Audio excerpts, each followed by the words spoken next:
what you want to say, baby. When you're alone in the darkest night, maybe you can give the radio back. Open your heart and show your eyes that you're the sea. And grow your love, baby. The future is waiting for you. And show your eyes that you're the sea.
But now there are freaking communist invading radicals. Communist invading radicals starting off my stream. Welcome, Comrade Freedom. Hey, everybody. How's it going?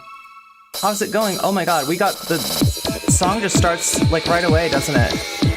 It just like starts up right all over again. Wait. Okay, we're good, we're good. I better mute that tab though before it F's me.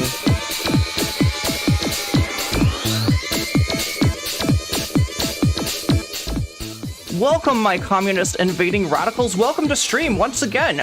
I'm the one, the only no-comment chick who's getting accused of talking about toxic people on stream by like a Vaush fan. I mean, yeah, I talk about toxic people on stream. There's one right there. There's one right there. Anyway, chat, I had to pull myself away from Twitter. And I gotta pull myself away from this bump in Persona 2 soundtrack, which I love, this OST from hell. Anyway, wait, where, oh my god, where is everything? Where is anything? I feel like I don't have any. Butterfly, that's what I'm looking for. We're looking for a butterfly. We're looking for arm bling. We're looking to look exactly like, apparently the Hardy Boys. That's who Bad Empanada compared me to. And I was like, yeah, you might want to not compare trans femme streamers to like male wrestlers. Just some advice, Bad Empanada. Just looking out for you. Bad Empanada, I don't know if you know this, Bad Empanada has got his Twitter back. So he said something to Elon. He said something at the moderation like, I have been silenced by the woke mob. Please let me back on so I can praise Elon Musk. And that worked. That got him back his Bad Empanada account. So like everybody's apparently back on Twitter now. Everybody, including. So like, what am I talking about with the Vaush fans, right? What do you all know what this is? Traded in his Twitch for his @ Vaush only discusses the most upright of individuals. Yeah, well, no, okay. So this conversation, I don't know. I feel Deemstars, good to see you, Anthony and Phoenix and Joni and everybody there. Look on the YouTube side, you've got some new emotes there. Twitch, you've got some new emotes. Yeah, check them out. Check them out if you don't. And there's even more emotes to earn. All right, I'm trying to fill up our emotes. I still don't have them filled up, right? So if anybody has some emote suggestions, I am very open to those. Yeah. So you all know that Vaush ratioed me the other day, right? I think I've talked about that enough. I think I've talked about getting ratioed by Vaush. I was very excited to get ratioed. Like Senpai finally noticed. No, he's not my Senpai, but he did finally notice, and he came in to joke around about some similarities that he had with George Orwell. And I could think of a few more similarities, right? But if you watch the Hakeem video, there's a few more similarities between Vaush and George Orwell that are not super complimentary, right? But this thread is still going. It's still giving, right? There, you've got somebody was like lighting up Polly, and I was calling Polly a tanky. Does everybody know Polly People? My good friend Polly People? Noted Stalinist. Noted Stalinist Polly People. You remember all those times that Polly talked about Stalin? You know what I'm talking about? Like, wait, should we put on the... I feel like this deserves the, I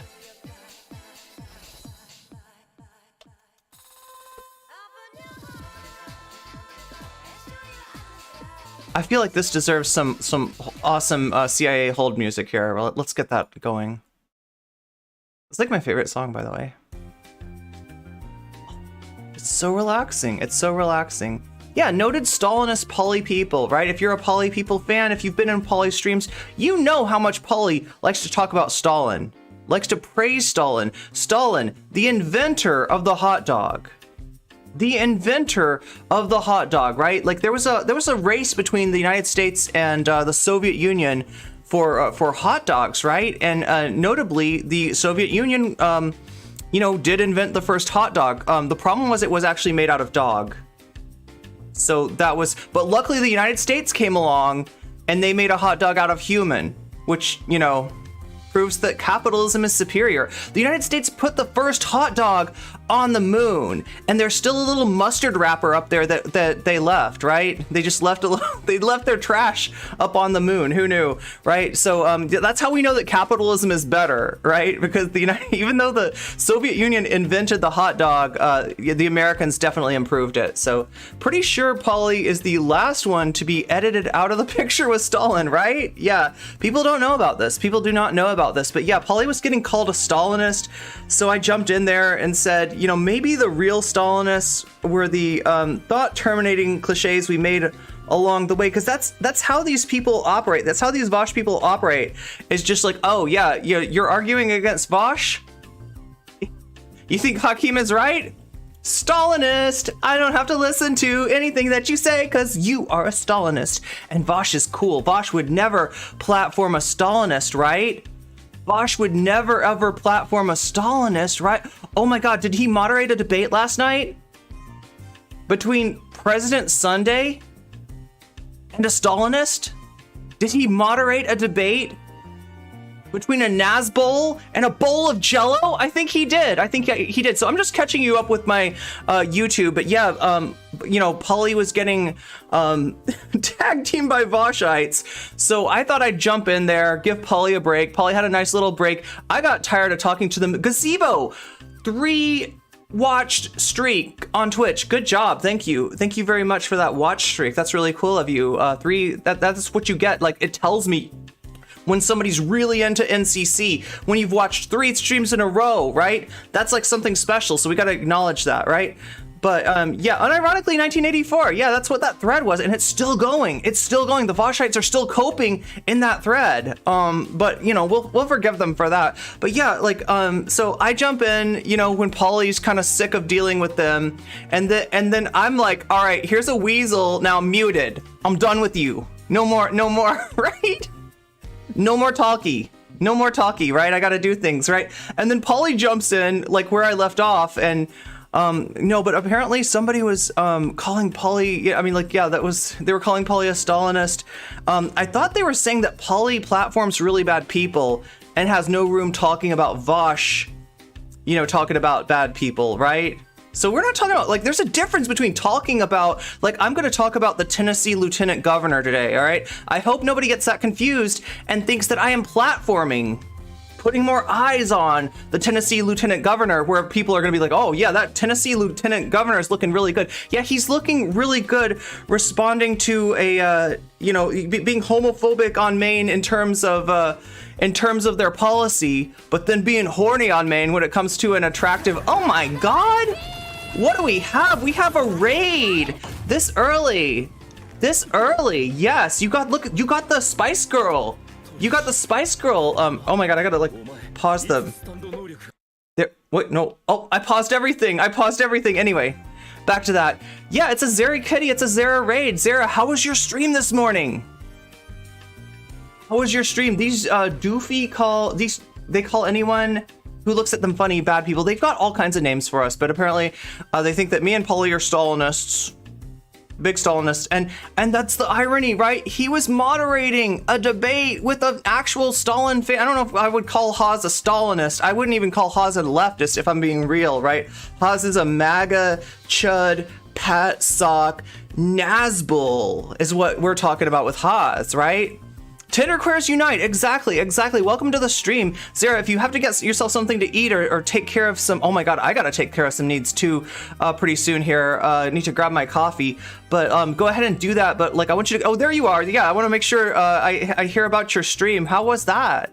Did you get to talk about some, did you get to make your announcement?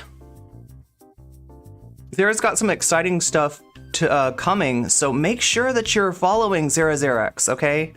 Both on YouTube and on Twitch. If you want that Weasel song, right? If you want to be able to play that Weasel song anytime, you know, you're like in class and stuff, you could jam out to the Weasel. I'm not saying that you should, you know, put on headphones in class, obviously. I mean before class.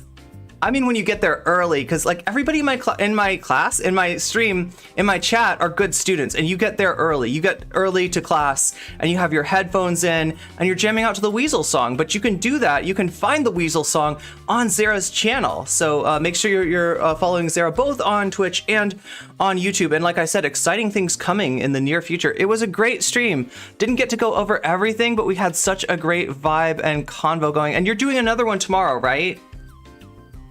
Another early morning stream. So if you're an early morning kind of weekends person, extra follow Zara. I mean, don't extra follow Zara because then you'll like follow and then unfollow. But if you accidentally follow and unfollow, make sure to refollow, right? So it's like if you're gonna be extra extra. That's what I'm talking about. That's what, just like the Vaushites in my comments, all right, that are still coping.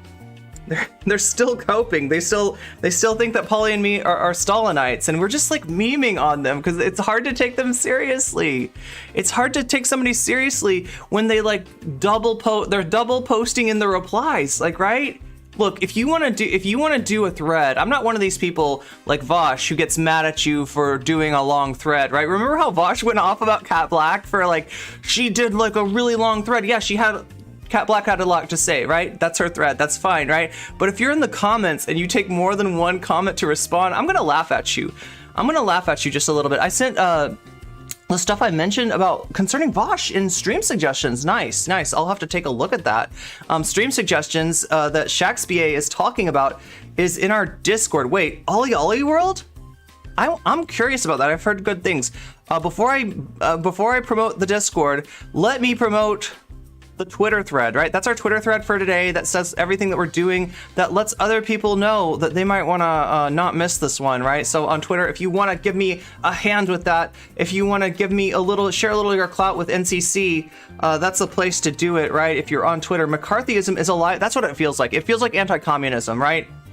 Like they're going to dress it up as like, you know, everybody who disagrees with Vaush is a tanky, all right? But really what this is anti-communism, right? Vaush is staunchly anti-communist, and I'd say that his leftist credentials are pretty sus as well. This guy said that said that like when it was pointed out that Orwell snitched on other leftists, he said based, because you know they must be tankies. He didn't check to see if that was true. He snitched on Jewish people. He snitched on, you know, gay people, like, right? Orwell was a bad dude, and it's not that hard to admit. I think Vaush knows it. I think Vaush knows that Orwell's a bad dude, but I think that he sees himself just a little bit in Orwell. And I definitely see some Vaush in 1984, right? The way that he runs his community, right? Look, Orwell didn't realize it, all right? But everything that he said about communism, everything that he said about totalitarianism, he was really thinking of Vaush's community, right? He was just like psychic. There's the Discord link. Yeah, grab that Discord link, join the Discord, and maybe if we can get that copy pasted over to YouTube, because I want everybody, especially you YouTubers, right? When my stream goes down, I want to let you know. There's a way to tell when it comes back up. And that is in the Discord. You will see an announcement. It will be a Twitch announcement, all right? But when you see that Twitch announcement, YouTube is another stream is up on YouTube, and unfortunately, it's not the same stream that you're, you know, that you were on before. It's not the original stream, so you can't just hang out and chat like you can in Twitch. In Twitch, you can just hang out and chat. If my stream goes down, you can hang out and chat, and it'll come back. If you're on YouTube, you're just gonna have to look at my channel. You're just gonna have to look at my channel, and the other thing you can look at is the Discord, because the Discord will let you know exactly when that comes back. If Orwell didn't snitch on you, you're probably the oppressor in someone's power dynamic somewhere. That's not a bad guess, but yeah, boost that Twitter thread. Wait, did I post the Twitter thread? I need to pin it. Is what I need to do. Pin it right over here. So yeah, we're talking about Vaush again. What did Vaush do this time? Vaush got lit up by Finster's community. So I don't know. Some of you probably remember when Finster unintentionally became a political football for Kaffles, right? And Kaffles, you know, came and wanted to debate Polly, lied about Zara, just lie after lie. It was like a Paul Simon what is that band called? Simon and Garfunkel. Yes, I was like a Paul Simon, Art Garfunkel. What are those guys called again? You know, like Paul Simon and Garfunkel. What are Simon and Garfunkel. It's like a Simon and Garfunkel song about a boxer. It's just lie, lie, lie, lie, lie, lie, lie, lie, lie, lie. That's what Cuffles was doing, right? And it was about Finster. And then guess who shows up in Polly's chat? That's right, Finster. Finster himself showed up in Polly's chat. They had a conversation, and it looked like it might be a little bit of a little bit contentious at first, but actually something unexpected happened. And Finster listened to trans people. I know it's anathema, right? This is anathema to Vaush. This is anathema to Xan. This is anathema to a lot of these debate douches. But yeah, listening to trans people can be really helpful. It can get you out of a situation in which you might look less than smart, right? It can get you out of that kind of situation. Like, right, there's something in your interest, is what I'm saying, if you're a debate bozo, to listening to marginalized people. It is not just like the way that Vaush would have you believe it. Like, when we say listen to, we mean agree with everything we say and bow down to us, because we are always right, because just like Ben Shapiro says, the left is an inverted hierarchy of privilege, right? You get oppression points, and those oppression points allow you to be right in disagreements. No, that's not really how it works, right? But you do need to listen to a marginalized group if you're going to talk about their issues. Otherwise, you're just going to try to logic it out in your own privileged head, and you're going to be missing some important pieces. And we're going to see that Xan was missing some pieces in the Hogwarts Legacy discourse today, right? Xan went hard on trans people, went hard on Jesse Gender, in the Hogwarts Legacy discourse, and looks like he's gonna have to eat some crow. Looks like he's gonna have to eat maybe some droppings from some crows, right? I don't know what Xanderhal's got in his pie. I don't know what Xanderhal's cooking in his kitchen, but it doesn't look particularly tasty. So we're gonna cover that too. Yeah, Xan is he doesn't actually apologize, right? But in not so many words, he admits that he was wrong to go after trans people, because guess what? It turns out we've got some evidence now that NCC was right once again.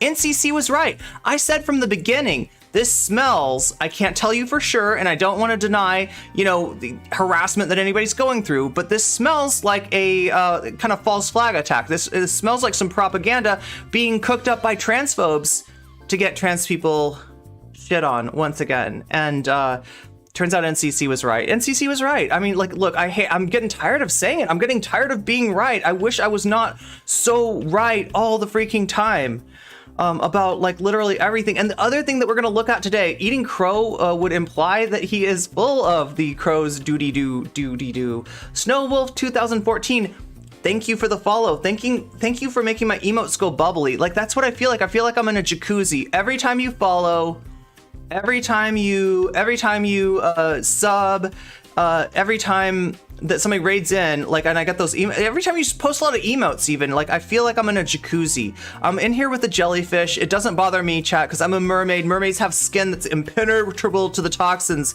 of jellyfish. The toxins of jellyfish actually just get us kind of lifted. We get kind of faded than a hoe on the jellyfish toxins, which is great because I'm not vaping anymore. So I don't know if you've noticed, but I've left that in the past. Hopefully don't really need that anymore. It would imply admitting, yeah, he doesn't do that. You're right, Phoenix. He does not do that. He does not admit anything. But we can tell. We can put the words that he said before together with the words that he's saying now and see what he's really saying, which is NCC was right, and I was right, and he should have listened to trans people. Vaush should have listened to trans people, right? We're also gonna look at FD Signifier's new video about men, because I'm a little bit. This is a subject of how should I say this? Relevant to my interest, yes. Relevant to my interests a little bit. What does FD Signifier have to say about men? I want to know. Don't you want to know?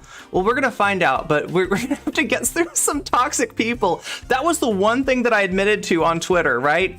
They said I thought they were saying that Polly puts eyes on some toxic people, and I was like, wait, shouldn't it be me that you're criticizing? Shouldn't it be me that you're criticizing, right? I'm putting eyes on toxic people right now, but I think there's a difference, right?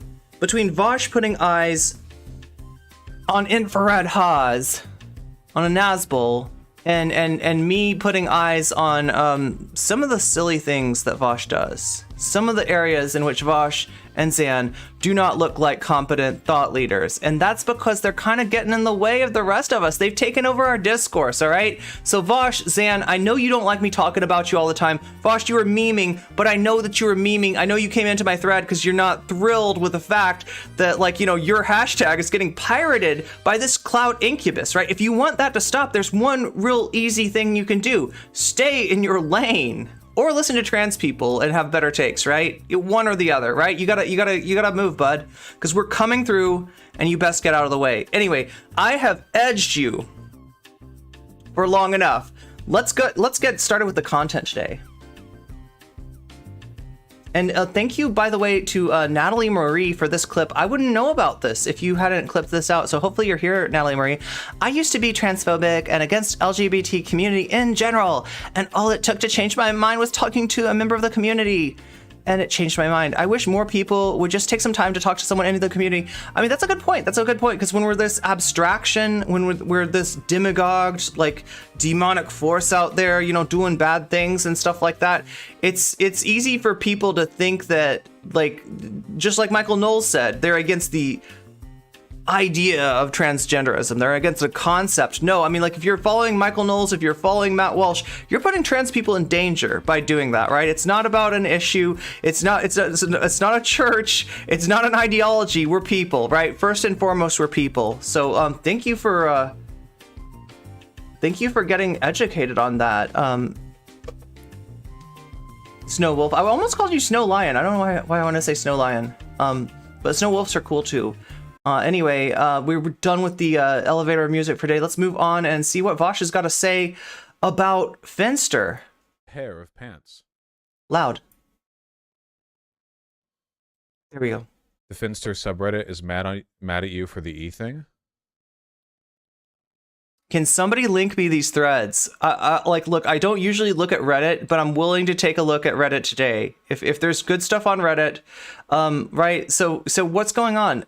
Finster's subreddit is mad at Vaush, and that necessarily means that Vaush's subreddit is probably mad at Finster. Wait, they're mad at this? Vaush on Finster. I said Finster is almost certainly on estrogen. He's got really smooth skin, so he must be on estrogen. I don't know, sounds like a skill issue. Has he never seen a male bodybuilder? Smooth skin is just the result of washing, shaving, moisturizing regularly. That is... Okay, so here's the problem, right?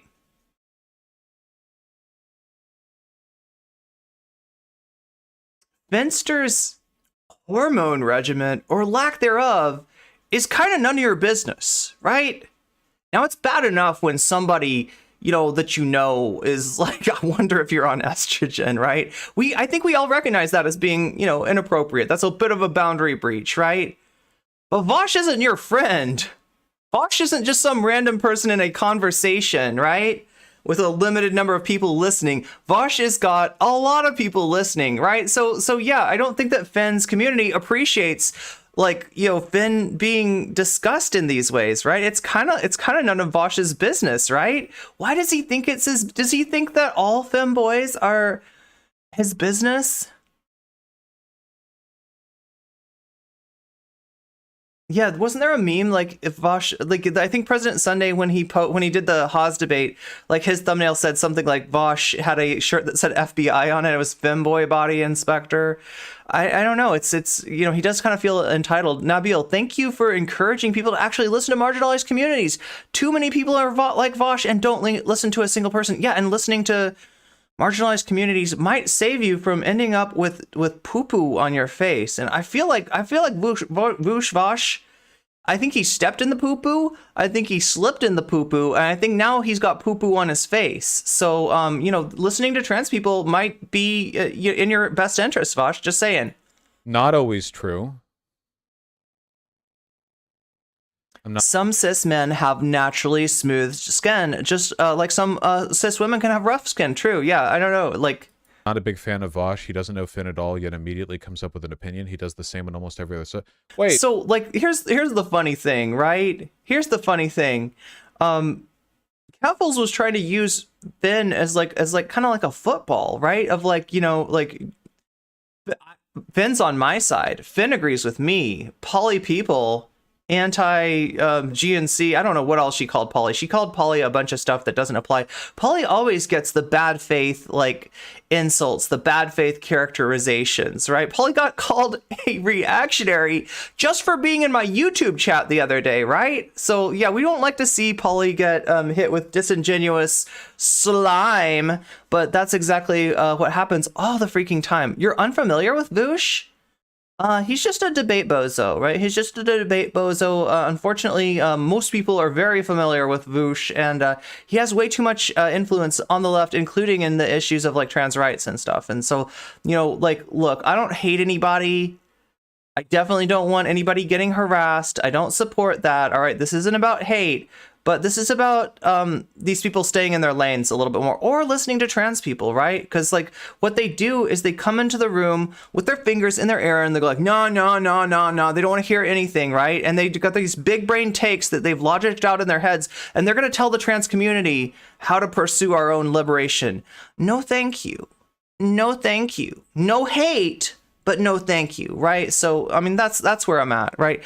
It's because of Polly's outfits are cute. They are incredibly cute. Yeah, Polly's outfits are adorable. They are jealous and want to put her down. I like the striped, I haven't seen the striped socks, actually. Polly has striped socks? I gotta spend more time in Polly's chat, that's it. What? Wait, what? It's so weird when communities that I don't engage with are Reverse Blair White Polly. Like they act like that's a bad thing. Polly's the opposite of Blair White. That sounds pretty cool to me. mad at me with like pre-existing. All I said, I've seen what Finn's body looks like. He posts it on Twitter. Okay, why are they? How am I supposed to do research on whether he's taken estrogen? Look, I don't think you have to do research on like I said, Finn's estrogen regimen or lack thereof, okay? But like looks like he's on estrogen is just a little bit of a boundary cross, right?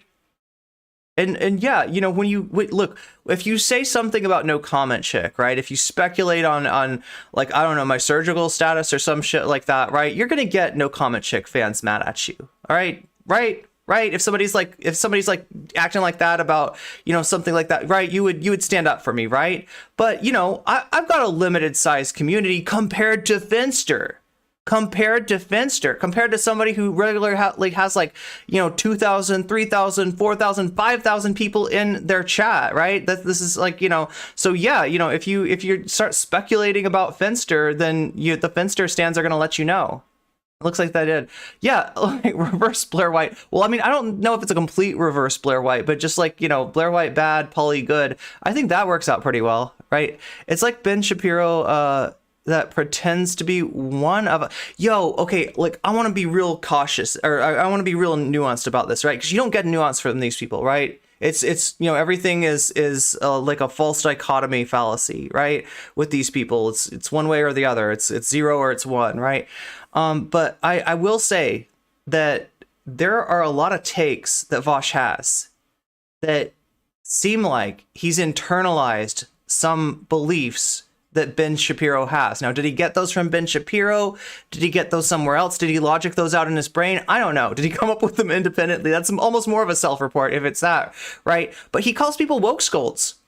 That's literally a Ben Shapiro insult, woke scolds, right? He criticizes people for being woke. What we have here is like an anti-SJW leftist thought leader, and that should be a little bit troubling. That should. Oh, thank you for the compliment on the background, Snow Wolf.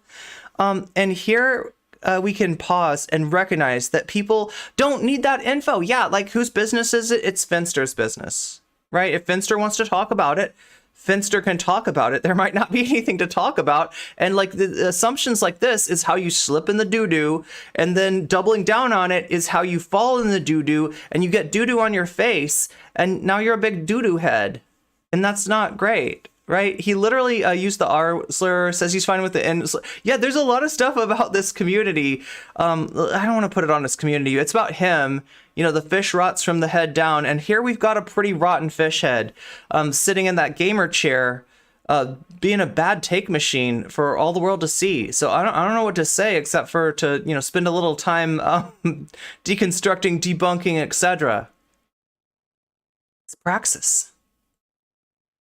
I really don't think it's cool to insinuate something like this just because they look pretty or have smooth skin. Why are they calling it an insult? Wait. Oh, yeah, Finn looks really feminine and smooth. He's probably on estrogen. I don't think it's appropriate to suggest something like that. Well, see, he's used to picking on people that are just like small accounts on Twitter or small streamers or whatever. He's used to picking on people where there's no repercussion. You can say anything you want about No Comment Chick. You can say anything you want about poly people, right? And if you're Vaush, if you're Keffels, maybe you don't hear any backlash, right? Maybe you know, like our communities are small enough to where you're not hearing the backlash, and we don't have a great big overlap in our community, so there's, you know, some chance you're not going to get the backlash. But when you call out, when you speculate on you know, personal matters in Finster's life, yeah, you might get some backlash. Yeah, it's not appropriate. True. Why do we even need to worry about it, Vaush? Yeah, exactly. Smooth skin is such a funny way to accuse someone of being oh, why are... Well, someone's never heard of Twinks. Vaush is pan and has absolutely heard of Twinks, which is what makes this so much worse. What? Its head Why is exploding. It bad? I'm sorry. Wait. Is there like? Wait, you don't understand this. You don't understand this. I am entitled to the bodies of people like Finster, right? I think that's what we're getting from Vaush. I think we're just getting like entitlement here, right? Is it giving entitlement? I feel like it is. I feel like it's giving massive. Here, let's take a look. Since, like, I mean, I don't know, unless somebody wants to link me to the Reddit thread or put that in stream suggestions, I don't know that we're gonna spend time on that. But let me just switch over here so at least we can see what is Vaush looking at, what is going on. It's some. Oh my God, let's make this a little bit better of a quality. Yeah, 1080. I'll take it. I'll take it. I'll take that 1080.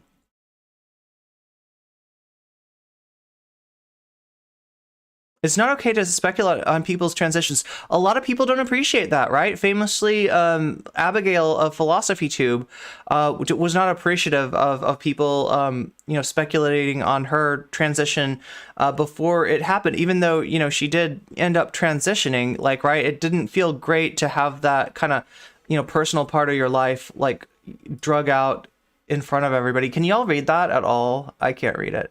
I can't read it. We're just gonna have to have Vaush read it for us, unless somebody wants to link me to the Twitter thread itself. Like some standard here that I violate? Like, is there like a pack? Yeah, no, it's called human decency. Is there some standard that I violated? A little bit. In the Finster community where, like, yeah, this is all natural testosterone. Oh my God, Yokio says HIPAA. HIPAA. It's a little something called HIPAA. They don't consider the same as if you said a bodybuilder was on T. I accuse Health Information Protection Act of America, right? muscular people being on testosterone all the time. Tons of muscular people take steroids. I probably will if I ever get super beefy. Why?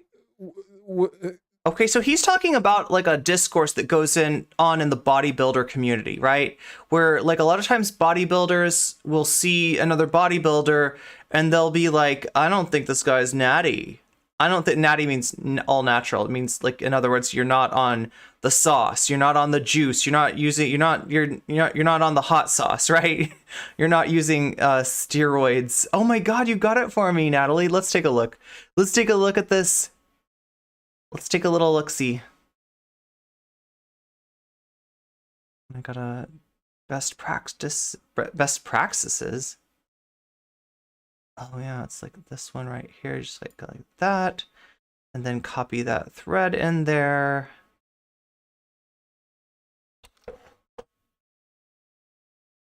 Best practices, indeed.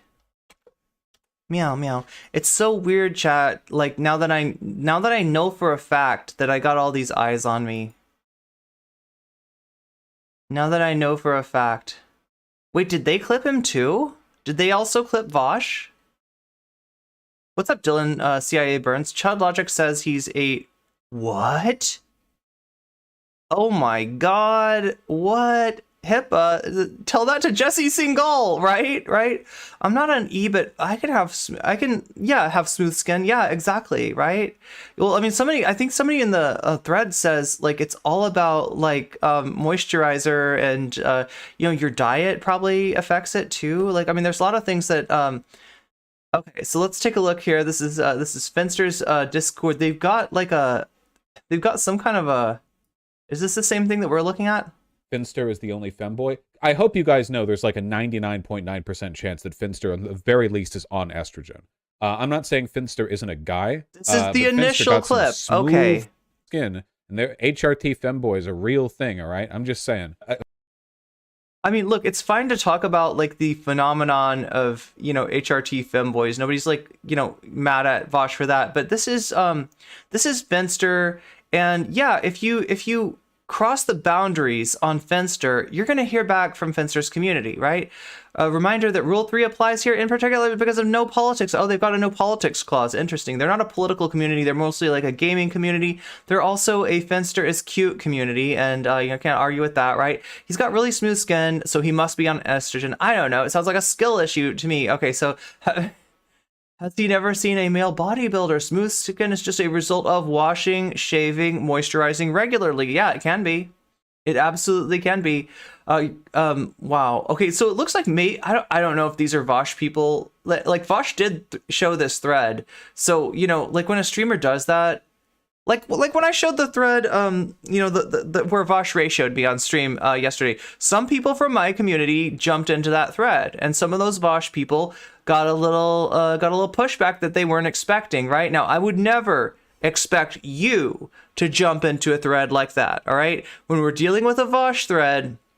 Like, this is Finster's community, so it's a little different. But when we're dealing with a Vaush thread, dealing with a Xan thread, dealing with a Keffels thread, or anything like that, especially, the more intersections of marginalization you have, the more inhuman that you're going to get treated by these people. So do take care of yourself. I never want anybody, to put themselves in danger for me. And I hope that was clear in the Vaush thread. Like, there's there's some people in there that just are Vaush stans, and they'll argue with you, they'll be a little toxic with you, and there's probably some people that are a little bit worse, right? And that like they'll take it way too far, right? So yeah, just a warning on that. But yeah, so when Vaush shows this on his stream, there's gonna probably be some Vaush people that jump in here and try to defend their parasocial daddy, their parasocial clout daddy. Yeah, the amount of trans harassment in Vaush's clout network isn't worth it sometimes. Yeah, that's exactly why. Like, look, I'm a streamer. I've got a platform. Okay, I'm gonna be all right. I appreciate it when people jump in there, when I'm being like lied about or whatever. But just do it at your own risk. Understand what you're getting into, and understand that I'm not gonna like look down on you for not doing that. Especially if you're somebody that like, I mean, their big thing in Vaush's community is that they're toxic to especially like Black people, especially like POC. They will be extremely toxic too. So yeah, I would never want to put somebody in their line of fire, their line of vision, under their crosshairs. So yeah, this is the Guardian saying Vaush is pan. So they obviously have he actually has a herd of twinks. Makes it worse, and that made Vaush's head explode a little bit. It's not cool to insinuate that someone is something like this, but just because they look pretty or have smooth. Yeah, it's just not appropriate for somebody to be getting into like crossing that sort of personal line, right? Nobody appreciates being speculated like that about, right? What is the problem exactly? I don't understand why it's taken as an accusation or an insult.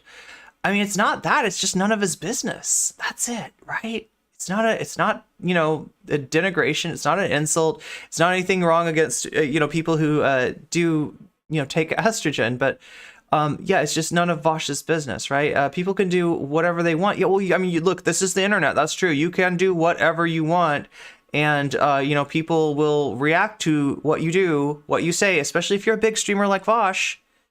in ways that are beyond your control. So like Vaush seems to be upset with the kind of reaction that he's got. I mean, I don't know what to tell you. I don't know what to tell you. This is a predictable outcome of overstepping a boundary. I'm not a big fan of Vaush. He doesn't know Finn at all, yet he immediately comes up with that opinion. Yeah, so exactly. Wait until you hear his opinion on any video game. Might as well be a new serial called Oops, All Bad Takes. Oh, yeah, Vaush is kind of getting destroyed here.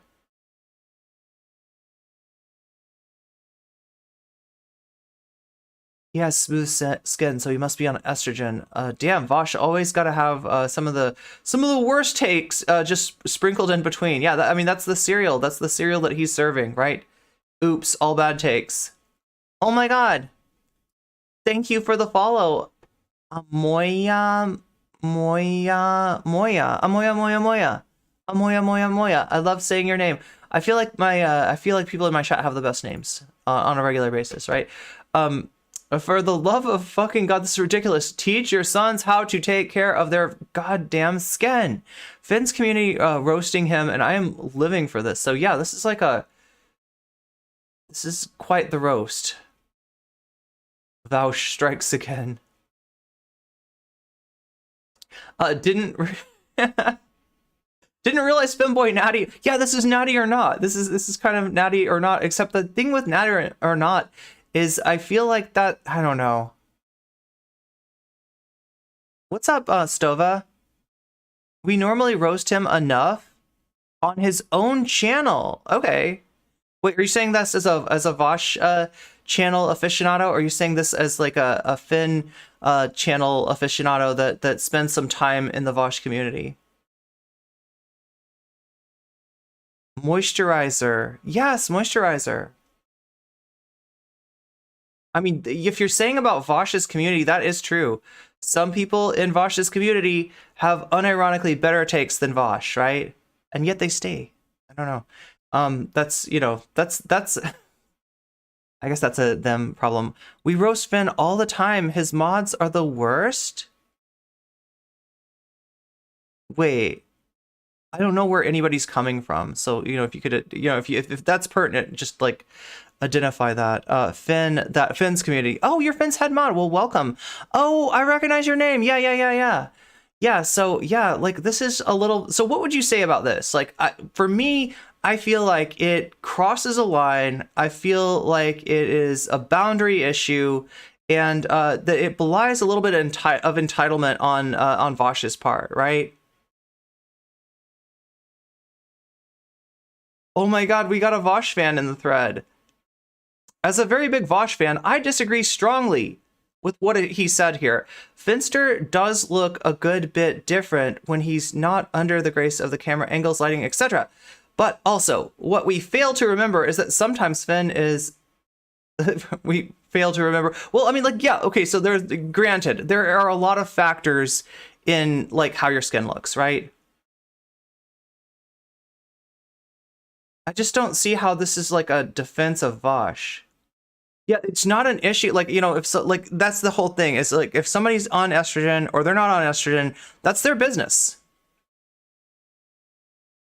I'm currently his favorite mod. Oh my god, do we have a mod fight? Young Black Economist!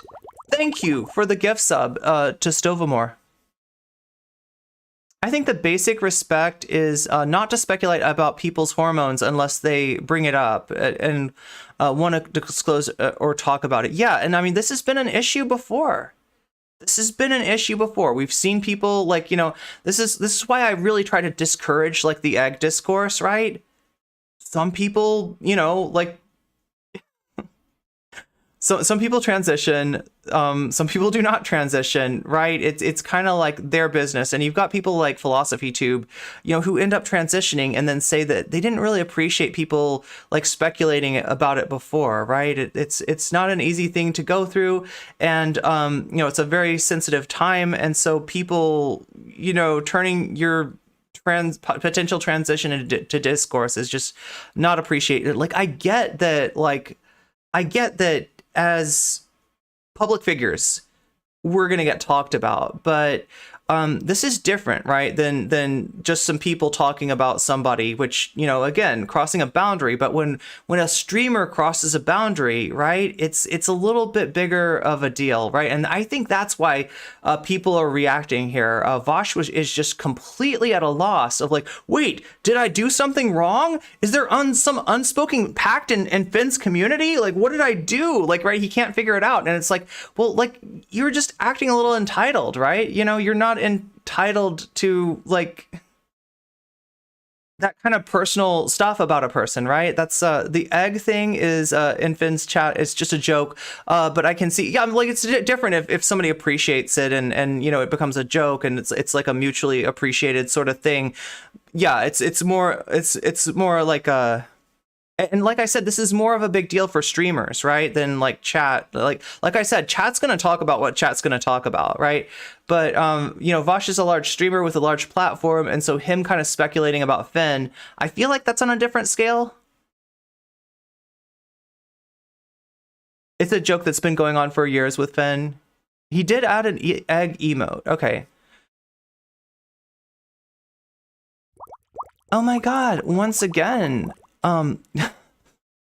Stovamore, thank you for the gift sub to Moya, whose name I cannot get enough of saying, so, meow.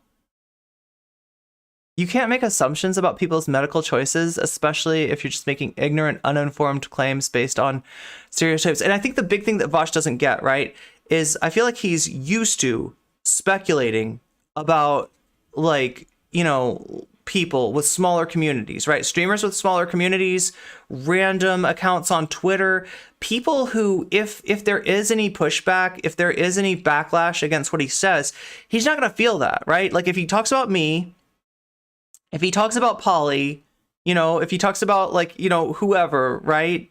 He's not going to hear back about that. Whereas if he talks about Finster, now you're getting to a streamer of, you know, some considerable size. So yeah, you know, this is gonna prompt a little bit of a roasting, I would say this is a mild roasting too, right? Nobody's going hard, nobody's being mean. This is just a mild little roasting, and like there's a little bit of like being incensed about this is somewhat justified, right? That managed to be offensive to trans women, cross-dressing men who naturally look feminine and androgynous, and men who simply take a lot of care of their skin. It's kind of an accomplishment, isn't it? Yeah. Look, I'm gonna have to follow this. I'm gonna have to follow this rfinster, the subreddit, right? This is good. He's a Finn truther. Oh my God, is that a thing? Vaush is up there with Andrew Tate, post 2022, Jordan Peterson, Ben Shapiro, and Chat GP. Oh, that's what he's watching. He's watching. Yo, should we watch some of that too? I've seen some funny Chat GBTs of it's always like Biden, Trump, and George W. Bush. A Finn truther. That's new to me. Okay, so that's not an established thing yet. Oh, thank you for coming in here too. Stovamore, I can't pronounce anybody's name, but if I mispronounce your name, that means you're extra cool. So extra cool points for Stovamore, and thank you for coming in here and giving out a gift sub. Okay, so yeah, let's finish the Vaush reaction to his roasting by Finster's subreddit. Yeah, Vaush media takes are bad. What media? I just accused a femboy of being on E. What does that mean? Oh, well, I really appreciate you coming by, like, considering how busy you must be. I know I've never really modded, but I've talked to some mods, and yeah, the bigger the stream, the tougher the job is. So I understand that you all have a tough job to do, and you got to get back to it. Thank you so much for spending some time here, nonetheless.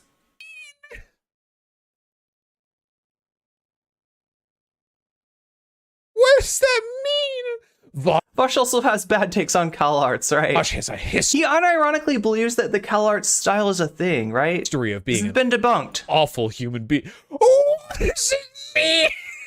What the fuck? It means this, Vaush. You've got a sizable anti-fandom, right? You've made an impression on a lot of people, and most of those impressions are not good. And it also means that people don't appreciate having somebody they care about discussed in a way that crosses boundaries like that. So that's all it is.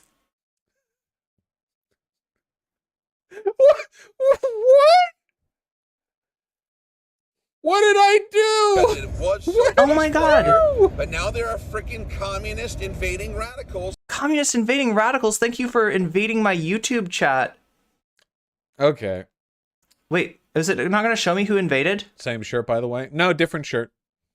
Hey, Similar welcome, shirt. Christy. Welcome, Chad. I mean, this was just yesterday. You should try talking to Finster. I don't have enough clout to talk to Finster.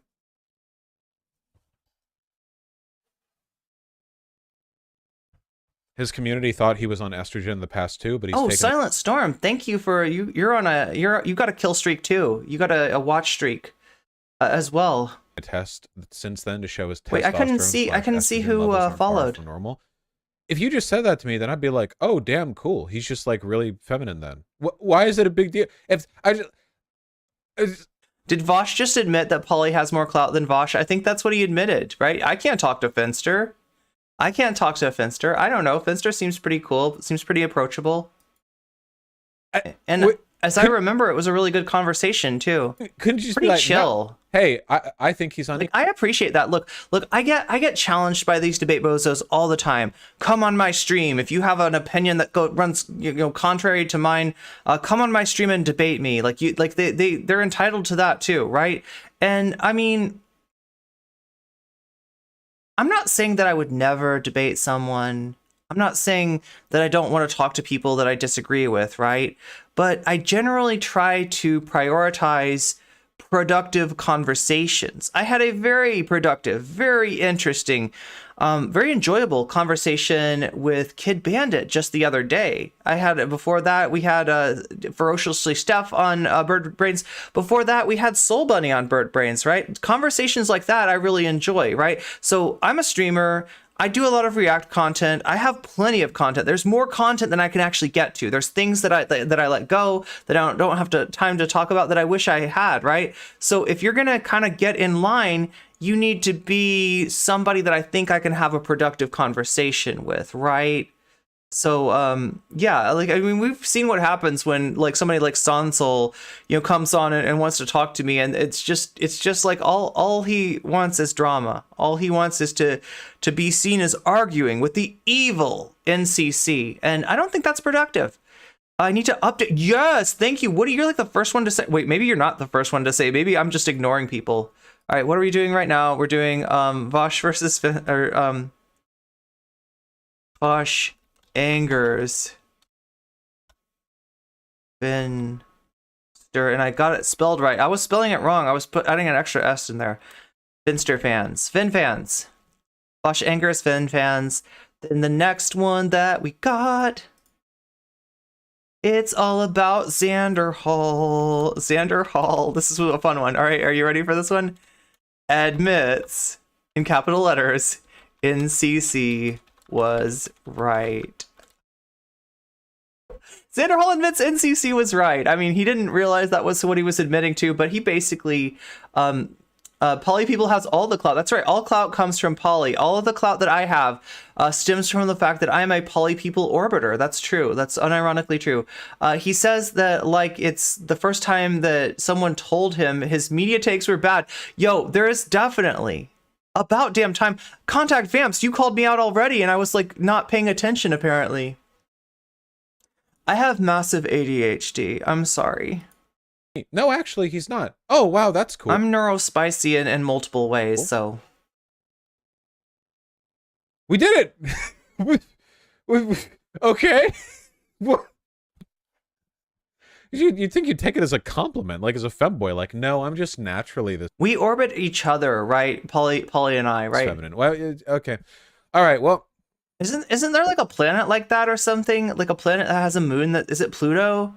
Oh yeah, people can't decide if Pluto's a planet or a moon, right? Or wait, no, there's there's a big moon like relative to the size of Pluto, and that like what is the? Has anybody got the I feel like there was a video about this recently. He's natty. Yeah, they're literally treating it like a bodybuilder getting a Pluto is too small to count as a planet. used steroids. Like, Binary he's orbits. natty! Yeah, I think we have a bit of a binary orbit. We are both affected by each other's gravitational pull, and I think it's wonderful. Binary star systems. Whoa, binary star systems. Have we got a binary star system? That sounds kind of like that sounds kind of like we've transcended the hierarchy in some way. Did we finally achieve this, right? Because like, look, we talk about clout networks. All right. You know, we talk about like the Vaush clout network. We talk about the Destiny clout network. We talk about you know, all kinds of streamers. When a streamer's big, they tend to pull in a lot of people that are willing to kind of support them uncritically in order to get the, you know, secondhand clout from the streamer, right? That's usually how that works. But what if there was a clout network, but no clout, you know, no definite clout daddy mommy, right? What if there was a clout network that was a little bit more horizontal than the rest of them, right? That may be what we're creating here. That may be.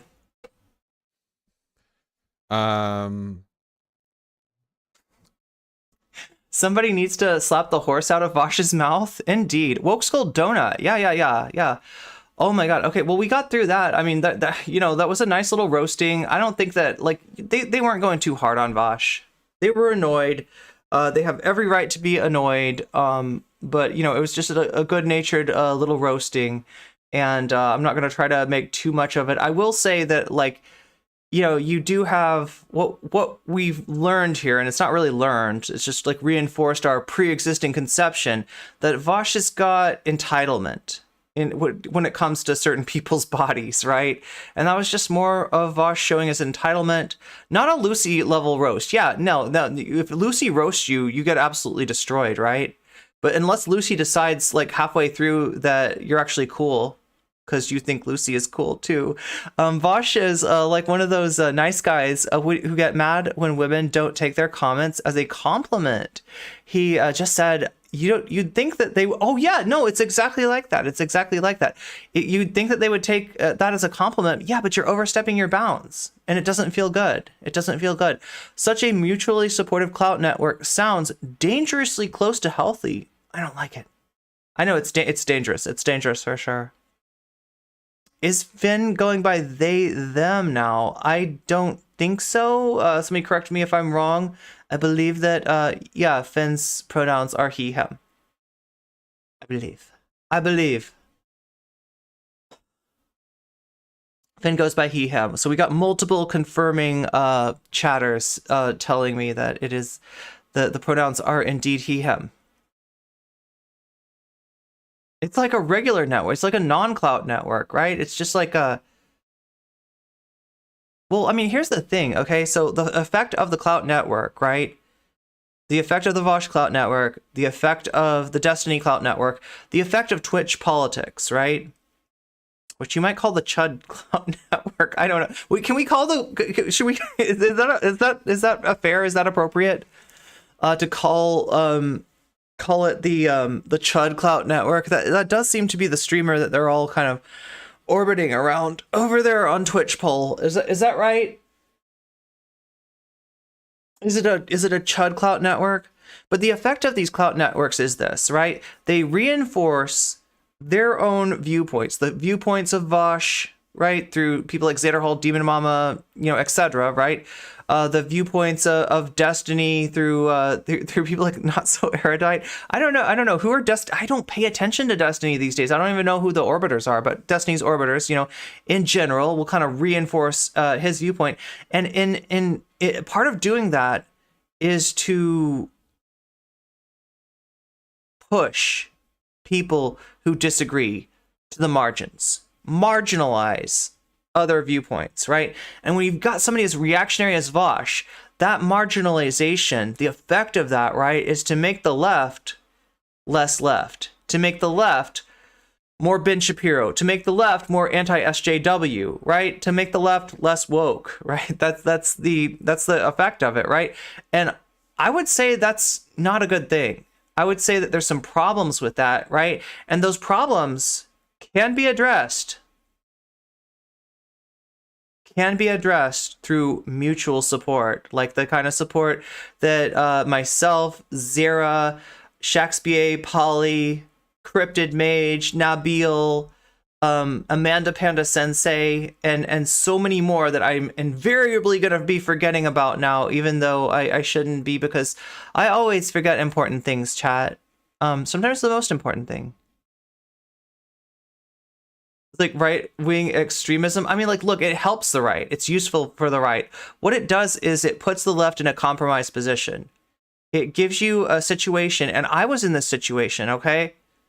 Like, because when I came to the scene, there was something kind of similar going on, right? Dylan Burns was probably a bigger player in the scene at that time, too. Dylan had his hippy dippy panel, and everybody wanted to get on that thing. Prime had a panel. Yeah, I guess that's how the Twitch politics clout network sort of formed around Prime at first, and now I think it's more, has to do with people like Chud Logic. Destiny is like a reactionary pod save America. Yeah, it's this type of liberal that will platform George Lincoln Rockwell and kind of agree with some of his opinions. True. Shakespeare sent something about that on Discord. Yeah, I feel like some other people sent me stuff on Discord too. Let's see. Is it in is it maybe, oh my god, I gotta get in the right thing here. Mod chat, there we go. Oh no, not mod chat, modcast. That's the one I want to be in. Wait, is it in stream? Oh yeah, somebody added me in stream suggestions. Was it Shakespeare?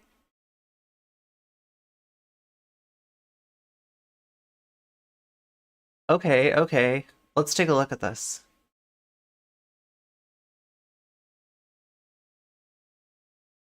Let's take a quick little look at this. Oh wait, I should give Natalie Marie some love. Here we go.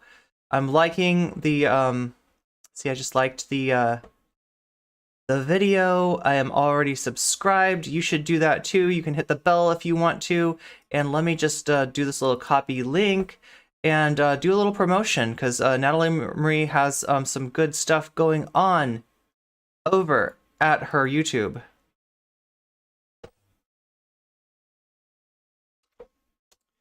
There it is, and don't think that I'm leaving you behind, YouTube chat. I still can't tell. Hassan went on Pod Save America, which is pretty cringe. Yeah, I mean, I don't know. God, I'm trying to. Did he at least like? Was he combative at least? Like, yeah, like a Wait, I feel like I missed somebody that followed me on YouTube. If you're that person, let me know so that I can shout you out, and thank you for following me. You don't show up on screen, and there's a very particular reason for that, because there was like a troll tactic back in the day. It's on stream suggestions. There was a troll tactic back in the day that kind of utilized that in order to...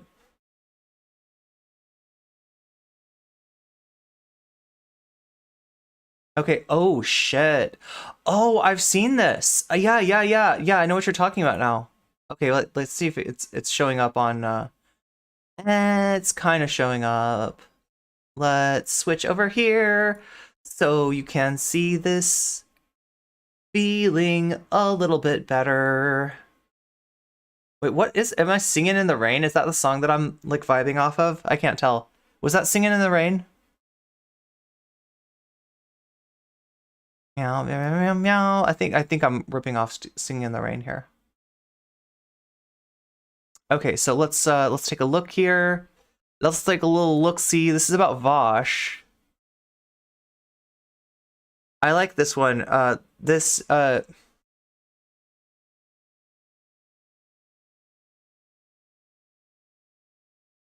my god.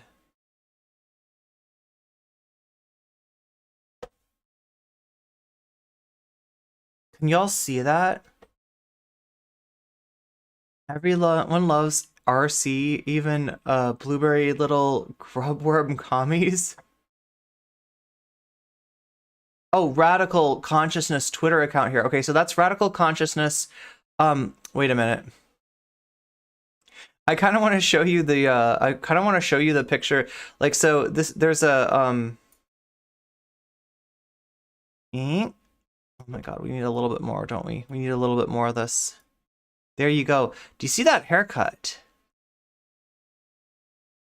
right? Oh, wait, I'm so confused. Racial consciousness. Why do I keep on misreading this? I love this one too, this racial consciousness Twitter account here. Wait, he really said that? Oh no, oh no. This is apparently a clip of Vaush saying this. Everyone loves racial consciousness, like nature and race is the, oh my god. So you can tell that's like a cursed account, right? You should be able to tell, like, right, or at least you know, you like, unless like there's some kind of shit posting memery or something going on here, which, you know, even that's like questionable, right? But like that's a pretty clear, wow. They got a shout out from Vaush. Oh my god, oh my god. Look, it's bad enough that he's moderating debates with Hasbull, with Infrared Hasbull. Let's take a look. There's more that Shakespeare has for me. Pretty sure Vaush V is trying to make me famous. He's giving, oh my god, giving me a lot of attention lately, and I appreciate it. Does he normally give our guys this much attention or airtime? Either way, watch and they link a Vaush video, ostensibly, right? This is an account that is now banned. Wow, on Elon's Twitter? Yo, if you get banned on Elon's Twitter for being racist, wait, here, you can't quite see, can you? If you get banned on Elon's Twitter for being racist, like that really says something. That's really saying something. Rare W for Vaush. Kind of a Twitter account who radicalized Scott Adams for sure. Yeah, I mean, like, look, Elon recently defended Scott Adams, right? So, like, that's who we're talking about. The person that heard Scott Adams' like racist shit show take and was like, "Hey, I see nothing wrong here. There's nothing wrong with this." Sarcasm. I figured. I figured there was a little bit of when I see this in chat, like, right, or even more so the Kappa, I figure that we got some silliness going on.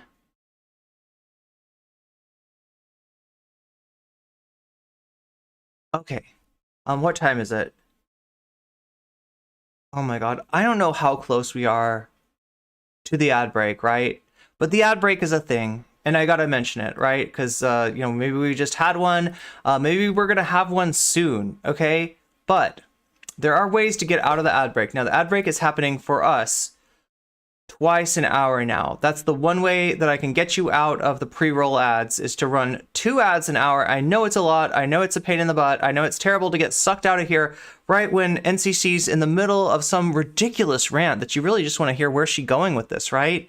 And you got sucked out, right? So there's several ways you can take care of that. There's several ways you can make that better. You can, to use a Vaushian word, ameliorate the situation.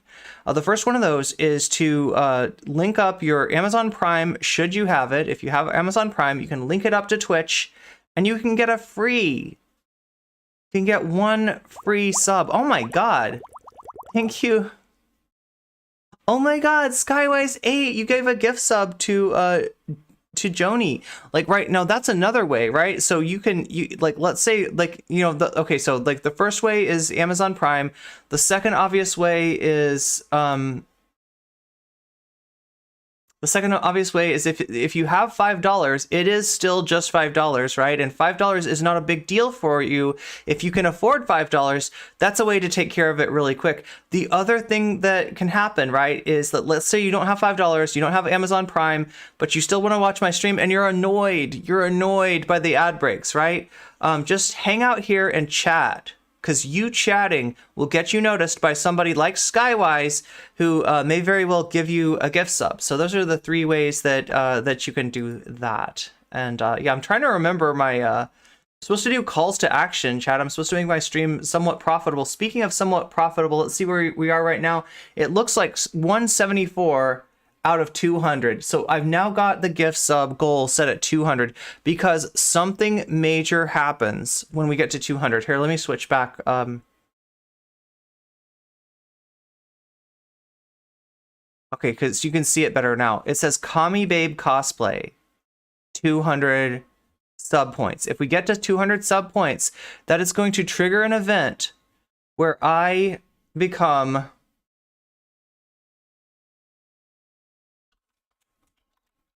the original Kami Babe of wrestling, Colonel Nonochka, right?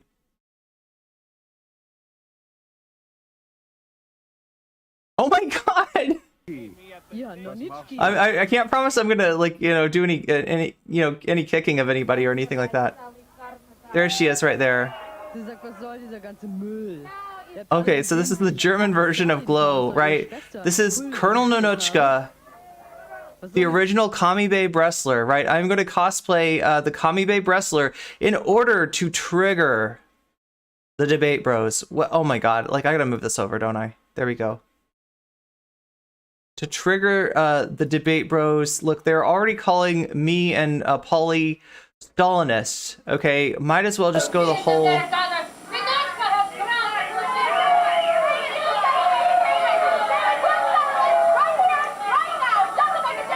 This is Colonel Nonochka versus Americana. You can see what they're setting up here with their wrestling, their wrestling kayfabe and stuff, right? But yeah, I'm gonna cosplay Colonel Nonochka once we get to 200 total points, and we've only got 26 more to go. I mean, it's a little ways. It's not nothing, right? I don't want to minimize it, but yeah, that is the original Kami Babe of professional wrestling, Colonel Nonochka.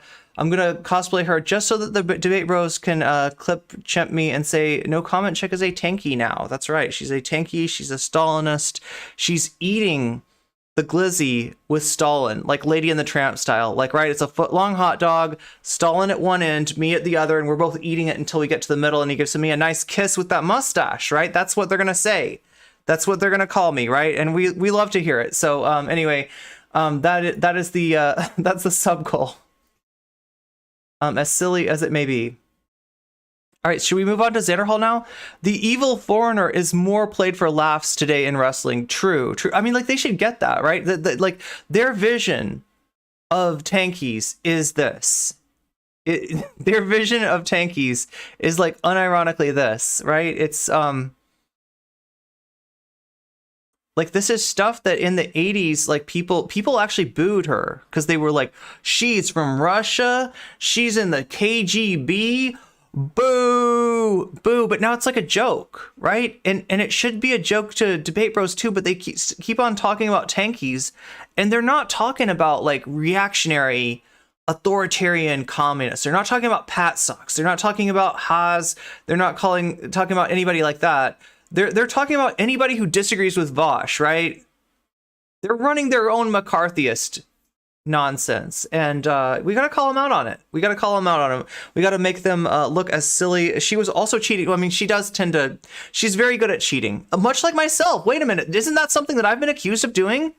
That's one of the biggest things. Right, so if you ever hear NCC bad stuff, right, one of the biggest things, the first thing she'll hear is she's got files. She's got a super document.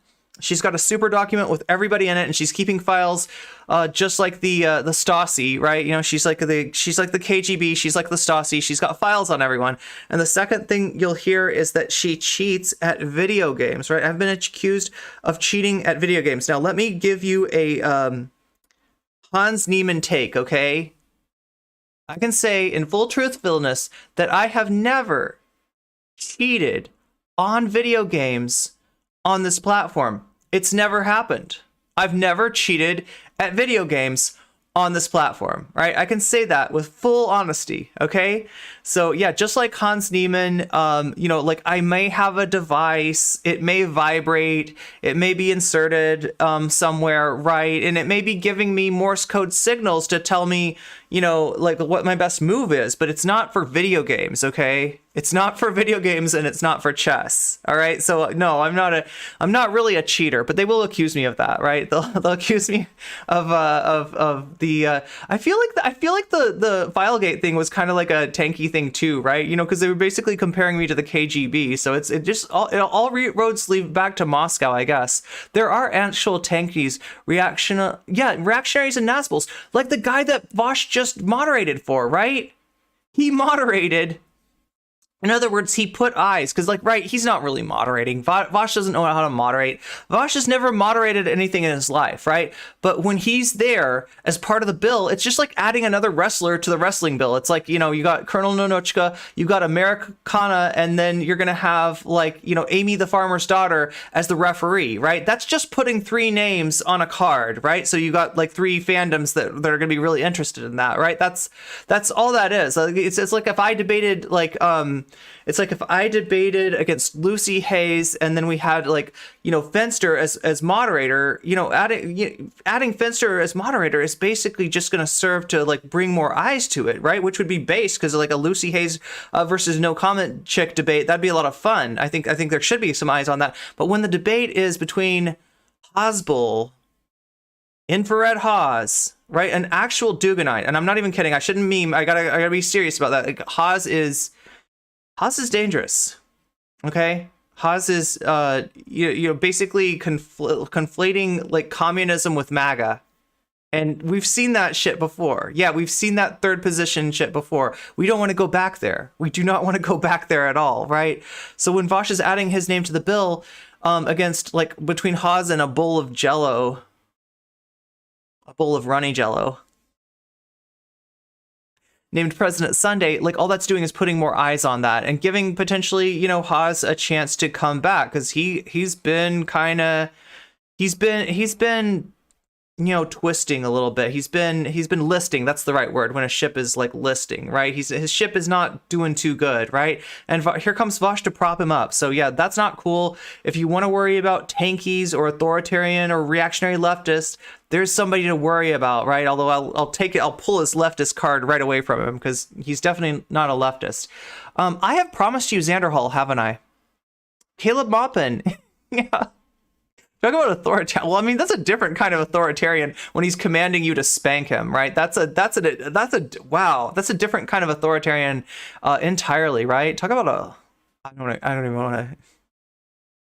don't want to say it, because any sort of, like, sexual proclivity that I compare Caleb Maupin to, I'm doing damage to that fetish, or that, you know, fandom, or that, like, that interest group, right? If it's something you can exploit in a game, do you count it as cheating? I don't think I can exploit anything. I'm not very good at video games, and I hardly ever get to play them. I need to finish Persona 2. I've got Persona 4. I've got Persona 5. I really want to play, like, I love Atlas Gaming. Let's see, I feel like there's a lot of, like, Square Enix stuff that I could play too. Like, I'm big into the JRPGs, because I'm not good at, like, you know, I'm not good at games that are not strategy role-playing kind of games. So not kink shaming, but I don't want to spank him. I mean, like, right, I don't want to spank him. And yeah, especially to be told for him to use his power in the organization to get people to spank him, I think is entirely wrong. So yeah, like I said, I have promised you Xanderhal, and I shall deliver. Not your ally. God, it always comes up, doesn't it? Xanderhal, VTubers, something like that. There it is. And Xanderhal's had trouble with VTubers before, right? There's a certain fruit farmer VTuber that he had a little run-in with. Wasn't good. Was a really big one. Way back here. Okay, so. Ow! Never gets old. No, it always gets old. Should check out a recent Jimquisition about possibly moving away from... Oh, wait a minute. I know what you're talking about. Yeah. Possibly getting away from using the term JRPG, right? And there's another reason for this too, right? I think I know where Jimquisition's going with it, and that seems like a video that we need to take a look at. But there's also... so Square Enix is famous for this type of video game, right? I mean, obviously Atlas is well known too, but Square Enix is, like, probably the, you know, when you think of those kind of video games, you think of Square Enix, right? Square Enix's Final Fantasy 16 system, the combat is not turn-based. Yeah, Yeah, that's been a mainstay of these games for a long time, and they're kind of getting away from that. Classic games will always exist. Retro games, throwback games will always exist for the people who really like turn-based combat. But you know, Square's kind of getting away with that, and I gotta say, from what I've experienced of that, you know, which is mainly Final Fantasy 13, it's still turn-based, but like it feels like it's not turn-based. I kind of like it. I'm ready for that. I also love Kingdom Hearts, right? Totally not turn-based. JRPG used to be used as a derogatory way during the it was used in a derogatory way during the 2000. Wait, they thought that like American RPGs were superior? Nowadays, it's not really used in a derogatory way. I think 15 wasn't Final Fantasy 15. Yeah. Well, what do people think about 15? Right, I've heard some mixed opinions on Final Fantasy 15. Obviously, 14 is a different animal, and that animal's DNA, from what I've heard, is kind of slipping into 16. Late 2000s people used to say JRPGs were outdated. Oh, okay. Was it because of the turn-based thing? Was that where that was? I liked it. I see why people... Oh, I think I have it. I have 15. God, I have so many video games. Like, look, chat, if you want to see me play video games, put a 1 in chat right now. If you don't want to see me play video games, I will not, you know, go ahead and put a 2 in chat, right? Because I want to get both senses, right? Is there an interest in that, right? Fortnite? Oh my god. You want to see me get my butt kicked in Fortnite? Should I start with Fortnite or should I start with another? Like, those are FPS games. I think I'm not good at those, but it might also be because I've never really practiced. I've never really played them. And if I do, then maybe not Fortnite. I would get MT butt kicked. Oh, you get your butt kicked as well? You'll play Fortnite. Wait, will you take me to the... wait, what is it? Is it called? Take me... You can have Moisty Myers, but not Loot Lake. I really want to chug jug with you. What's up? Oh my god, we got some ones. We got some ones. Wow. Okay, so if people really want me to play video games, like I could use some different kinds of streams, right? I've been really grinding on the political thing right now, and we've been growing, and that's really important, but probably my mental health will be much improved by getting to play some video games on stream with you, and I really like that kind of thing. I like the stories of the video games. If I ever play anything that's in Japanese, and it's got like the English written out, I like to do voice acting too. I like to get into the characters. I like to get into the story. I thought 15 was okay, though it hasn't made me go back to it. Okay, yeah, I don't know. We gotta hit Tomato Town, right? What is that song? Take me to the something. Oh my god, I'm mixing it up with the actual song that it's based on. Meow. Meow, meow. Okay, well, look, I'll take that into consideration. We'll have to find one day a week to play some video games. If chat is here for it, if chat likes that, and especially if chat likes the same kind of video games that I like, then that's like a big yes. What do you think about retro games too? Like, right? I'm actually right in the middle of Persona 2. I want to at some point finish that game. But I get that people, you know, it's differently paced. It's not as popular of a video game. People think of Persona 3. People think of Persona 4. People think of Persona 5. They don't really think of Persona 2, right? And I'm in the middle of Eternal Punishment. We got a #1 victory royale. Yeah, Fortnite. We about to get down. It sounds so cool right now. Just took out Tomato Town. Okay, my friend just got downed. Oh, that's how I feel every time I begin stream. So, yeah, I'm gonna grab my coffee while Xander is starting this out. Okay, everybody. This one's gonna be a little bit of a doozy.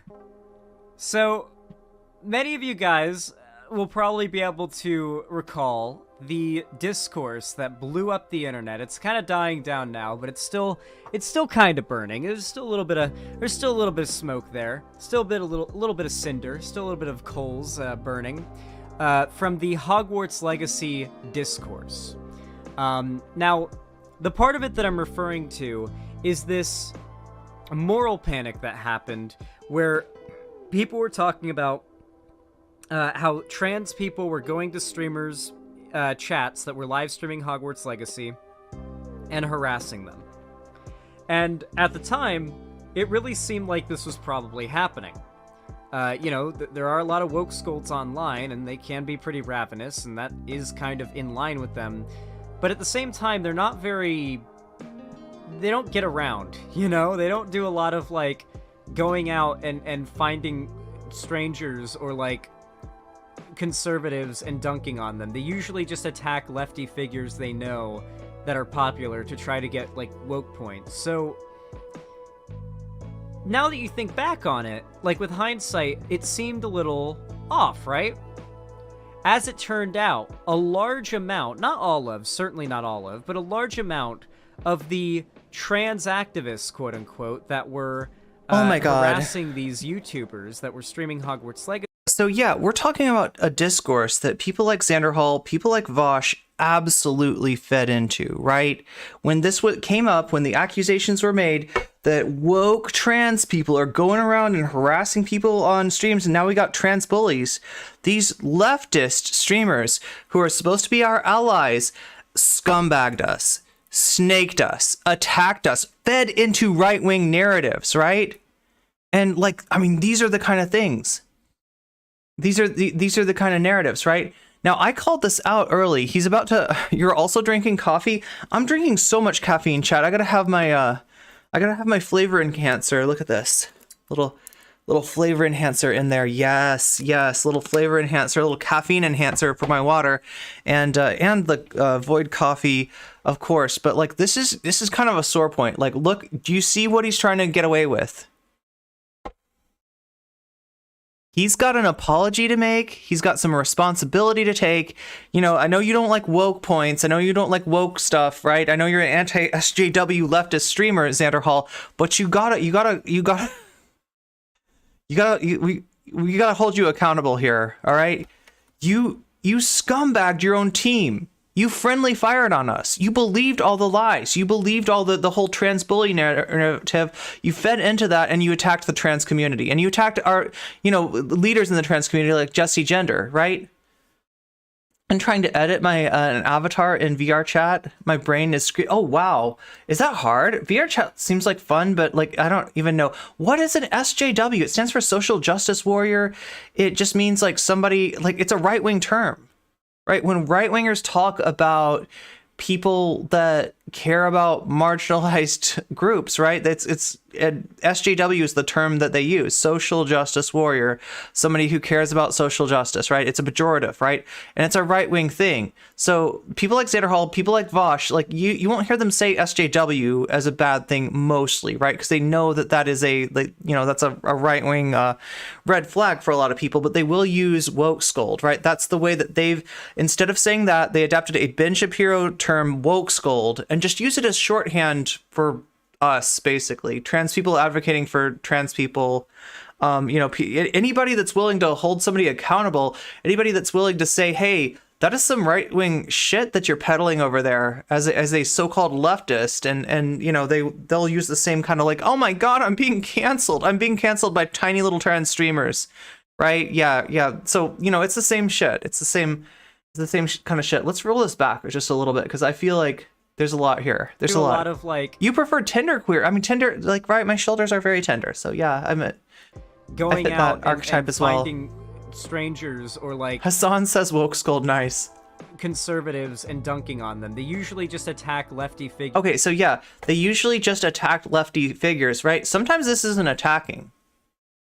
What the kind of thing that Xanderhal will typify as an attack is if somebody in a community, right? They watch the streamer's like, tonight we're gonna play Hogwarts Legacy, and trans people in their community are like, hey, I'm not about this, okay? I'm dipping, or sometimes they might even say I'm leaving the stream. I'm gonna unfollow based on that, right? That's what he's talking about, going after, right? Expressing disagreement, expressing displeasure. You're not allowed to do that. You're not allowed to do that in Xanderhal's community. If you do that, you are a woke scold. You are an SJW. You're bad. You're bad, and you're what's ruining the left, not Xanderhal, right? So shut up, sit down, and get in line with your parasocial thought leader. That's their years they know that are popular to try to get like woke points. To get woke points. now that you think back on it, like with hindsight, The thing is, it you seemed a little off, right? As The thing about this is you don't get woke points. I don't know where he thinks who's getting woke points from who, right? When you critique this stuff, you get harassed, you get lied about, you get attacked, you get like a crosshairs put on you, right? For these people's communities, because they're in the mindset that Xanderhal is our edgy boy messiah, all right? And even if he gets some things wrong, even if he's not great in certain ways, we got to defend him because he's our only hope, right? These are like, to the extent that Xanderhal does have, marginalized people, trans people in his community, these are people that do not believe in our own ability to carry forth our own liberation. They think that somehow, these, the dirtbag left, the edgy bro streamers, right, have got the right formula. That trans liberation can never come from trans people. And so that when we got an ally like Xanderhal out there putting himself on the line day after day, we just got to support him unquestioningly. I think that's, should be pretty obvious what's harmful about that. it turned out, a large Wait, are you saying SJW winos? SJW winos? amount, not all of, certainly not all of, but a large amount Like people who whine about SJWs? Anyone who uses woke in that manner is automatically someone I will assume to be on the right. So the fact that these guys think they are leftist is laughable to me. Well, I mean, like they'll hide behind woke skulls. So first, it's weird, right? Because you don't usually hear them say SJW in such a disparaging way. SJW is kind of old school too, right? That's like a 2015 term, right? You won't hear them say that. You won't usually hear them say this woke nonsense, right? Because that sounds like Ron DeSantis. But they will say woke scold, and that's literally a word that they took from Ben Shapiro. So, of the trans activists, quote unquote, that were harassing these YouTubers that were streaming Hogwarts Legacy were actually Nazi or incel trolls masquerading as trans people online. I remember somebody, a certain random small streamer chick, saying this. Not definitively, right? Because I don't want to invalidate any kind of harassment that anybody's getting. When somebody's getting harassed, and you don't know who it's from, you probably shouldn't make a definitive statement. But what I did say was that my experience on Twitch is that a lot of the harassment that appears to be coming from a certain group, coming from a certain community, right, that identifies itself as such, is actually coming from the enemies of that group, coming from the enemies of that community, right? And is meant to just basically isolate and alienate people, is meant to blame the harassment that goes on against these people on those people themselves. And this is literally what they tried to do to me, chat, and way too many people went along with it, right?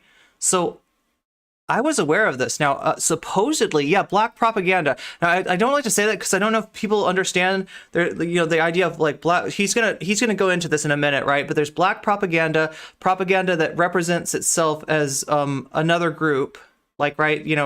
They say we are trans people and we hate you for playing Hogwarts Legacy, and they're really toxic and really nasty and stuff like that. But they're not. They're anti-trans, right? And they're trying to make trans people look bad. Gray propaganda, which doesn't identify its source, and then white propaganda, which is like I am trans, and to the extent that that's propaganda, right? But white propaganda identifies its source. So that's the the distinction between the different colors of propaganda.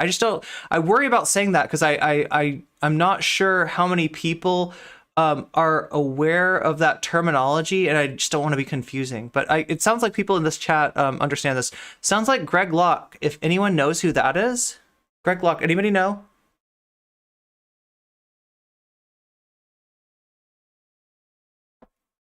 Getting nice and hydrated.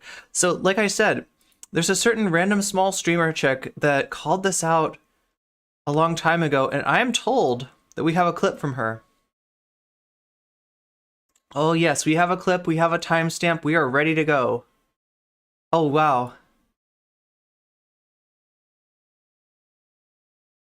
Wait, is that opening up? It's not. Okay, let's try it again. Oh, look at this. No comment chick on no comment clips, which if you're not already subscribed to this channel, you should be, all right? You're going to get some special stuff that you don't see on the other channel. You'll also see if you don't want to go to the channel itself and go to the homepage and then scroll down to live streams to find live streams that have already gone on that you might have missed. This one will actually alert you when there's a live stream. It'll come out as a new video, right? So that's the difference between no comment clips and no comment chick. And you should all here, let me just do this. Copy that link. A lot of these content creators didn't stream the game because they have trans people in their communities and chat let them know. Okay, that's beautiful. Now, like I said, there's some harassment going on. We're not sure who it's coming from. I think that given Twitch's nature, there's a good chance it's false flag harassment. It's harassment by transphobes. You know, like, so like I said, we can't know what we don't know, right? And I don't want to make any, like, kind of claim and then, you know, end up being wrong about it, right? And I definitely don't want to diminish, like, harassment that happens, because harassment does happen on Twitch. But I said that when you've got what appears to be, you know, pro-trans people acting toxic, a lot of times that's propaganda, that's black propaganda, that those are transphobes masquerading as trans people in order to hurt trans people. And Xanderhal just admitted it, right? And this is the guy that attacked us. This is the guy that said, like, you know, trans activists, trans people, right? And like he's treading on some dangerous ground there, right? When he says trans advocates. So if you have been around TERFs at all, if you've seen what TERFs say on Twitter, if you've been attacked by TERFs, if you've heard TERF propaganda, they will say trans rights advocate. They will say TRA. And the reason they say that is because they want you to think MRA, men's rights advocates, because they assume that they have this thing in their head that, you know, they're mainly talking about trans women, right? So calling trans women who are advocating trans rights TRAs is like kind of making us analogous to MRAs somehow, right? So it's, you know, it's a not so subtle way to misgender us, right? So he said trans advocates. I mean, that sounds a little different, but he was critical. He was saying that these trans people that are doing this, you're hurting your own movement, right? And it turns out in a lot of these cases, in the cases that he's about to talk about today, these weren't trans people. These were transphobes and you know, hard right reactionaries, or worse, LARPing as trans people in order to hurt trans people, right? This was impersonating trans people. That's where I think a lot of this stuff is coming from. So I'm not endorsing that, of course, all right? But I am endorsing the fact that we have power. And when we speak up and when we stand together, we can get things done. And, you know, getting streamers not to play this game is not nothing, right? We need more. It's not enough, all right? We're not where we need to be, but that is us showing our power. And I do like that we have that power, right? And the more together we are, the more power that we have, the more we get people who are afraid to speak up and are telling these streamers whatever they want to hear. Tell them to stop being pick-me's and stand with us, right? You know, that's good too, right? I'm not trying to divide the trans. Okay, so that this is happening within our own spaces that are. So yeah, this was on. I was talking about Hassan attacking Jesse Gender. Xanderhal attacked Jesse Gender. Vaush attacked Jesse Gender. I think these debate bozos, including Hassan, owe Jesse Gender an apology. Okay, now Hassan, like, I usually don't call Hassan a debate streamer. Usually, you know, like he's usually on the other side of these guys. But in this case, he was singing along with that chorus. In fact, him turning on trans people because he was mad about trans people in his own community. And yes, Hassan, you have a large trans audience. And yes, that is due to the fact that you're less toxic than the Vaushes and the Xanderhals out there, right? Trans people trust you a little bit more than those people, right? But when they spoke up in your audience, like, you didn't play the game, but you spent so much time attacking trans people, so much time complaining about trans people, so much time blaming trans people and saying that trans people are our own worst enemies, etc. This is harmful, and this is why you shouldn't do that, right? because you don't know what part of the pushback that you're hearing. Like, like with Hassan, obviously there's a certain component of his community that is trans that is just going to say, hey, please don't play this game. And like Xanderhal said, in general, trans people are talking to allies. Trans people are talking to people who are pro-trans. We are not wasting our time on like random VTubers out there that have never been political in their life and trying to get them to do right by us, because that's just not gonna pay off. We need to build consciousness, but we build consciousness first and foremost for the places that we have power. We have power within the trans community, and we have power, amongst trans allies, and that's what trans people were saying. This got typified as us being toxic, as us being bullies, and Xanderhal, Vaush, Hassan, etc. fed into this. So, like, I feel like some apologies are in order, and also some NCC rights. Can we get some NCC was right in chat? NCC was right. Can we get some NCC was right? Oh, we already have some, but yeah, NCC was right once again. In order to do, I hate being right what so is much, called but black propaganda. I was. Black propaganda is a form of propaganda intended Oh, we had to go to Wikipedia. to create the impression that it was created by those it is supposed to discredit. So the way that this worked with me, right, chat, was people would, pretend to be NCC supporters and then be toxic in other people's chat, right? And the idea there is that like they want people to think that NCC's community is toxic. And sometimes they'd even like name themselves stuff that had to do with me or my community, right? And they would go and harass people. And yeah, that's black propaganda. Xanderhal apparently reading about this concept for the first time. Black propaganda contrasts with gray propaganda, which does not identify its source, as well as white propaganda, which does not disguise its origins at all. So essentially, black propaganda would be a video made by a conservative in which, pretending to be a lefty, they Wait, if you're asking my name is Irene. say, actually, I think trans people grooming kids is good, or something like that. That would be black propaganda. Propaganda made by a conservative, made to look like it's from lefties, supporting something conservatives believe lefties believe, right? And that's exactly what the conservative, troll campaign was. And you may know it by the term PSYOP as well, but that's a little bit more of a LARPy term. But black propaganda, I think, is, I mean, yeah, the terms that you'll hear are PSYOP, or the more Chan version of this is GayOp, right? They'll call... This was what Keffels called the Picru invasion, right? Keffels called the Picru invasion. Let's do a gay op together, right? And that's like farmer language, right? This is Keffels staring into the void so long that the void stares back into her. This is Keffels chasing after monsters to the point where she becomes a monster herself, right?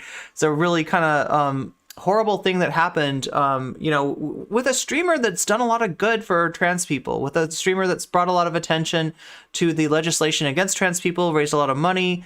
I'm not trying to underplay the things that Keffels did earlier last year that were really good, but then you had Keffels turning against her own community, turning against trans people, turning against the Picrus in order to infiltrate them, in order to make them look ridiculous, because she couldn't take the criticism that she was getting. When she turned on our side, so... accurate. Regardless, there was a bit of a situation involving a certain VTuber. Now, I'm just gonna say this, I do not watch VTubers. VTubers are just not my, cup of tea, I guess. I'm not really into that community. I don't think I could name a popular VTuber. Look, I'm not nearly into VTubers enough. It's a joke? Wait, what's a joke? Yeah, we got the 10 times combo. Like, somebody got the NCC was right 10 combo.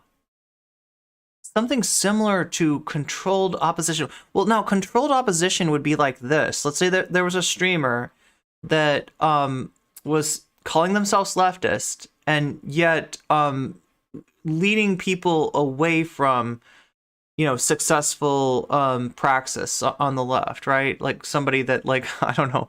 I'm not trying to say Vaush here, right? Because, I mean, I think Vaush is just legitimately a lefty who hasn't unpacked a lot of the right-wing stuff that he internalized, right? A lot of the brainworms that he got. He's unwilling to look at that. He's unwilling to unpack that. So I'm not going to make a Caleb Maupin take here and say that Vaush is, somehow a CIA plan or anything like that. But yeah, that's what it would be, is that somebody that was, controlled by the powers that be and represented themselves as being a leader in a group fighting against those things and did harm to that group in the process. So that's what the concept of controlled opposition is. Again, like, we can't look at and see what's in anybody's hearts of hearts. So I don't like get into characterizing like what I think people's real viewpoints are, because I can't know. I can know what they say on stream. I can know what the effect of their platform is, and I try to stick to criticism of that rather than criticism of,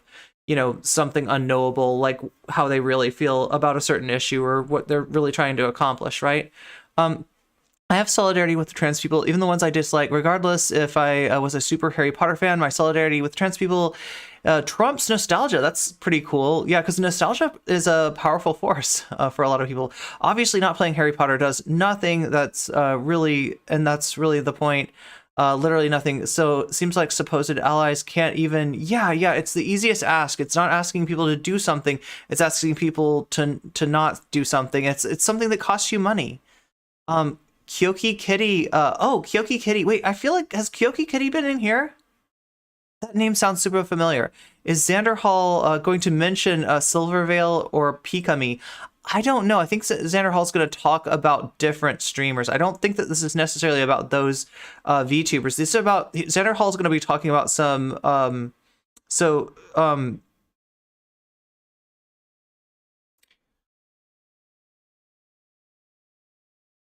Silvervale and Pikami are doing things that are useful to transphobes, all right?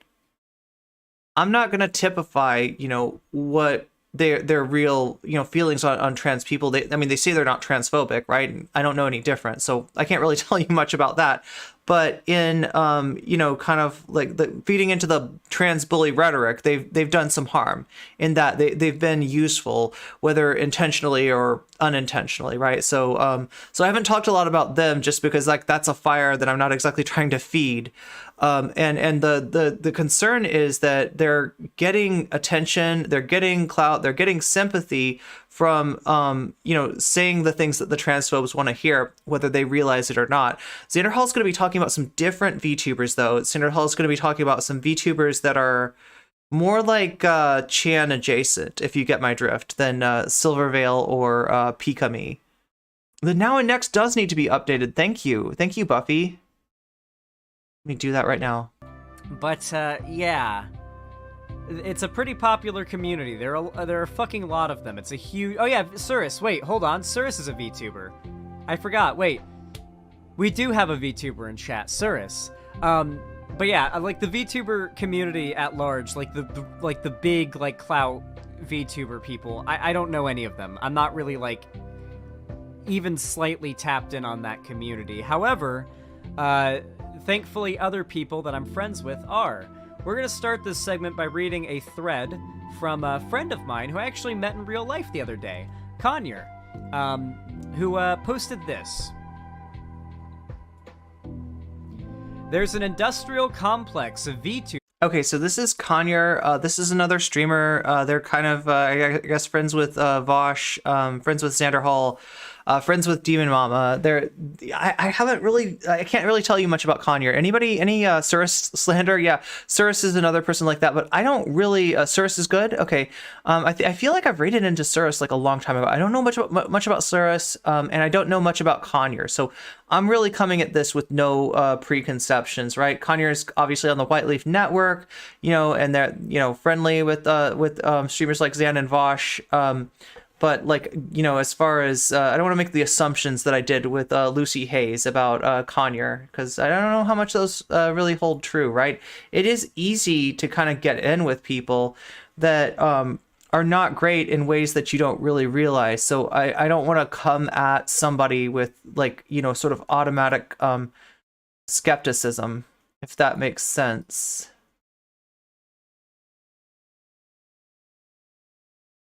I want to see this a little bit better. How is that?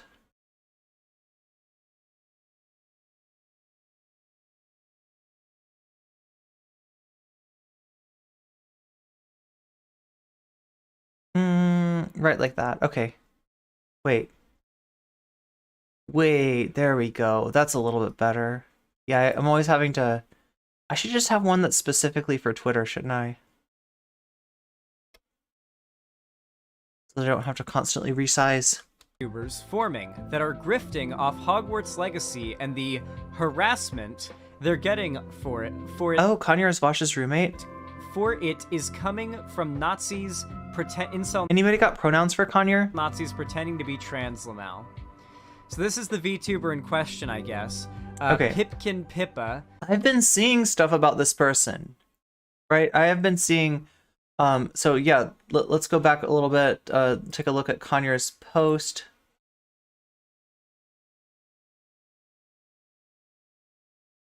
There it is, okay. We make this, can we computer enhance? We're already enhanced enough, okay. I should be able to... Why is it so hard to read things on people's screens? Anyway, that's Kanye's thread. Then about For it is.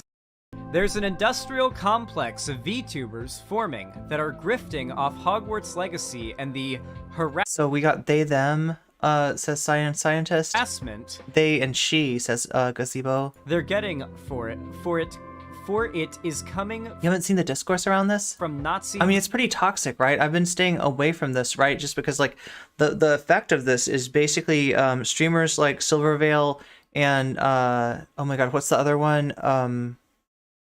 Why can't I remember something with P? But it's not this one. It's not Pippa. It's somebody else that goes. It's something P, right? Did I miss the topic with Finster? Unfortunately, yeah, we already covered Finster. We're talking about VTubers now. You can always check the VOD if you are a sub on Twitch, right? The VOD is available to all the subs. You can also get it on No Comment Chick on YouTube, right? That's the channel. And you just scroll down to live streams, and all my live streams will show up in the live streams. The live stream. And in fact, I think you could even go to YouTube right now and wait, no, you can roll back the stream if you want to. Just remember, if you say anything in chat while you're watching the previous part of the stream, it might be kind of confusing. Oh my god, you just got a sub. Where did that come from?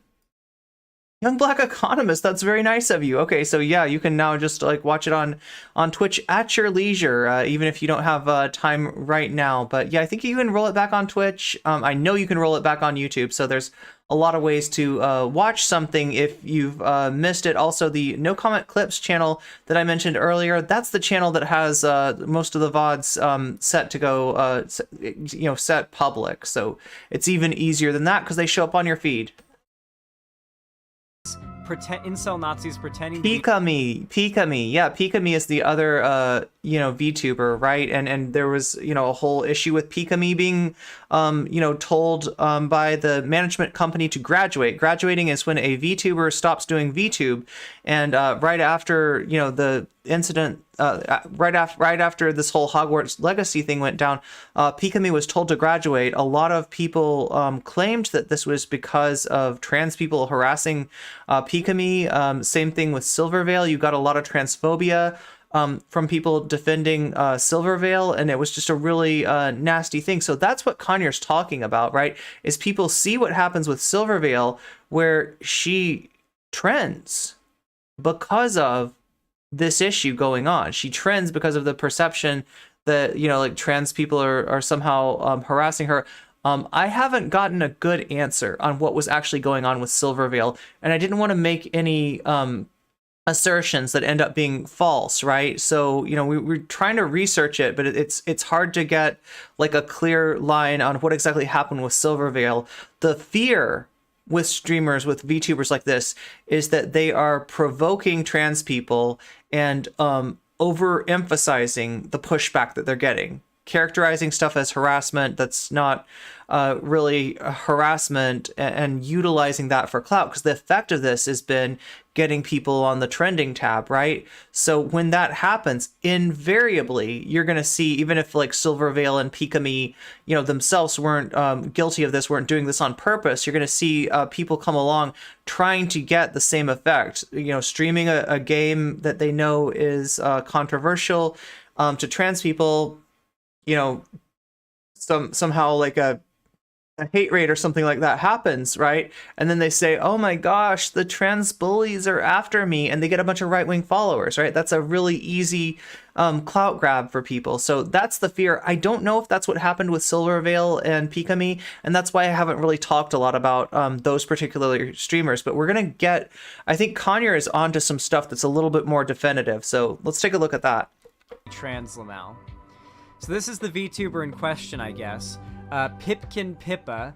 Today's stream. I hate this franchise, but I hate people on Twitter more. Is graduate another way of being fired? It sounds like it to me. If anybody out there knows VTubers better than I do, so my understanding is this: any of us can get software and create a VTuber. I have two VTubers, right? We have Blue Hair, and I also have I have Miss Umbrellas, like are my two VTubers, but I haven't really put a lot into customizing them the way that some of these bigger VTubers will.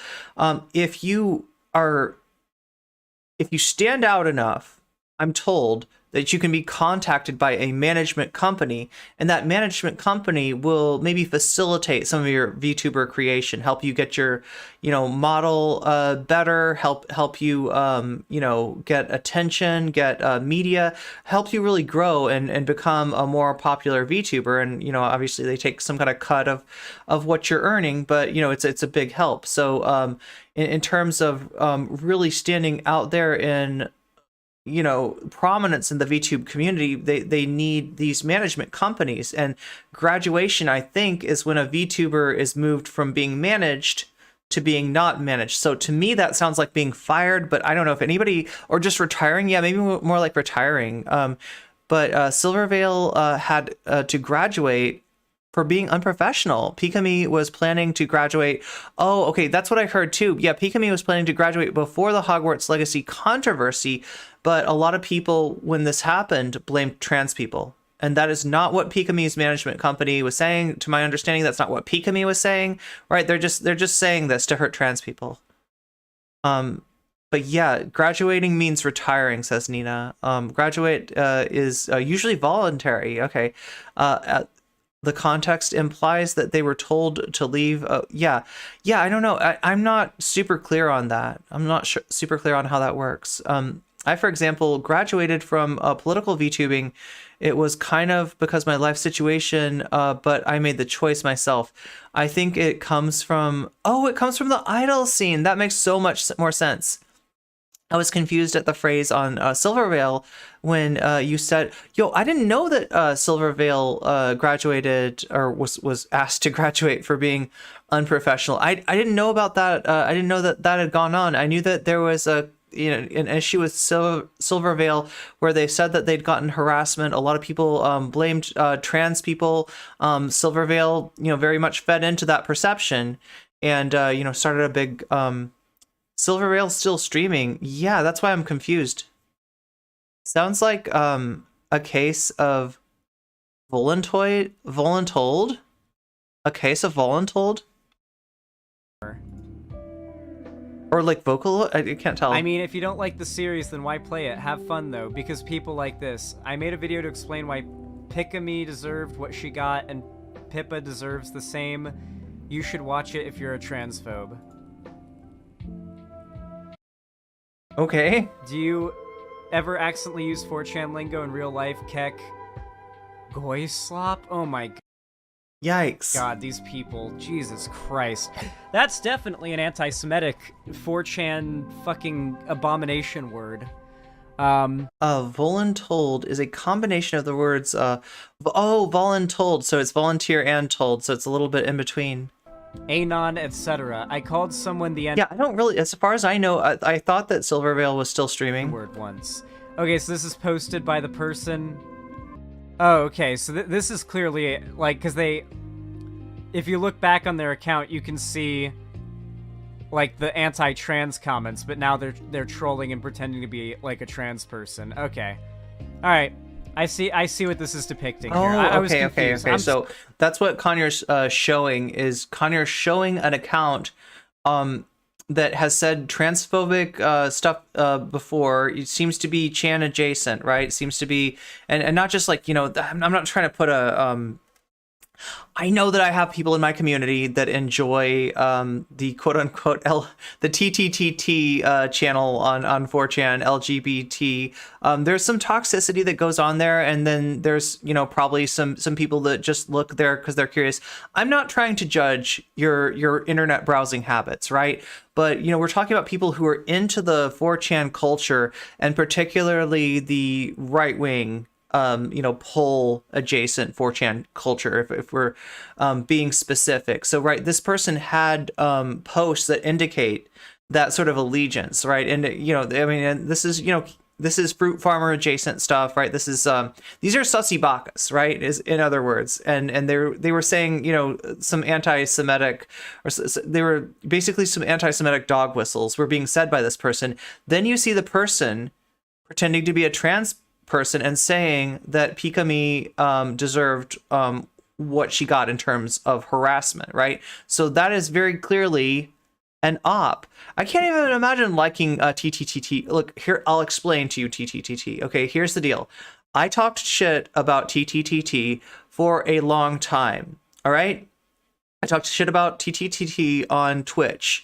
I make clips. Those clips go on TikTok, right? When the clips go on TikTok that are me, you know, dogging TTTT gets back to me, right? I get comments, right? And they're not just like, you know, screw you, you don't understand, like TTTT is cool, right? They're comments that are like, please step on me, mommy. And I don't want to do that. They like it when I talk shit about them, right? Does that make sense? So as a result, I don't talk shit about them. And like, you know, I've been corrected, right? I've made some assumptions about them in the past that people on that website, on that channel of that website, are big Blair White fans. Apparently they don't like Blair White, right? So I was wrong about that. They corrected me. And, you know, as a result, I just try to like not, anything that I say that's critical of TTTT is going to be appreciated in a way that I don't really want it to be appreciated. Does that make sense? Do you understand what I'm saying, chat? They like it too much. They like it too much when I make fun of them. So yeah. Tired, okay? I'm really sleepy. I'm not trying to really attract that audience, although I realize that there's people that go on there just to look, right? And I'm not trying to judge any of them. Right. Zan's sleepy. Strangely, there's more anti-trans harassment in these comment sections than anyone playing the Wizard game's ever gotten. It's almost like the right's been trying to fabricate and magnify this harassment to make trans people look bad because they don't think trans people should exist. Lamal, this one's an anti-Semite. Here, she's playing a game that references a one-world government, talks about how there's already a group of people running the world, while her chat spams oy vey. In another clip, she references the happy merchant meme after a donation. Lame AF.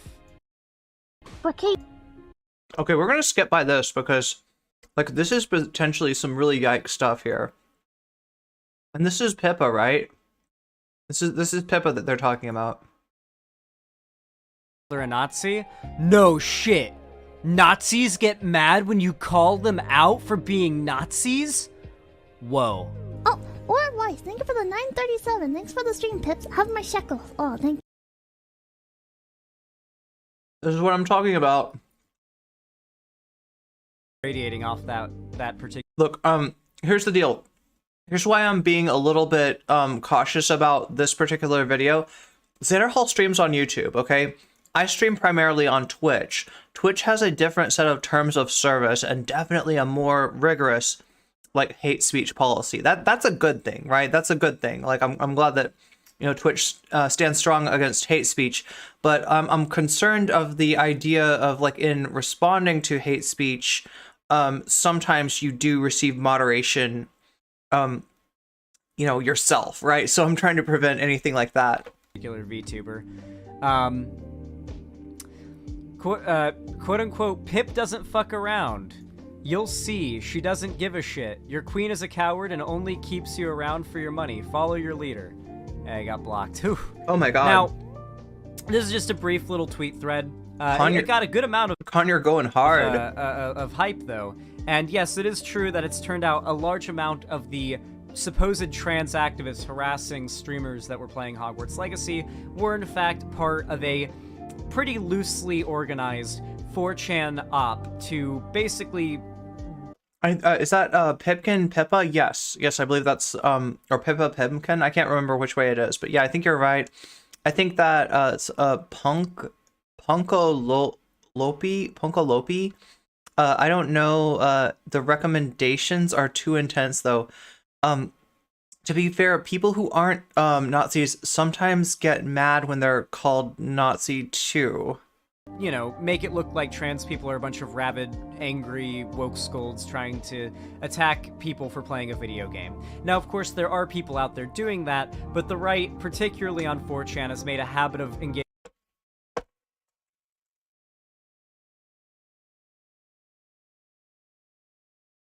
Citation. Now, let me show you the difference between Xanderhal and a trans ally, right?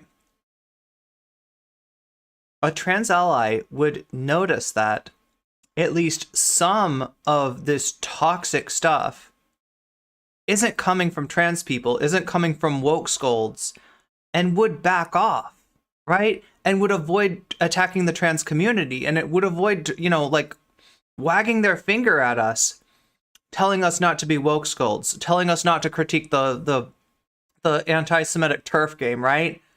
A trans ally would approach this in a completely different way, right? So I feel like this video represents Xanderhal realizing that he got this issue wrong, but what I'm missing, a trans ally would apologize, right? If they ever found themselves in this place, right, and really what they were trying to do was help out the trans community. Now, granted, wagging your finger in our faces and telling us not to advocate for ourselves is not a way to help us. But if you ever found out that what you were saying might be feeding into a right-wing narrative, as Xanderhal clearly has to understand now, you would apologize. I doubt we're going to get an apology, though. Nazis get mad in a distinguishable way. There's like the left is calling everyone a fascist these days. Yeah, exactly. That's kind of what they do with it, and they're more mad when they're doing like an op like this, trying to pretend to be somebody that they're not in order to get that person when they're engaged in this kind of op, right? I don't think it's his mom's kitchen.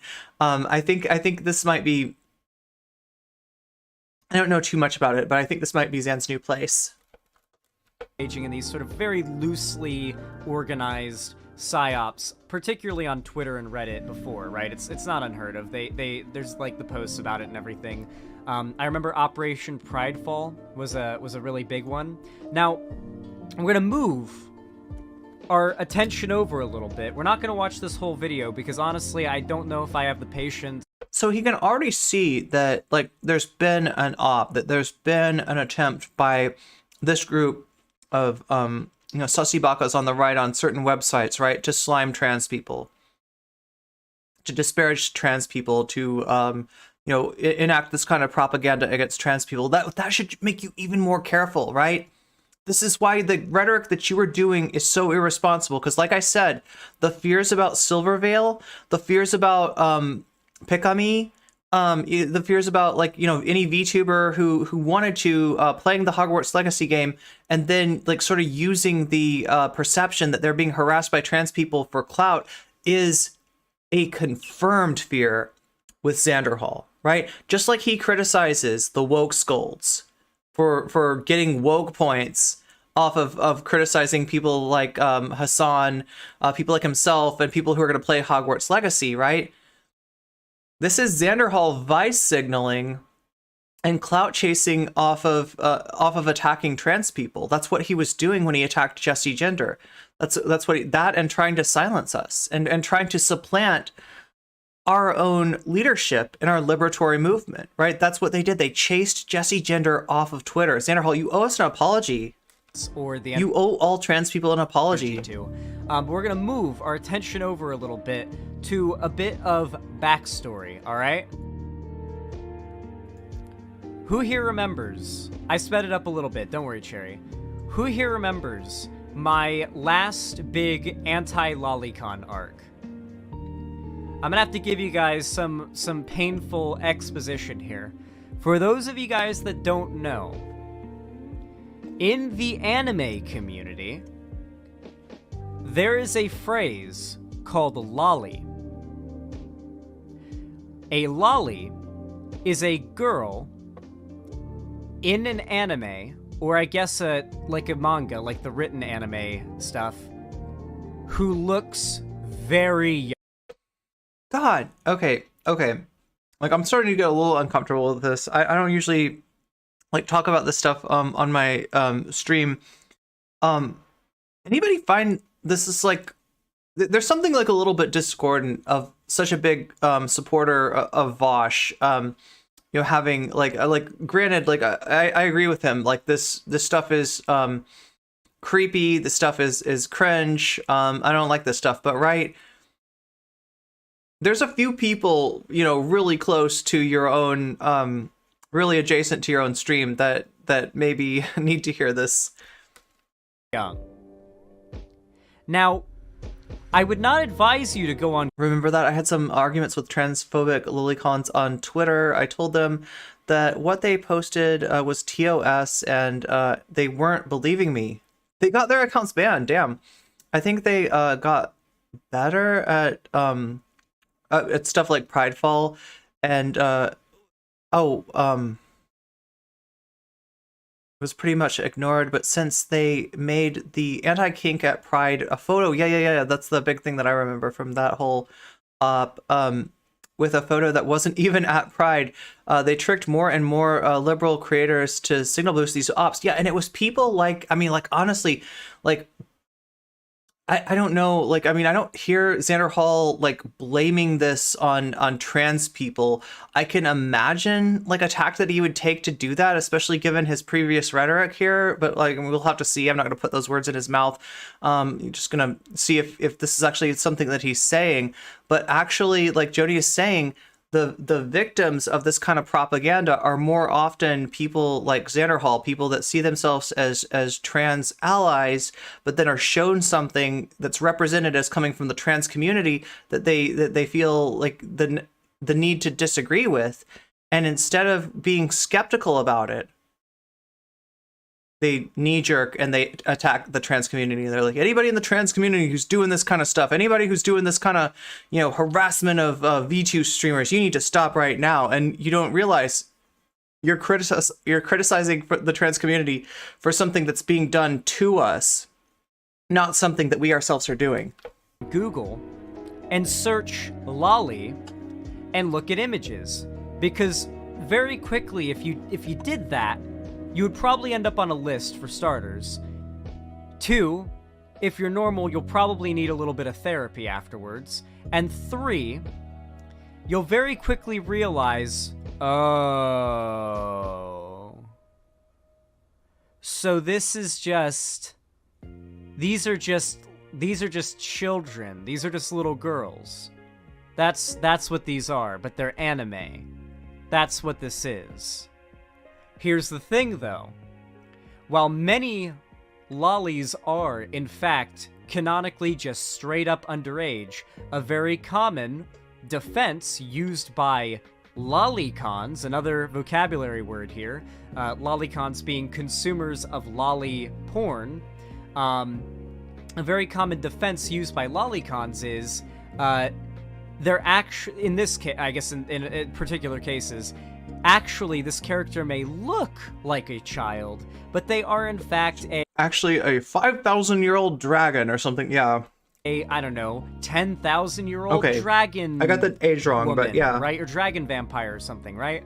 I don't know the actual. What's the exact meme? Does anyone know? She's a 5,000-year-old dragon. Oh, I got it right. What's the meme? Can someone quote it word for word? It's a very popular meme. Does anyone have like the word 10,000-year-old dragon? Is that it? It's just that? I feel like it was more than that. Like there was more to the meme than that. But okay, regardless, it's not important. Yeah, it's a very common defense, which right off the cuff should tell you these people know that their sexual interest in drawn children is weird, and something they probably even internally are ashamed of. However, despite that, there is a growing community. Oh my god, I don't know how much of this I can take. If the rest of this is going to be about lolicon, I might have to dip a little early. Like, right, this stuff makes me uncomfortable. I don't know. Like if there's a point to be made, you know, here, then I'm here for it. What's up, Starla? Good to see you. Meow. Wasn't Asmongold whining about how trans people were criticizing him? True, yeah. Now he's watching anti-SJW videos about anti-white racism. Oh my god. Oh my god. Are we gonna have to dip into that too? There was like a Chud Logic video of Hassan debating somebody, and it, you know, I think like was Chud accusing Hassan of being anti-white too, and all the debate bros are handling him with kid gloves. I mean, Xanderhal was literally trying to chase Asmongold's clout. I didn't realize that Asmongold had gotten this bad. Oh wait, there's a Chud Logic video about Asmongold, isn't there?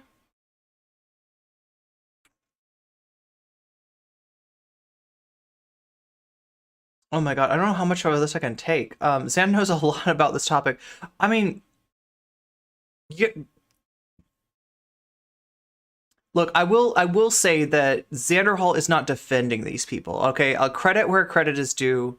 Like, Xanderhal does not seem to be a fan of this stuff. Xanderhal is being critical of this stuff here. Understand here, there are people that will defend it with that stuff, like, but it's drawn. Drawn characters don't have an age. Like, right? And you can't tell somebody's, you know, you can't tell the age of a drawn character. So, like, how do you know that this is inappropriate, right? Because it's like, it's just a drawing, right? I don't know. That's an argument I'm pretty sick of hearing. The 5,000-year-old dragon girl excuse is pretty tired, pretty cringe. Not a fan.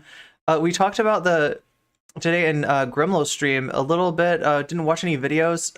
Okay, well, there's a Chud Logic video if you're interested. How much of chat wants to? The only video I know about this thing with Asmongold, I think, is like a Chud Logic video. The other thing we could do is actually watch Asmongold themselves, but it might be a little bit of a wild goose chase. There is a point to be made, but instead Xanderhal is going to call non-passing trans people more cringe than lolicon right-wingers? Okay, I guess we gotta watch more of this. Oh my god. Like, right, this is not the kind of content I of lolicon want to be covering here on the internet. I would honestly say they're pedophiles. I think most of you guys would agree. They're pedophiles. And I've gotten into fights with them numerous times in the past. And as you can imagine, based on the fact that VTubers do tend to have, like, anime avatars, there are a lot of VTubers with lolly avatars who heavily market themselves to guys who are into lolly. And it's generally very creepy. And we're going to be actually looking at one of those figures today, though it might not be exactly what you expect. But first, a little bit of Xanderhal related backstory, okay? Oh no, what is Xanderhal's backstory with this? I heard the word lolicon from Dragon Ball manga, which was some weird stuff. I think I remember it from Steins Gate. I think that might have been the place where, like, there's one of the characters in Steins Gate, like, is shorter and looks young, and the main character refers to her in that way. So, I actually don't remember when this would have been. This is so cursed. Time's kind of muddled for me. When did Cyberpunk Edgerunners come out, chat? How long has it been since Cyberpunk Edgerunners? Was it last summer? Am I right about that, chat? I think I know. I think it was like last summer, wasn't it? Am I right about that? Edgerunner. So Edgerunners is, oh yeah, that's right. There's that one character in Edgerunners who, like, has, like, somewhat of that aesthetic. I think is canonically of age, but, you know, the question is, like, people. It has a sizable number of people that are into her, you know, and into her in a way that's. I think it's Rebecca. Yeah, the one that always calls everybody Choom. Not every child character is Lilycon, though. Lilycon is specifically when those characters are sexualized. True, yeah. And so the Steins Gate example, I mean, that is not that for several reasons. But yeah, like what's his name? Ocarine, the main character, the professor guy. He's not really a professor. He's just he's a LARPer, but he's our LARPer in Steins Gate. Hyonan Kyoma calls her that constantly until he chills out for some reason and starts being like stops being a. This came out. You still haven't watched Cyberpunk Edge Runners? I feel like it's been a long time. I was gonna say we can watch that on Discord or something like that, but I don't actually know. I got what is this? There's something new on Discord where they're recording some of the voice calls. And not that. I don't know what that's about, but it might be about. It's on Netflix. Yeah, we need to watch that. Well, like it's on Netflix, so that means that certain stuff on Netflix you can watch on Twitch. If you all ever find something like that, let me know, right? Because like I mean, it would have to be only for people. What is it like? Only if you have your Amazon Prime. Oh no, it has to be on Amazon, not Netflix. That's right. What am I thinking? It's not a Netflix thing. It is an Amazon thing. You haven't played Cyberpunk either. Me neither. Long at the same time. Like 6 to 8 months ago, early winter. Damn, it's been a while. Okay. It's been a while. Regardless. Cyberpunk. They're talking about they are talking about recording voice and video calls on Discord now, completely reversing their policy. Punk Edge Runners came out, and for those that don't know, it was this cyberpunk universe. Like you probably know about Cyberpunk, very popular franchise. Cyberpunk universe anime, and it was very good. I actually didn't watch. Yeah, David Martinez, like. You know, it until after it all I can't say too much or I'm gonna do spoilers. Come out, and it was like already been out for a little bit, but I actually it's high time I chromed the fuck up. Actually was a little bit late to watching Cyberpunk Edge Runners. It was already really popular and everyone was talking about it, and my introduction to the show was seeing a lot of sex workers that I follow cosplaying a particular character. A character named Rebecca. I was gonna say, was it Lucy? That's the character I'd be interested in. Maybe Lucy's it was cool. Just like my introduction to this character being from very much of age women cosplaying this character. I felt like going into watching this show, yeah, this Rebecca character is very clearly just an adult who's short. She doesn't even really look shy. Do we need to add a posture check to our like points rewards? I feel like we need more point reward things. Like besides her height, I guess her eyes are kind of big, and she's got sort of a big forehead. But like everything about her vibe and her look is very adult-like. You know, her proportions, her demeanor, her dress, her gun skills, her like everything about her is adult woman. She's just kind of a short stack, right? Oh, a lipstick and check. That was Thank my impression in the show, right? And that is canonically what she is in the show as well. It's about time. I definitely don't think Rebecca qualifies as a lolly, or being attracted to Rebecca is pedo shit. In fact, I think the vast majority of people agree with that. Like that seems to be the overwhelmingly popular opinion. However, like when Belle Dauphine was cosplaying as Misty. Oh, Misty from Pokemon, yeah. You'd be surprised to find out that the lolicons have been adamantly arguing that Rebecca is in fact a lolicon. Or a lolly. They use a quote from one of the people who worked on on Cyberpunk 2077, referring to her as a lolly in response to somebody calling her a lolly who didn't work on the show. The quote was, "The lolly must stay." And what they've tried to do, yeah, the lolly stays quote. What these people have tried to do is essentially say, oh, this is a big win for the normalization of lollies, because they see Rebecca as like an in to the normalization of their drawn child porn. Now, I, of course, decided, you know what? I just watched Cyberpunk Edge Runners. I thought it was really cool. Normalization is a weird thing for this community, like the Vaush Cloud Network in particular, to talk about. Like I don't think that they're necessary. Well, God, actually, Vaush himself kind of does. It's weird. Like Vaush has said some stuff like, you know, who among us has not gone back through their browser history after a session and been utterly disgusted by the, you know, finding, like he implied, like, you know, because he's talking about like lolicon stuff, right?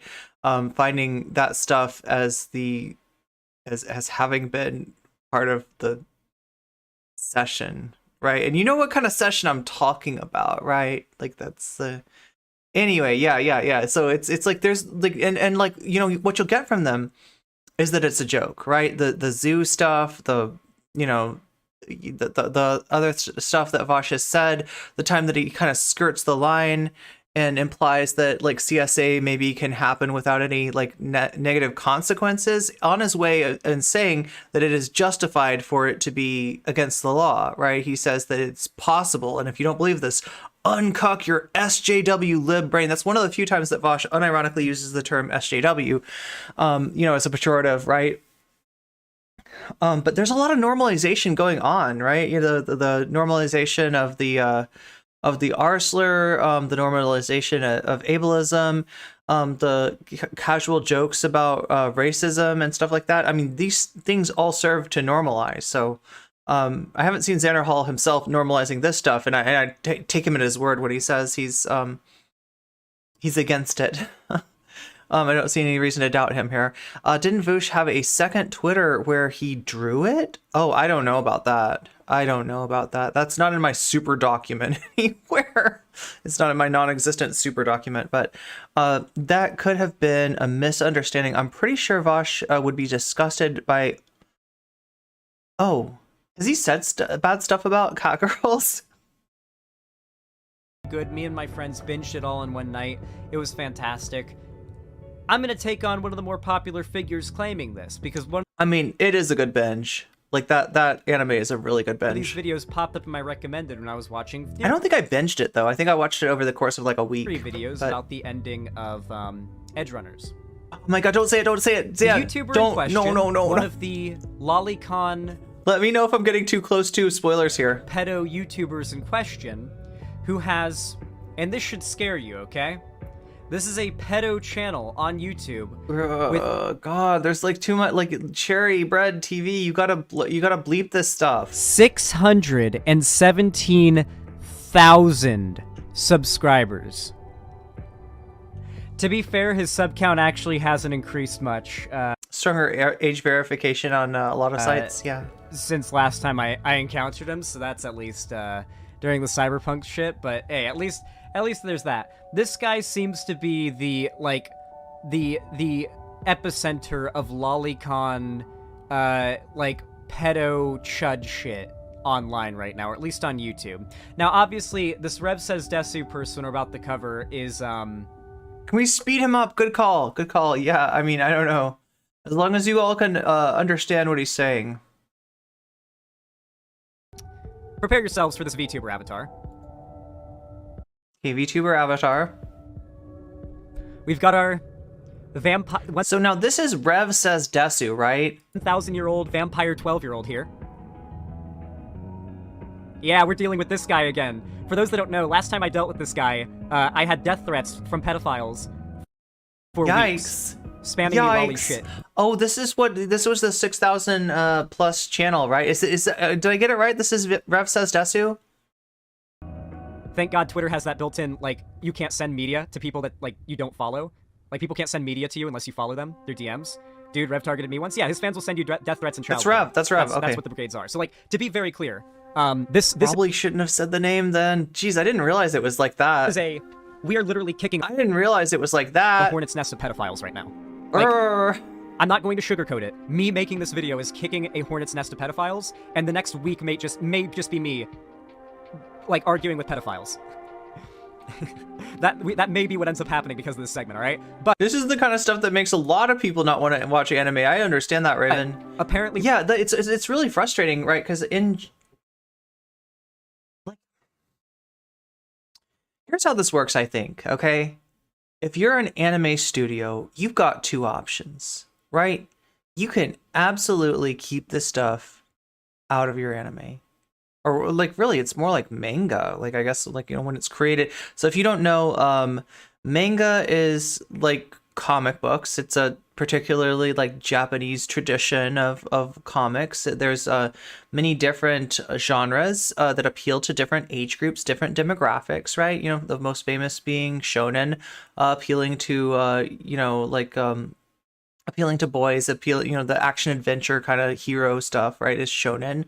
Shoujo, appealing to girls, right, et cetera, et cetera. There's a whole bunch of different forms. There's a whole bunch of different genres. But these mangas get published in like compilations. So, you would subscribe to a magazine that'll be like one chapter of one manga, one chapter of another, because they're being written chapter by chapter. And then if they're popular enough, or if there's a reason to believe that they'll work well as an anime, they'll get made into an anime. Now, some anime might be made, just original. They're not from a manga, but generally that's where it comes from. That's how the workflow works. The animes are generally adapted from the manga. So right, if you're a publishing company, or if you're like an anime studio, you could just like not deal with this stuff. That's a possibility. But there's an audience out there that wants it, right? And so in saying I'm not going to deal with this stuff, we're just going to disclude any material that could appeal to this audience from that, you're basically saying this is an audience that I'm going to just not try to gain at all. And then your competitor is going to say, well, if you don't want the audience, I'll take them, right? And so there's like a certain like perverse incentive, I guess, is how I would put it, to have a character or two that subtly appeals to this audience, right? And so when you're watching like a normal anime, a mainstream anime, an anime that everybody's watching, sometimes you'll run into something like this, right? And you just kind of have, just like that, like I don't know. It's one of the, and some people's like answer to that is just like, I'm not gonna watch anime. I'm not gonna watch anime because there's so much of this, and it pops up in places where I don't expect it, and it grosses me out, and etc. Right? The worst thing about this is the Tokyo City government, I think, spearheaded a campaign to restrict the selling of manga using lolicon material as a base around 2009 or so. But when the bill passed, the only manga that frequently got restricted was BL, that being, the yaoi or boy love manga. Generally, strangely enough, if you don't know this, right, that kind of manga appeals to girls, or appeals to women, right? That kind of manga is generally written for women in Japan, although not entirely, right? It's not but anyway, yeah, that being anime with gay romantic themes is what Spark That Blood is saying, is anime that with gay romantic themes or relationship themes are the only ones that are getting restricted along the lines of age, right? Whereas like the problem is much larger. I would say not universal, but it's pervasive. It's very pervasive, right? That you see this kind of stuff pop up in places that you do not expect it. So yeah, it probably keeps me from being more into. You used to translate some yaoi. That's really cool. Oh wow! So you speak Japanese, or at least that's. I started to learn a little bit of Japanese. Not normally into romance, but I love yaoi and BL. Yeah, I mean, like there's some really cute stuff out there for sure. Stopped reading a lot, and I guess that's one where you're not going to end up dealing with like where the age range is yikesy, right? Because they actually restrict that genre. But from what Spark That Blood is saying is that it's not restricted in outside of that genre. Oh, read with a dictionary? This dumb pedo motherfucker called out Conyer, my good friend. Oh shit. Okay, so that's what happened. Is Conyer got clapped back from Rev. So we're going in. All right. I wish I had a gas mask. All right. Well, I'm gonna pause the hightail music. I really wish I could keep it on to soothe my pulsing synapses. Is that what that is? Hightail music? But Hey, what's up, guys? Right here. Today we're going to be talking about the FaZe Connect member Pippa Pipkin, who has found herself as the latest target of Twitter Oh, freaks. that's really funny. I've never actually clicked on a Rev video, so I wasn't sure what the VTuber's voice actually sounded like. A little surprised. Pippa has now joined the ranks of people like Silverveil. oh, something you'll notice, by the way, is that these lolicon pedos will very oftentimes use like gross out insults towards those that don't like them. Like they'll call them freaks or weirdos, right? It's like I can make out a little Japanese. I have some of Yatsubato manga in Japanese. you're calling people that are weirded out by you being a pedo and jacking off to drawings of children freaks and weirdos. The projection is very strong. Oh god, and it's a guy voicing a little girl, very cringe. Wait, you thought this was going to be a girl voicing this? No, we're talking about the lolicon pedo people. I've literally never clicked on a video. I'm aware of this person's existence. I've literally never heard their VTuber voice before because I've never watched them. This is a grown-ass man. Herself as the latest target of Twitter freaks. Pippa has now joined the ranks of people like Silverveil, Pika Me, and other streamers. Okay, so yeah, Twitter Freaks was something that kind of got started by Silverveil. So you see, somebody like I don't know, where Silverveil herself is as far as politically and stuff like that. There's some real suspicion since Silverveil's definitely benefiting from some attention from the far right, but Silverveil used the term Twitter Freaks to talk about people, mainly trans people, that had an issue with her. And, honestly, from my understanding, if you look at YouTube and you type in this controversy, you're going to see video after video being like trans people are bullies. Silverveil did nothing wrong, right? That's like universal, right? Universal. It's like that, right? When you go to Twitter, it's like 50-50. You see, some people supporting Silverveil, some people going really hard and like basically advocating harassment of trans people in the name of defending Silverveil, in the name of defending Pika Me, right? But it's 50-50, right? And the people that are critical of these VTubers, and you could call them irresponsible for some of their rhetoric, for appealing and benefiting from transphobia, even if they don't maybe agree with it themselves. They say they don't, and I don't know any different, but there's been some criticism. Silverveil's clapback was it's a bunch of Twitter freaks, right? So Who are harassed. and a lot of that is because people are afraid to talk. I think honestly people are afraid to talk about it on YouTube. You know how the YouTube culture works, right? If you make a video about a discourse subject and you get noticed, you're gonna be potentially attacked over it, right? So I think that's why YouTube is the way that it is, and it's scary out there. Gotta love the debate, bro. Fascination with these PDF adjacent. I want to be clear, by the way, this channel has over 600,000 subscribers. This video has Xanderhal is over cringe. 100,000 views. When I say we are in the Judging people's voices is cringe. depths of it, Yeah, it's not about Rev's voice. It's about like the horrible stuff that Rev is saying, and I don't really know. Like all I've ever seen from Rev is like videos that are trying to push back on the idea of like Bridget's gender identity, right? Stuff like that, like issues like that. That's where Rev Says Dasu videos have popped up to me. Adding a VTuber PD. Oh my god, to the roster. new right-wing dark What's up, Polly? age. I fucking mean it. So much so that literal lolicon pedo YouTubers are getting hundreds of thousands of subs.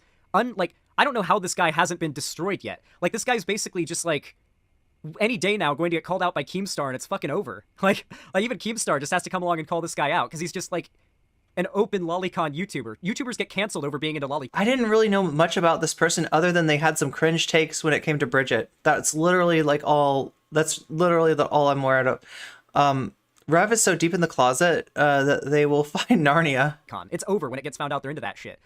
So this guy's just openly a defender of that stuff and even a representative of that shit.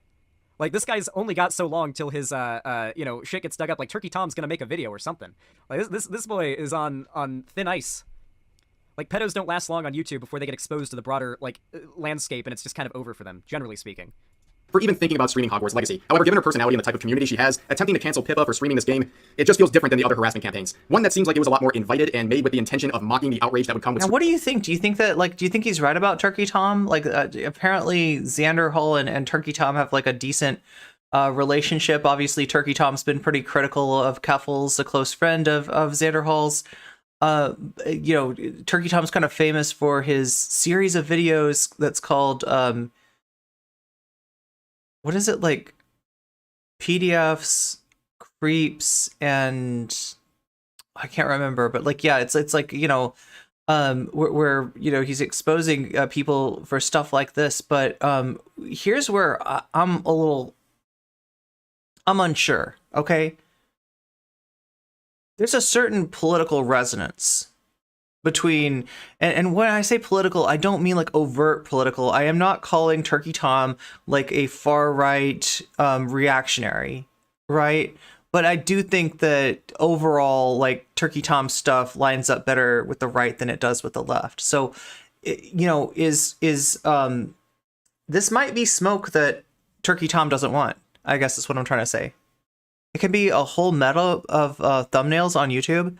Turkey Tom, God, you know, I wouldn't call Turkey Tom a chud. Turkey Tom is one of the, you know, just edgy commentary channels, right? So like I said, you know, kind of like right adjacent without being like Turkey Tom. If would get mad if I said that he was right wing, because he'd be like, there's nothing political at all about my channel, right? So it's one of these people that, like, you know, pretty prone to covering, like, you know, what the descendants of, like, the SJW cringe video from way back, but considers themselves to be non-political, and there's kind of something political about, like, a hiding behind that sort of edgy, you know, commentary bro demeanor. What's up, Quills? Meow. He said he has said worse than just the N-word. Okay, I wasn't aware of that. But yeah, Turkey Tom's done a lot of videos critical of Keffels, and not critical in the right way, right? Not critical of the stuff that Keffels has done of late, but critical of some of the positive activism that Keffels did earlier on, like last year, right? So yeah, not somebody that I'm a big fan of by any means. Streaming this game. So in this video, we're going to talk about how this outrage boosted her stream, and then we're going to look at the more unhinged quote retweets related, like the successor of Leafy. I could see that. to that. Of course, like, yeah, that wouldn't be another thing that, like. Then we're going to look at a viral thread attempting to cancel her, and then we'll end with a Whoa, it's Kanye. Whoa, it's Hassan. I know those people. guest cameo from the man, the myth, the meme, Hassan Piker, or as he was formerly known, Bro Tip. So we're going to start with this tweet right here. It is the tweet promoting her Hogwarts Legacy stream. The bro tip videos are so fucking funny. By the way, one of my favorite things, I feel like the popularity of Sam Hyde was actually one of the things that's tipped me off to the fact that we're entering another age of right-wing, like another right-wing dark age, I guess is what we'll call it. That a guy can literally go in front of an audience and do like a death threat meme toward, like, a guy who is like...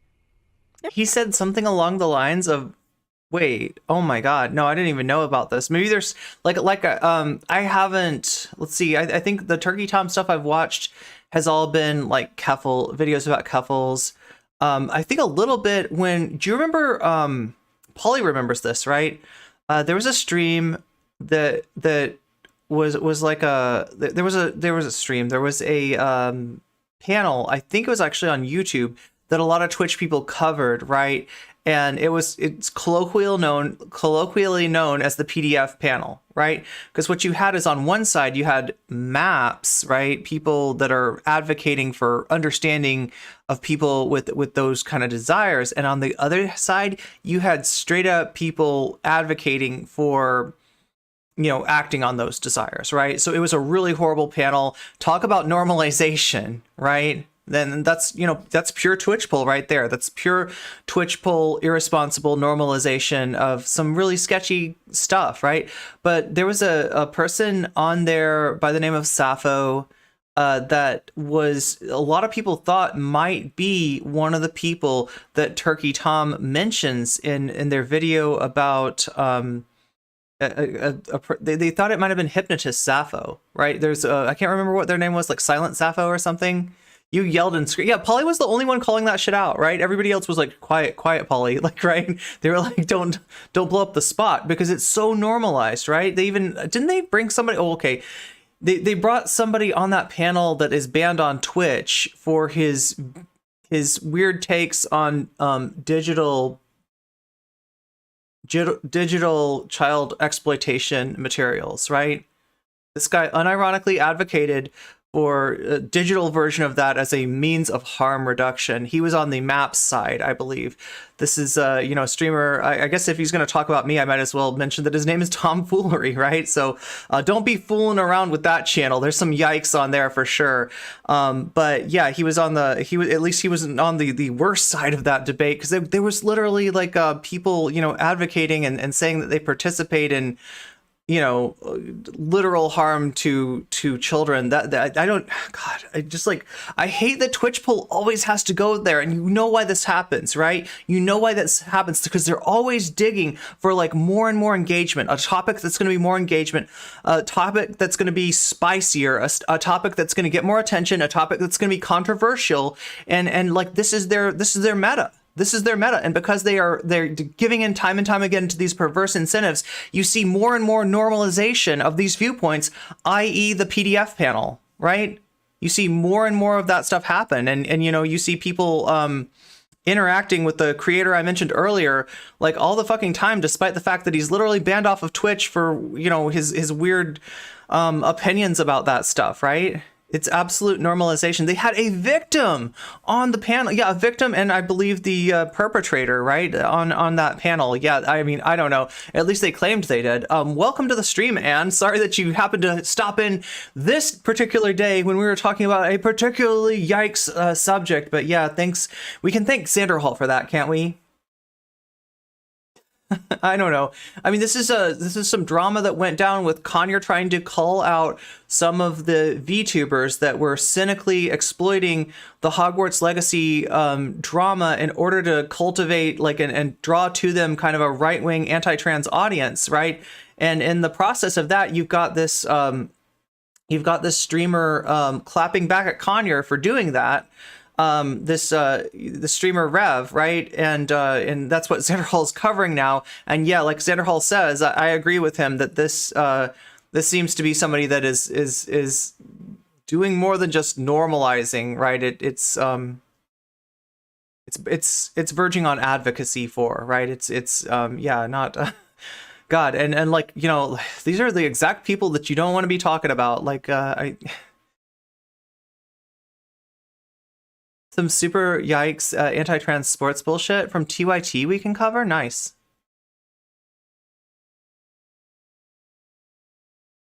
You had a discussion in 2020 with a supposed Vaushite who claimed that he can't be against, oh my god, the exploitation materials because of being a consequentialist, and he was having, oh my god.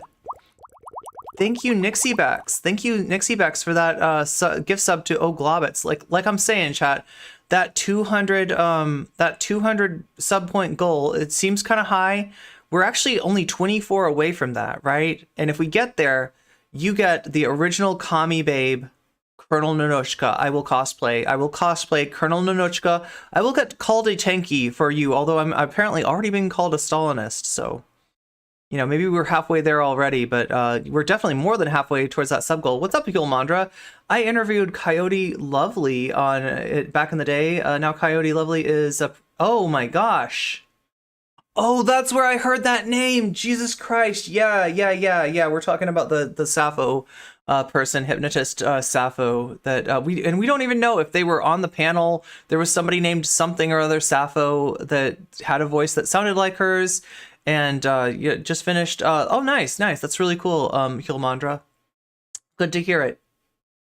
Zan knows a lot about this topic. I mean, like, to be fair, he is a friend of Conyers, and Conyers like literally fighting with this really toxic person that Xanderhal is talking about right now. So the thing, as bad as the debate brozos are, okay, I don't ever want to give you the feeling that they are the worst out there. There are worse people out there, right? It's not a very It's a pretty low bar on YouTube, honestly. Thing is, being an anime fan forces you into this information because these freaks will ruin any fandom. True. Yeah, that's one of the biggest problems. Wait, is Chud Logic doing a bad shoot right now? We have him scheduled on our show. Wait, what's going on? Oh my god, Yolkio! Oh my god, Yolkio! Yo, we might actually do it. Look at that. Are we up to 181 already? I have to take a look at this, right?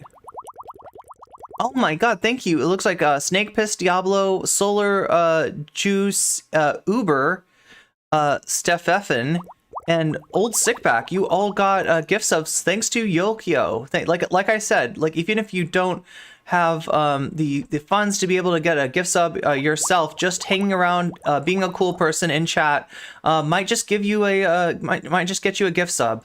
Without you having to pay $5, even though it is just $5. But yeah, there we go again. Yeah, we're 181. So yeah, 19 away from getting that epic cosplay, right? Name it Avi, sound familiar. Oh my god, yeah. So we're treading on some of the deep, dark lore of YouTube, right? In terms of this Sappho person, like they are notorious, right? They were involved in a podcast that just like I think got banned, right? I don't even want to mention the name of these people. I don't want to mention the name of the podcast, but it's literally a podcast advocating doing bad things to animals that no one should do. Hype Train is really close. Oh my god, thank you, Nixiebex. Thank you for the 300 bits and the cute little emotes. Meow. That's more like a bork bork than a meow, but still. I didn't think debate wasn't necessary. I never said I didn't think that debate wasn't necessary. They just got a major problem, and I don't think marginalized people can trust them to fight for liberation, especially when they're going after every perverse incentive. Oh my god, Jules, you just put us over the top to thank you. And also, you know what you did too? You gave us a break from this crap. You gave us a break. You guys, and you know what I'm gonna do with that break? I'm gonna do a little Weasel assembly. Wait, unless you all, like, there's also the based trans rights song that we can listen to. Maybe we'll have time for both. Because the hype trains are pretty long now. Oh my god. So 182. We're 18 away. Oh my god, I gotta get ready to dance.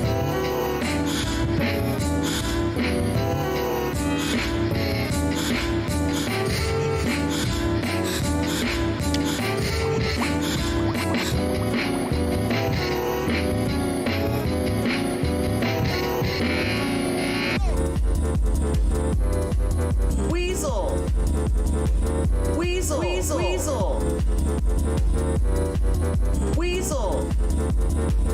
What a weasel. Weasel.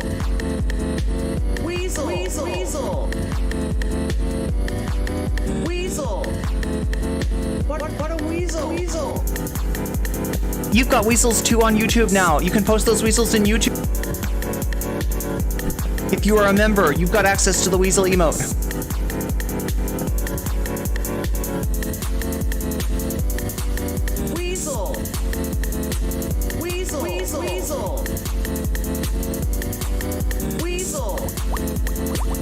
What a weasel.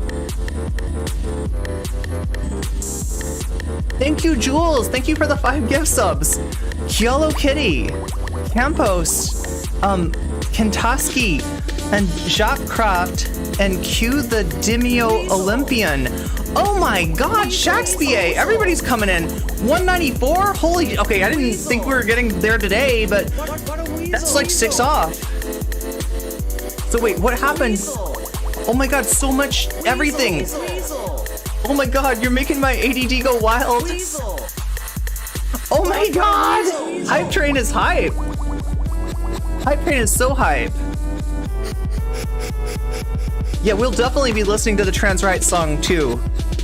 If anybody wants to, I need to find that again. What was it called? Like Trans Rights Dynasty or something in German? Oh wait, am I doing Tai Chi there? Yes, I am. Oh, that's right.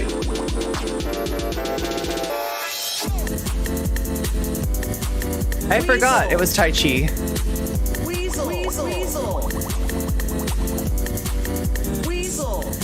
Trans Rights Dynasty. About to beat the last record.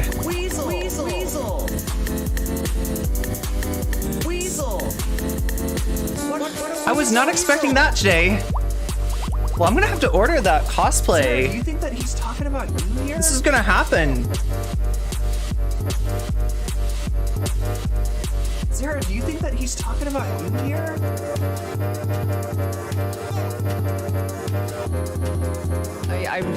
Fuck. So Logan Paul's giving my cat an abortion. I gotta go. I mean, that tends to happen with Logan Paul. Yeah, you gotta be careful when he comes over with his surgical kit. I don't know. So wait, trans rights dynasty spelled like that? Yes. Oh my god. Wow, there's so much going on. Let me try to read out what's going on. Nikki Bex, thank you for the gift sub to Coffin Punk. Hulmandra, thank you for the $10 Ain't No Chicken feed. Happy to help my friends. Oh, thank you so much. That makes you're excited about the Nanochka stuff as well. Yeah. The Nanochka, the Transbabushka. Well, I mean, like, I think those things are a little different, right? Isn't that the opposite of that? Anyway, I think Nanochka, doesn't it mean like granddaughter or something? Anyway, regardless, right? We're gonna be doing that. It looks like, wow, we are what, 196 out of 200. Let me click on this here. It's just like there's so much stuff going on here. Jules, thank you for the 200 bits. Nikki Bex, thank you for the gift sub to comment to Coffin Punk. Did I miss Shakespeare? Give a whole bunch of them too. Wait, did I read off Shakespeare's gift subs? Murphy NH, Squirrel on Film, Tanner Martin, Karadashane, I hope I'm pronouncing your name correctly. Firebird 710, you all just got gift subs as well. Wow, everybody's getting a gift sub. Literally everybody in chat is going to have a gift sub. We demand Comrade Nanochka. You will get Comrade Nanochka, and I will be excited to cosplay her. I will be excited to get called a tanky. But while we're waiting for that, let's have some trans rights dynasty here. Now we can't listen to level 1 anymore, right? I got in trouble for that. I got in trouble for listening to level 1, which is a Spanish band that I really like, but here's a German. Der Asphalt brennt, die Wocken stehen tief. Heute ist der Tag eurer Dystopie. Pures Glück, das durch meine Venen fließt. Das ist die große Party, die ich euch vermies. Spürt ihr meine Freude? Hört ihr das Gewitter? Meine Augen funkeln, meine Zunge bitter. Ein Feuerwerk, große Euphorie. Willkommen in der Transagender-Dynastie. Ich bringe aggressives Kerosin in meinem Kanister. Turfs kriegen von mir gar nichts außer Mittelfinger. Es gibt endlich auf die Fresse, das geschieht euch recht. Ich und meine Trans-Cuties feiern heute ein Fest. Eure Theorie zerbricht in 1000 Splitter. Wir sind keine ausgedachte Dunkelziffer. Wir sind eine Mio-Existenzen. Eure Meinung ist keine Meinung, das ist Bullshit, ihr Pisser. Ihr seid kein neuer feministischer Flex. Ihr labert Scheiße im Netz. Glaubt, ihr seid das Gesetz? Doch eure erfundenen Regeln sind der letzte Dreck. JKs Aposteln, dass ich nicht lache. Ich kick euch alle weg, ey. Diese miesen Argumente, getan als Protest, die hab ich schon als Kleinkind in der Luft zerfetzt. Hab die Taktik gecheckt, ja, ich gönn mir den Sekt. Denn ihr habt keine Chance, nein, ihr kriegt mich nicht. Ihr kriegt mich, ihr kriegt mich nicht. Tränen aus Leid in eurem Gesicht. Ihr kriegt mich, ihr kriegt mich nicht. Ich habe alles. We just broke the record. Yokio, damn. Der Asphalt brennt, die Wolken stehen tief. Oh my God. Was gibt's heute zum Mittagessen? Ich glaube Beef. Ich chill im Fitnessstudio, draußen Apokalypse. Ihr macht Pausen? Ich mach Liegestütze. Ich bin die hotteste Maus, werd euch alle frittieren und leise lächeln, wenn eure Herzen erfrieren. So kaltblütige Scheiß-Turfs, die haben alle Schiss vor ihrer eigenen Queerness. Niemand ist cis und niemand hört euch zu, ja? Ich bin trans und hab gewonnen, ihr seid Loser. Mache Hate zu Cash, mir geht's super. Ihr habt keinen Style und ich bin cute, ja? Ich chille, ich habe keine Eile. Ich werde immer reicher und ihr seid bald pleite. Ja, ihr zählt eure Sorgen und ich zähl meine Scheine. Ich zieh große Kreise und ihr zieht jetzt Leine. Ihr kriegt mich, ihr kriegt mich nicht. Tränen aus Leid in eurem Gesicht. Ihr kriegt mich, ihr kriegt mich nicht. Ich habe alles, was ihr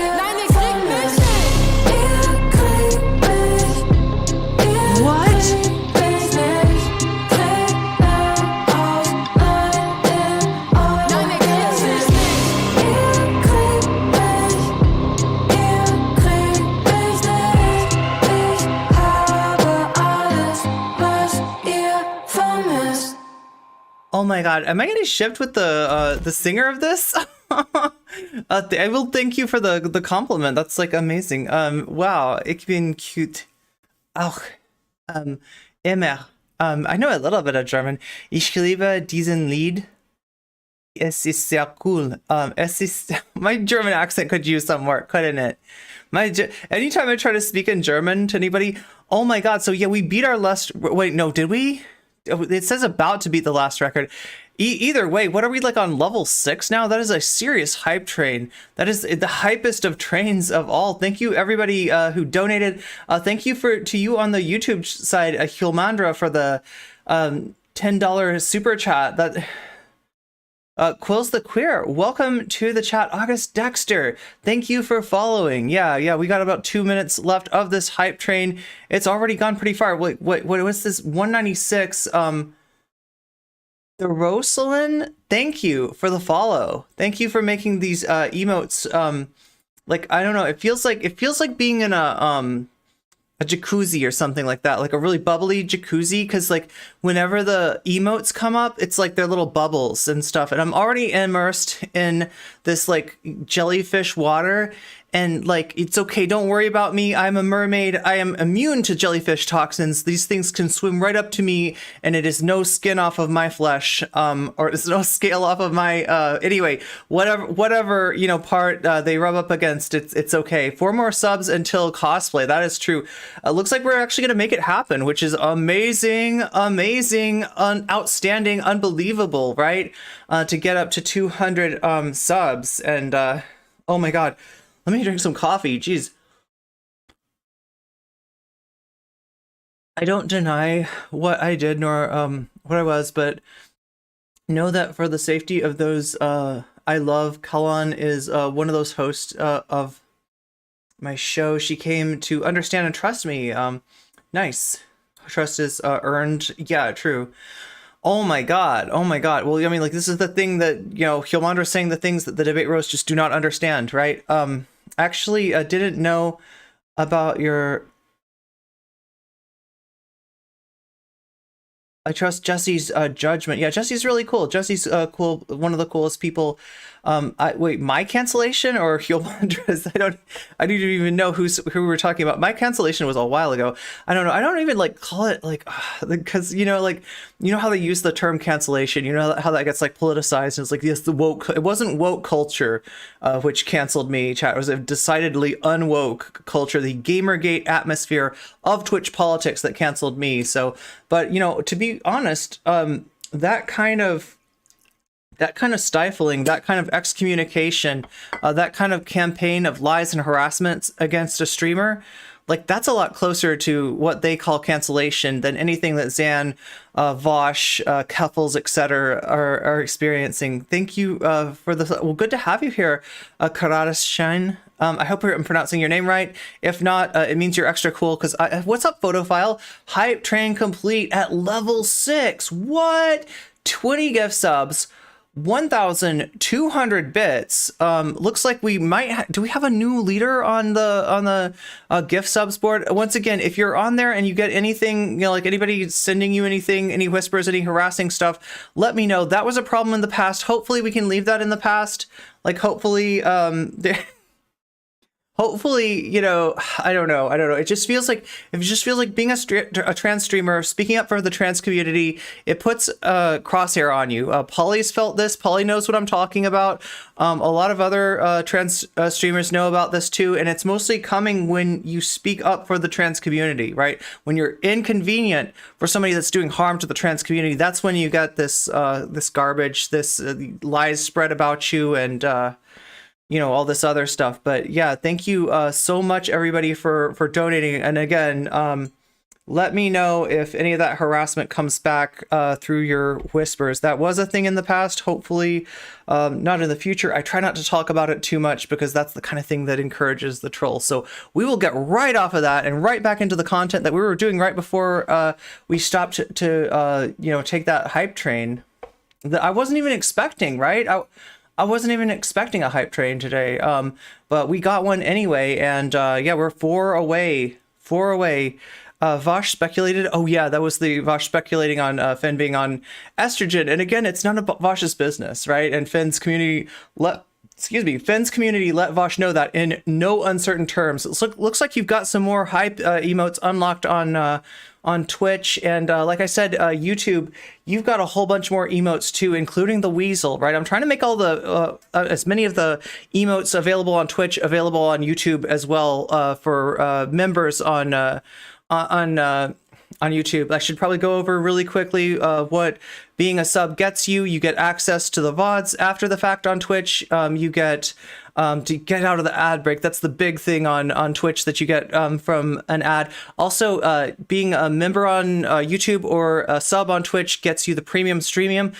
This month we're talking about maybe doing something on the Spanish Revolution. Kind of a complicated affair. I don't fully understand that. Like, there are so many different factions in that, and Vaush tried to get into that, but I got the feeling he doesn't really understand it. I would like to understand the what happened a little bit better. So, we're going to do a premium streamium on that, and maybe do a little drama for you too, because like that's a great thing to put behind the high wall. A paywall is put some drama behind the paywall as well. So if you want to hear the tea get spilled, that goes on the premium streamium.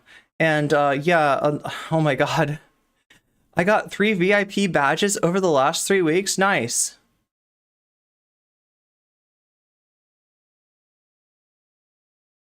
He said that Finn was there was a 99.99% chance. Oh my god.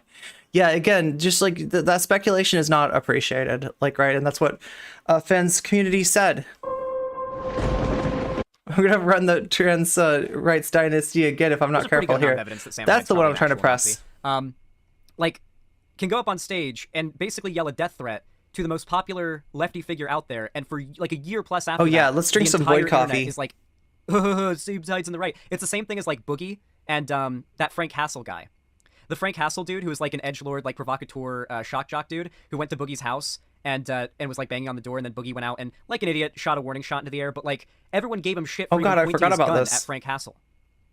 Like, under no circumstances are you in the wrong for pointing a gun or shooting someone who is trespassing on your property after long-term harassment online.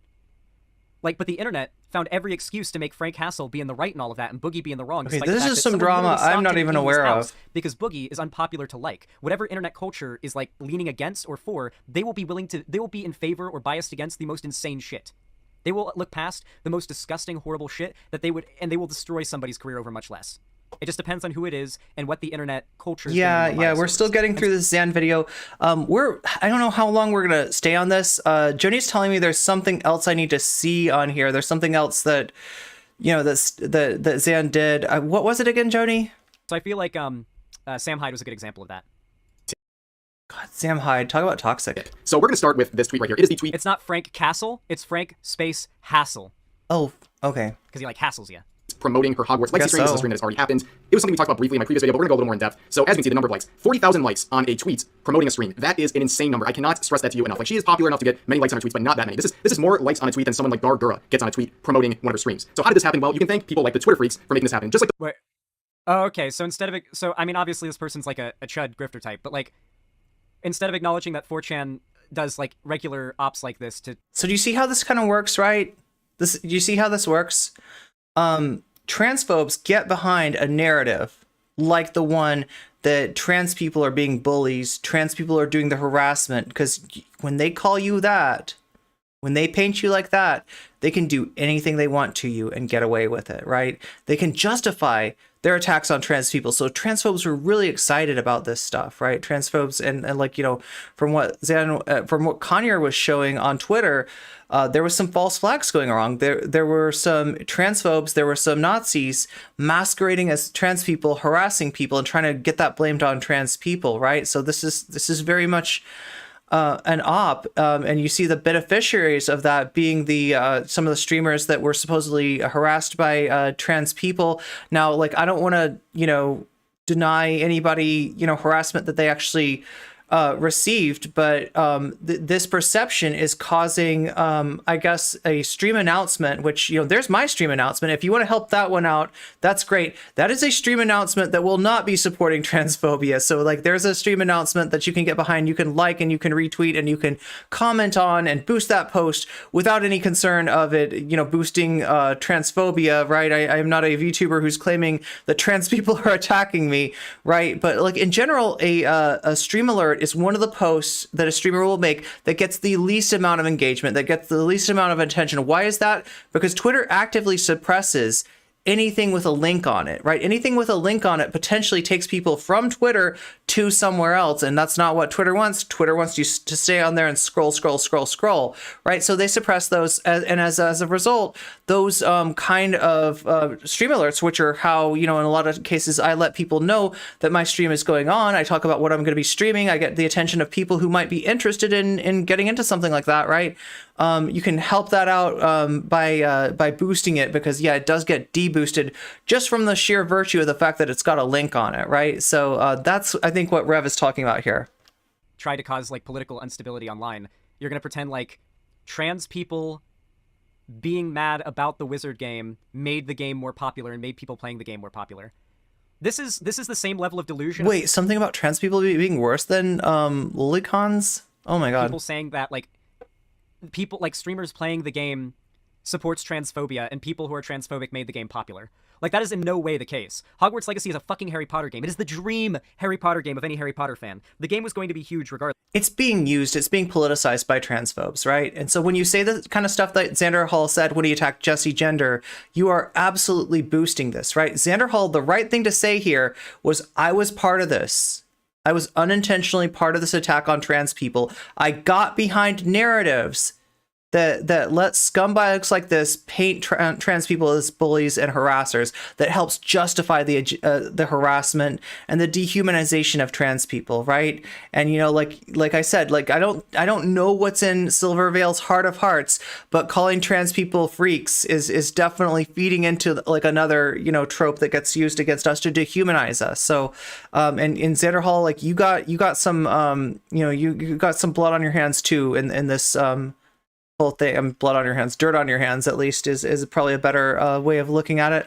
Streamers playing it was going to be huge regardless. Trans people, even online, are a ridiculously small proportion of people on the internet. They did not play a substantial part in the popularity or the increase in sales in the game. Like, not even the spite. What?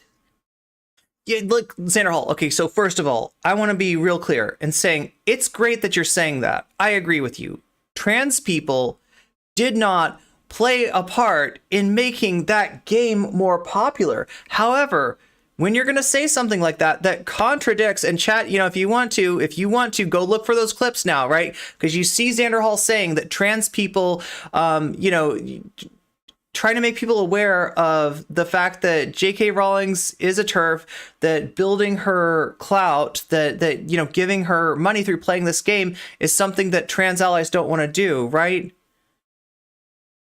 That didn't make the game more popular. That is the media narrative. That is one that he fed into, though. That is one that he fed into. He told trans people to shut up and sit down and not make the game more popular by protesting it. He went over this whole thing about like how boycotts, make things more popular. That is a possibility, right?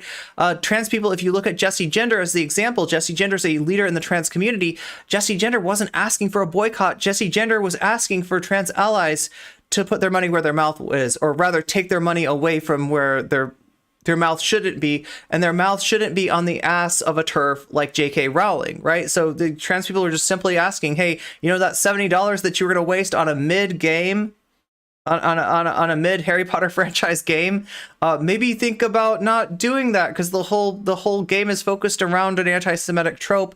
It is from a TERF, the queen of the TERFs, J.K. Rowling herself. Maybe not a good idea to do that, right? That's all trans people were saying.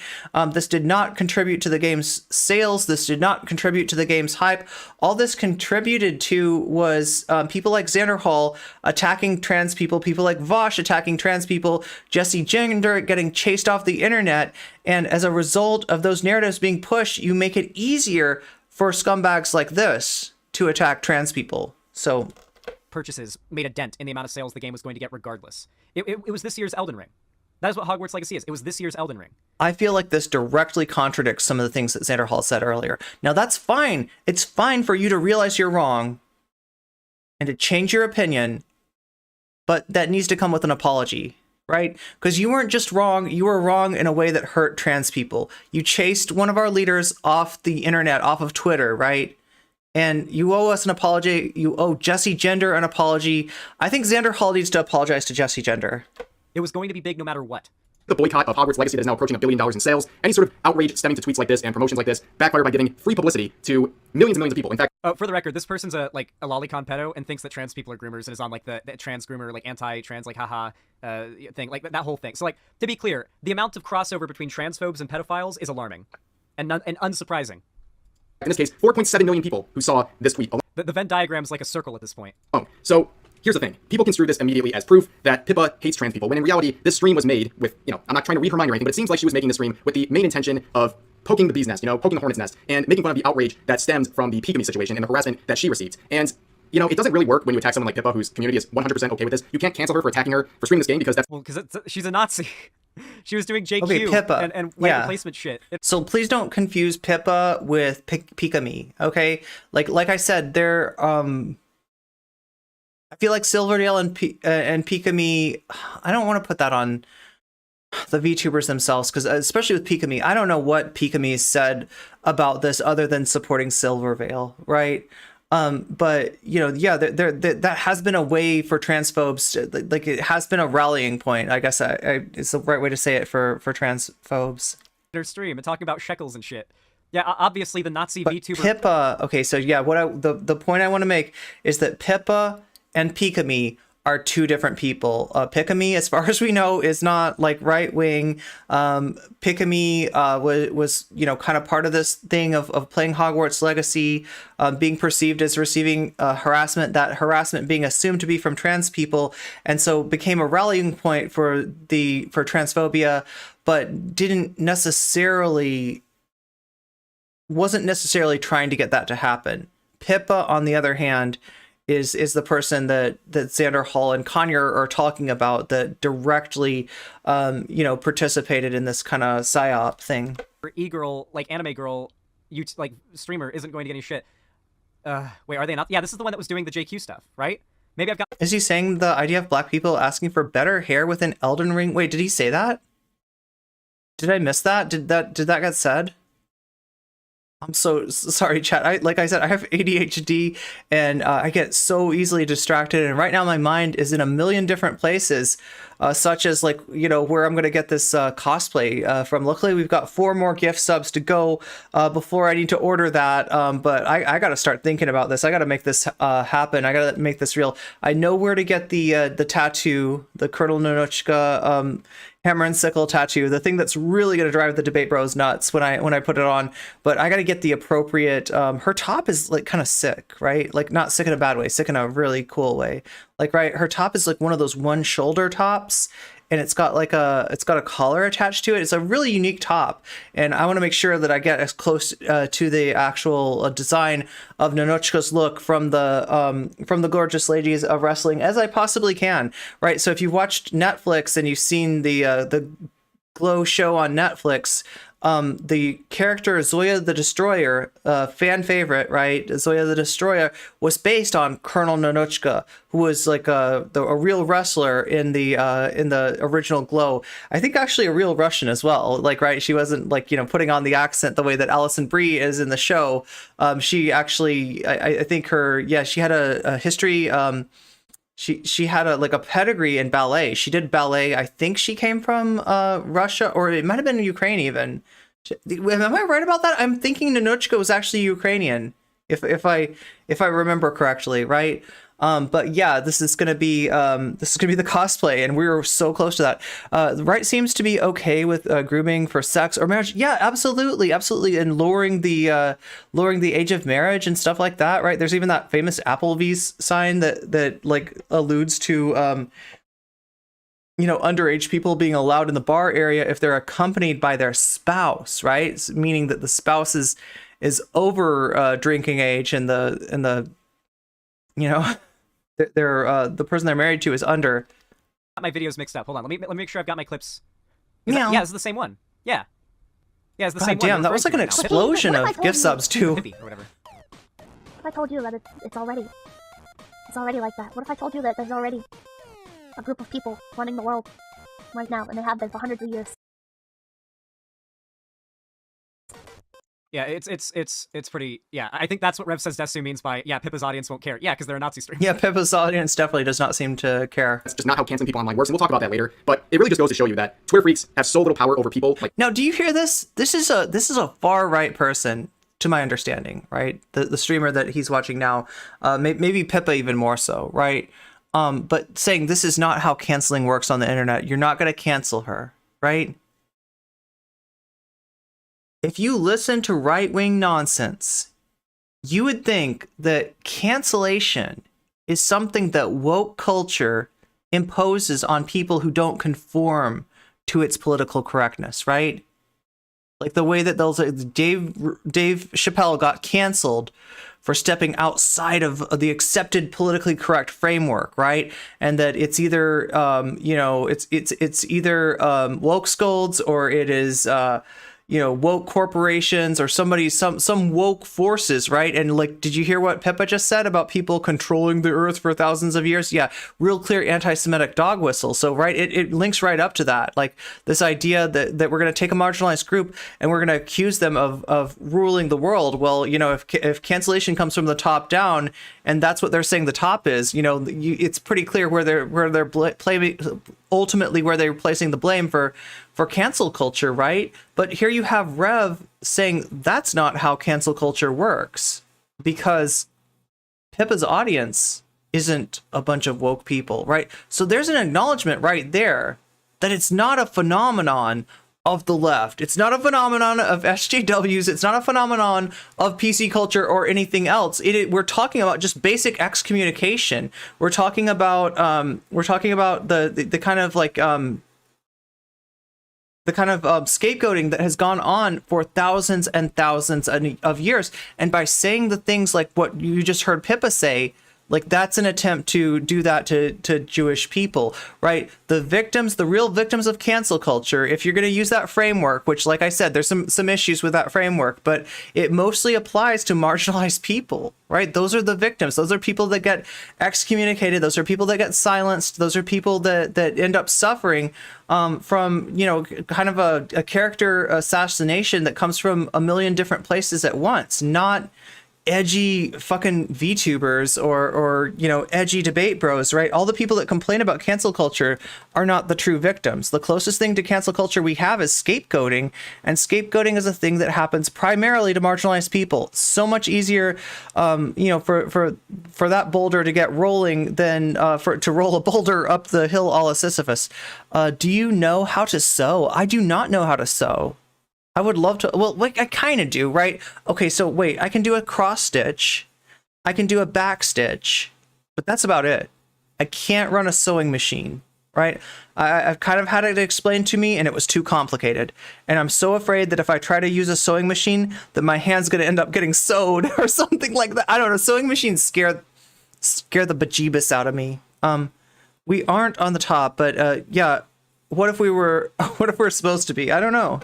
Pippa, who simply don't care. One of the reasons I believe marginalized people can't trust people like Xanderhal, if he thinks black people are asking for more inclusion, as far as hair in Elden Ring and trans people asking you not to play Harry Potter in solidarity, if he thinks these things are meaningless, he's more interested in placating cis white hetero hegemony than their supposed allyship with marginalized people. Well, like, I mean, this is the appeal that he always makes of, like, think about the normies. The normies aren't going to get this. The normies aren't going to, even in my thread that Vaush ratioed the other day, right? You had people saying, this is why people look at, like, this is why people think progressives are crazy, right?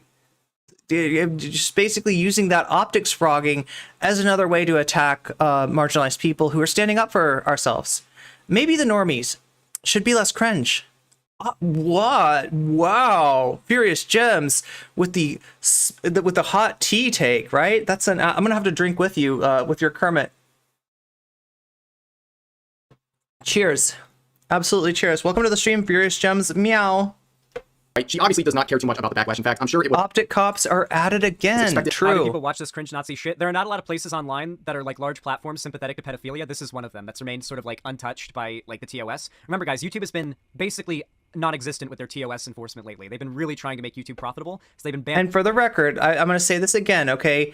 Debate bros are problematic. Zen's problematic. Vaush is problematic. These are obstacles for having a left that's based on solidarity, rather than a left that's based on dominance paradigm, rather than a left that reinforces like hierarchy based on privilege. Right? These people are obstacles, but you know the person that Xanderhal's covering here is scales of difference worse, right? Scales of difference worse. Like, you know, he's right. And I mostly agree with his assessment of this streamer, of both Pippa and Rev, right? These are really, really sussy bakas here. A lot less. They've been striking a lot less. Even the false strikes have almost disappeared.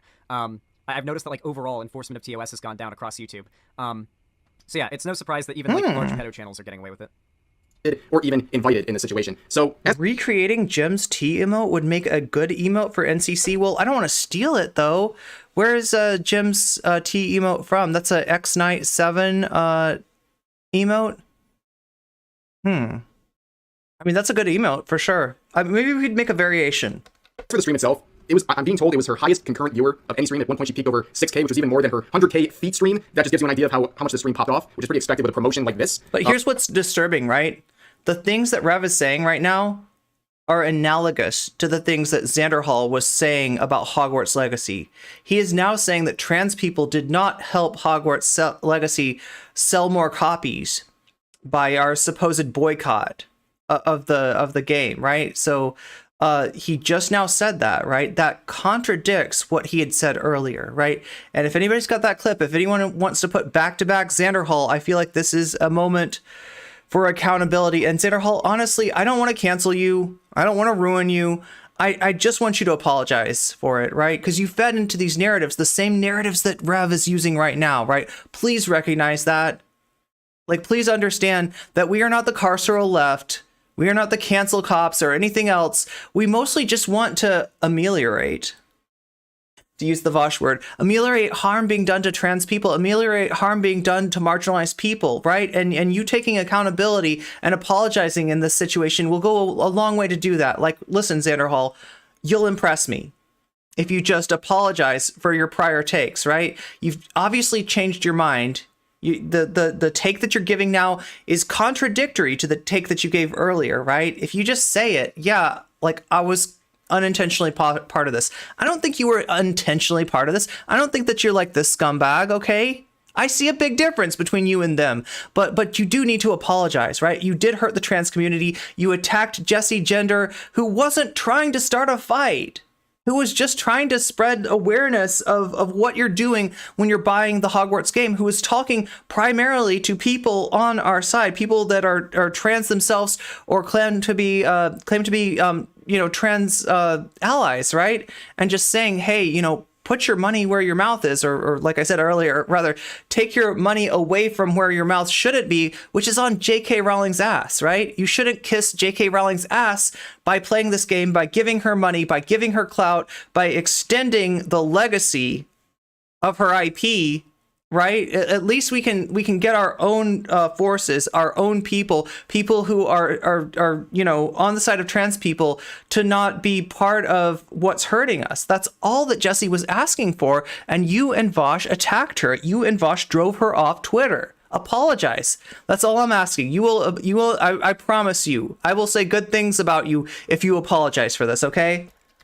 But the vibe of the stream was great. It was made with the full intent of mocking the situation. It will never happen. Actually said she doesn't like Harry Potter. I don't like Harry Potter either. I feel like it's just... Sadly, Joni, you're probably right. ...created an us versus them narrative with all the outrage that you want to promote and play things that... Okay, can we skip ahead to the Kanye tweet? All right, here we go. Viral Twitter thread attempts to cancel Pippa. Yes, the person who was literally saying JQ shit. Now, of course, the campaigns against Pippa continued on, not just in those quote retweets, but in separate threads like this, with over 30,000 likes, by the way, calling out Pippa, saying that there is an industrial complex of VTubers forming that are grifting off Hogwarts Legacy, and the harassment they're getting for it is coming from incel Nazis pretending to be trans. Industrial complex of VTubers. I mean, Kanye's right. Grift. I agree with Kanye here. Is he actually going to, like, freak out over the term industrial complex? I mean, I guess if we're really this desperate to make excuses for this person, then like you are gonna have to grasp at straws like nitpicking the wording, the hyperbolic wording of a group. Both of these people are hurting trans people. The 1,000-year-old vampire preteen is just more self-aware about it. Of content creators all engaging in the same grift. Okay. Incel Nazis. I don't think any of these words are in the Bible, by the way, but okay. Imagine, unironically making this statement, basically saying there's an entire complex of VTubers grifting off of manufactured harassment against trans people made. Bro, imagine making this statement. Isn't it crazy to make? I mean, it's the most based, thing I've heard from that side of the political discourse in a long time, right? Conyers 100% right about this statement, bro. Anyway, let's move on. Wasn't that a good argument? By incels and weirdos who are trying to paint trans people as the aggressors and harassers in the situation, which again, it's not just trans people, it's people across all spectrums harassing people who are playing this game. So they use an example, I'm not gonna get into it too much. I saw the tweet too, is a link to a video, and I can't even show the thumbnail because it's too much for YouTube. But basically it's a very obvious parody. Like this person is impersonating someone who is angry about the Hogwarts Legacy streaming. They're trying to say that Pikachu deserved the so they're doing a psyop. Is this like the cope? Is that it's obvious? So how many, like, you do realize that, like, these 4chan accounts were probably making tons of alt Twitters, or not alt Twitters, alt Twitch accounts, like they tend to do when they raid my chat. It's not very hard for them. They do it pretty quickly. They seem to have a lot of those alts on hand, and just pretend to be trans people triggered about streamers playing Hogwarts Legacy. They know it's effective. They know they just have to get, like, 30 or 40 of their friends together and say Asmongold's chat and start a shit fit, and they can make one of the largest Twitch streamers talk about how the trans people are losing their mind, and it has a huge effect on internet culture. That they're smart enough and in tune enough with internet culture. Chad, do we need to look at the Asmongold stuff? Do we need to look at the Asmongold stuff today? Know this. And I think this Rev Uwu person is in tune enough to know this as well. I think they're lying through their teeth. Harassment, and with about 10 seconds of looking into their video and their account, you know they're trolling. And whether you think that trolling is... kind of wanted to have a shorter stream. Maybe we can cover the Asmongold stuff tomorrow. If I didn't realize that Asmongold was watching anti-SJW stuff recently. At least that's what people are telling me. My impression was that Asmongold was just kind of one of those apolitical, just about the games. Like, obviously they can be manipulated. Obviously they can get used, right? Obviously, that apolitical stance isn't really as apolitical as it looks. But like it sounds like something profoundly different is happening with Asmongold, and yeah, we're talking about a big streamer. We're talking about the leader of One True King, OTK, one of the biggest Twitch stream teams out there, right? If I'm not mistaken, it's a pretty influential person that we're talking about. So if Asmongold has flipped his politics, it's kind of a political Trump voter. Okay, so like my understanding is Asmongold voted for Trump in 2016, right? And not in 2020? Is that correct? It's annoying or offensive or whatever, it doesn't matter. It's still just obvious. And you can only point to one example of this happening. And the funniest thing is, you can point to one example. Well, I mean, the Pippa person is literally a Nazi who's specifically streaming Hogwarts Legacy to upset trans people that are sad and mad that money from the game is going to fund a very powerful person. I mean, it sounds like they're doing more than that. It sounds like they're trying to stream the game in order to just continue this grift, right? And you set them up for this, Xanderhal. In blaming trans people for this and attacking people like Jesse Gender, you absolutely fed into that right-wing narrative. This has been what I've been saying for weeks and weeks and weeks. I was kind of hoping that the Hogwarts discourse would be over by now, but look, I can get off your back as soon as you apologize, okay? I don't want to be talking about this. I don't want to be blaming you for this, right? You obviously realize that you were wrong, but you won't say it. And that's wild to me, because people in his community have to know. People in his community absolutely 100% have to know that this is not what he was saying a few weeks ago. He was blaming, Jesse Gender and the supposed boycott for making Hogwarts a bigger deal. He's now completely turned on a dime, and there's not a single word of I am sorry, I was wrong, I fed into narratives that are now being used by right-wingers like this to hurt trans people. That's all we need from you, Xanderhal. If you want to, it's great that you changed your mind, all right? Kudos for that, but, don't pretend you didn't say what you said, right? Because there's clips of that. Who's using her platform and her wealth to advocate against the existence don't of know trans about people 2020. We're pretty much closer than ever to a genocide against trans people. So yeah, I'd say it's pretty sus. And make a giant blanket for all VTubers. There's an industrial complex of VTubers grifting over this game. Oh, Asmongold's been talking about anti-white racism. Okay. Fake harassment, and yet you ignore the hundreds and hundreds of documented harassment and other hateful rhetoric directed at streamers who wanted to play this game. It just goes to show you, it's all a joke. And they go on to say, strangely, there's more anti-trans harassment in these comment sections than anyone playing the Wizard games ever gotten. It's almost like the right's been trying to fabricate and magnify this harassment to make trans people look bad because they don't think trans people should exist. Yes, I mean, this is some pretty based up stuff coming from Conyer. Well, that is objectively true. Yes, that is what the right does. What did Kotaku pay you to write this comment? So Yeah, their motto is never apologize. So one of my favorite like conservative like jabs is the idea at literally Gamergate. Oh my fucking god! Yeah, it's one of the literally ethics in gaming journalism. Kotaku thing's a very like Gamergate era thing. Guys, I told you over a year ago. All right, it's like that episode of South Park they did where they apologized for denying climate change because they were fucking wrong with their original Man Bear Pig episode with Al Gore. So they did a redo episode more recently, and they go to Al Gore and they're like, "Okay, it turns out Man Bear Pig is real. How do we stop him?" And Al Gore says, "You stop him by listening to me all those years ago." That particular line makes me laugh very hard. Yo, am I getting that South Park was willing to do something that Xanderhal and the Vaush network are unwilling to do? once again, gaslighting. Did South Park admit that they were wrong about that? Is a very common fixture in this whole campaign, basically saying it never happened, and we have the proof that it is. Yeah, this is a far right VTuber. Yeah, that's what we're dealing with. Like I have it. Like my only familiarity with this VTuber is that when I was covering the Bridget stuff, right? You remember last year, Bridget came out, or at least the company that made Guilty Gear affirmed that Bridget is a trans person, right? And this is something that people have been saying for years and years. But like it's to the right wing, this was anathema. Like acknowledging, like Bridget being trans was just like the worst thing in the world. This is a VTuber that was very much against what the company did with Bridget, right? So that's my only familiarity. This is, Rev says Desu. I've never watched a video of theirs before. I'm not familiar with them, and God, I'm like this is cursed. South Park less chuddy than the online left. I am dying. Yeah, it's sad. Like, and all you got to do is apologize, right? You did the first thing by changing your mind, right? But there's a second part to that. What's up, Sarah? South Park was way too late, but they admitted it. They apologized, right? So yeah, there's two parts to that: changing your mind, saying the opposite thing of what you said before. Xanderhal has completed that objective, right? Now, Xanderhal, if you want to complete this mission, there's one more objective, right? And that is apologizing. And I know you're not supposed to do that, and I know you're not allowed to do it, but if you do that, you will impress the fuck out of me, right? You will impress me so much. Like, you will surprise me, right? Because I never hear Vaush people actually acknowledge that they were wrong about something, right? You hardly ever hear them change their mind about something. So you've already surprised me a little bit, right? If you want to completely surprise me and get that do we have the NCC shocked emote? I think you should a lot of you now have the emote. So like, there it is, the NCC shocked emote. Like, you're going to get that. You're going to get this look from me if you apologize, Xanderhal. It's happening among hundreds of users directing their hate towards these streamers, just like I said. We don't have to go into that anymore, but the gaslighting and denial is really... we expected at this point, right? So then she shows a couple of clips. There's two clips proving that Pippa is an anti-Semite. So Play the clips. Play the clips. Let's see them. The first one's a long one where basically Pippa's making she's saying a conspiracy theory. Come on, play the clips. Play the clips. And then the last one she's saying thanks for the shekels in terms of a donation, and then rubbing her hands together. Maybe a little offensive to people, sure. But here's the thing. It's not just a little oh my god, what? Why didn't you play the clips? Only 22 seconds. I played the clips. Why not play the clips? Why not break it up like I do? This is a 24-minute video. You clearly have the time. Hell, you probably jammed a whole bunch of mid-roll ads in here. The longer the runtime, the more mid. You saw a video about Rev when you got into VTubing. They were talking about the VTubers should not be political, but not being political during BLM and transgenocide is a way of de facto supporting it. Correct. Mid-roll ads. Correct. There was no reason not to do that. If you're trying to cancel someone over this sort of behavior, you don't do it when their community is okay with it. This is the whole thing about cancel culture, right?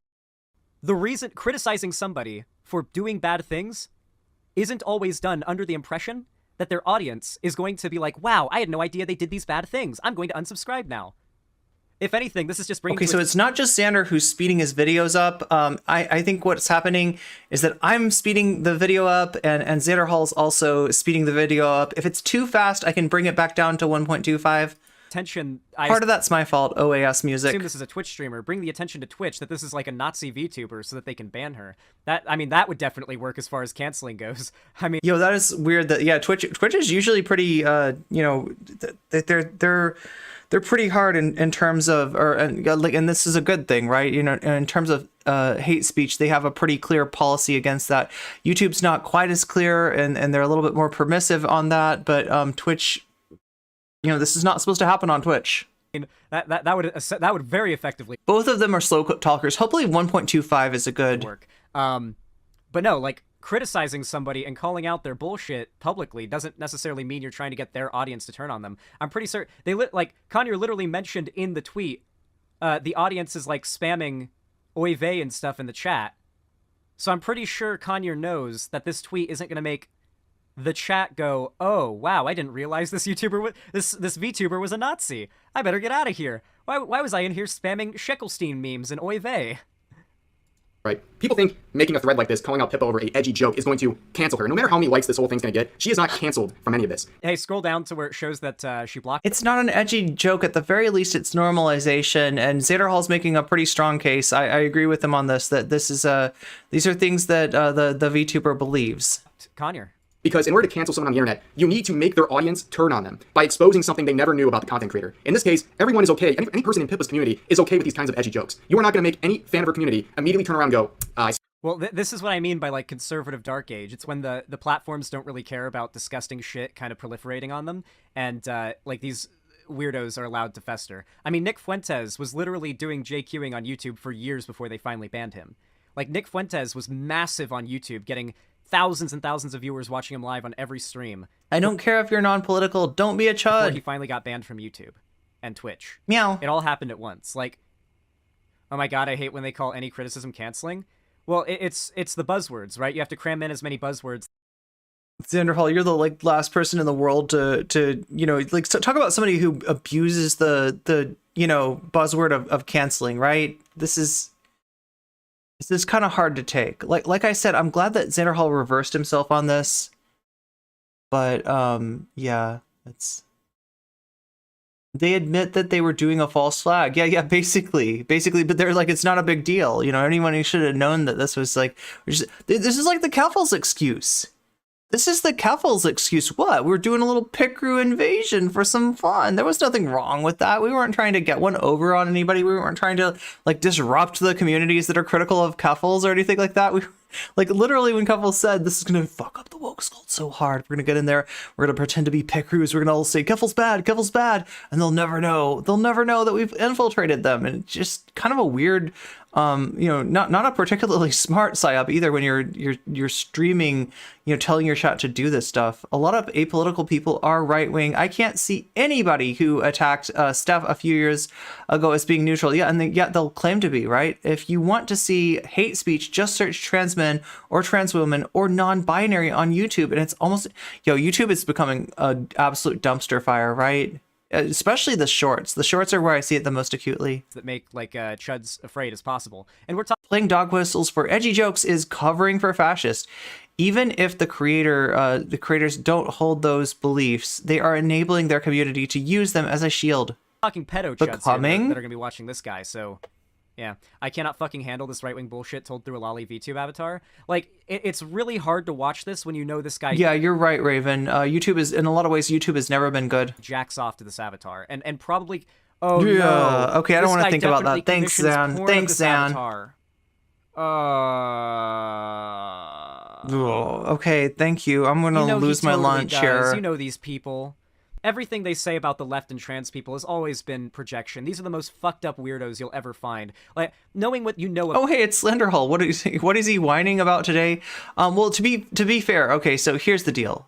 All right, this video is notable not because of Xanderhal's bad take here, right? Xanderhal has kind of a good take. The person that Xanderhal's criticizing here is definitely much worse than Xanderhal, and the person in the Conyer tweet that you're seeing here is maybe even worse than that. It's like, we're talking about a far right like Nazi or something like that in terms of who Conyer's talking about. But here's the problem, right? Xanderhal's good take that trans people did not increase the sales of Hogwarts Legacy. Now, as I say that, what's wrong with that? What's wrong with that take? It's directly contradictory to what Xanderhal was saying a few weeks ago. Yeah, when they canceled Jesse Gender, when they drove Jesse Gender off the internet, right? It's the opposite of what they were saying. Xanderhal was blaming trans people, was blaming people like Jesse Gender for increasing the sales of Hogwarts by bringing attention to the fact that J.K. Rowling is a TERF and that the game itself is basically an anti-Semitic. It's more than just an anti-Semitic trope. Like Hogwarts universe has that goblin, the way that the goblin's portrayed. It's anti-Semitic trope after anti-Semitic trope. But to make matters worse, Hogwarts Legacy, the goal of the game is to suppress the Goblin Rebellion, right? Why? Because the goblins are stealing wizard children and sacrificing them. Yeah, so they somehow found a way to make J.K. Rowling's universe even worse, right? And that's why trans people were upset by this. Xanderhal, Vaush, etc., even Hassan to a certain degree, have been claiming that trans people speaking up about this was feeding into making the game more popular, was making the game trend, etc., etc. I've been maintaining for a really long time that because of the fact that it's Hogwarts, because of the fact that it's a popular IP, there hasn't been a game in a long time, and that, like a lot of the older games, frankly suck, right? That's why the game did well, right? It was going to do well regardless. Trans people bringing attention to what's wrong with the game and asking our allies, asking other trans people to not contribute to increasing J.K. Rowling's clout, to not contribute to J.K. Rowling getting more money that she's invariably going to use to advocate against trans people, was the least that we could ask, right? And that got portrayed as us doing political self-harm to ourselves. Now you've got Xanderhal reversing course, noticing that this narrative that he fed into a few weeks ago is being utilized by really toxic people like the people he's reacting to here. But the one thing that he hasn't said is hey, I believed this. I fed into this narrative. I hurt trans people. I'm sorry. Jesse Gender was right. I'm sorry, right? That's kind of what we're looking for, and like Joni said, very likely we're not going to get that. We're not going to get that from Xanderhal. What's up, Foxy? Yeah, you know this person, right? This is the person that was bitching about Bridget being trans, right? This is Rev here, right? You were forced to witness this discourse. Oh no. Well, sorry for forcing you to witness even more. I'm glad to have you here. I have witnessed. Oh yeah, you've seen, so you know about this this YouTuber, right? So for once, Xanderhal's kind of right here, but there's a very important thing that he's not saying, and that's I'm sorry, right? Because he fed into this discourse that Rev is using right now to hurt trans people.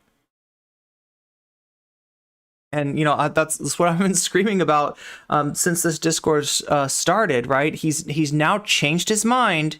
He's now saying the exact opposite of what he said before. He's admitting that trans people did not contribute to the sales of Hogwarts Legacy by pointing out the problems with it, right?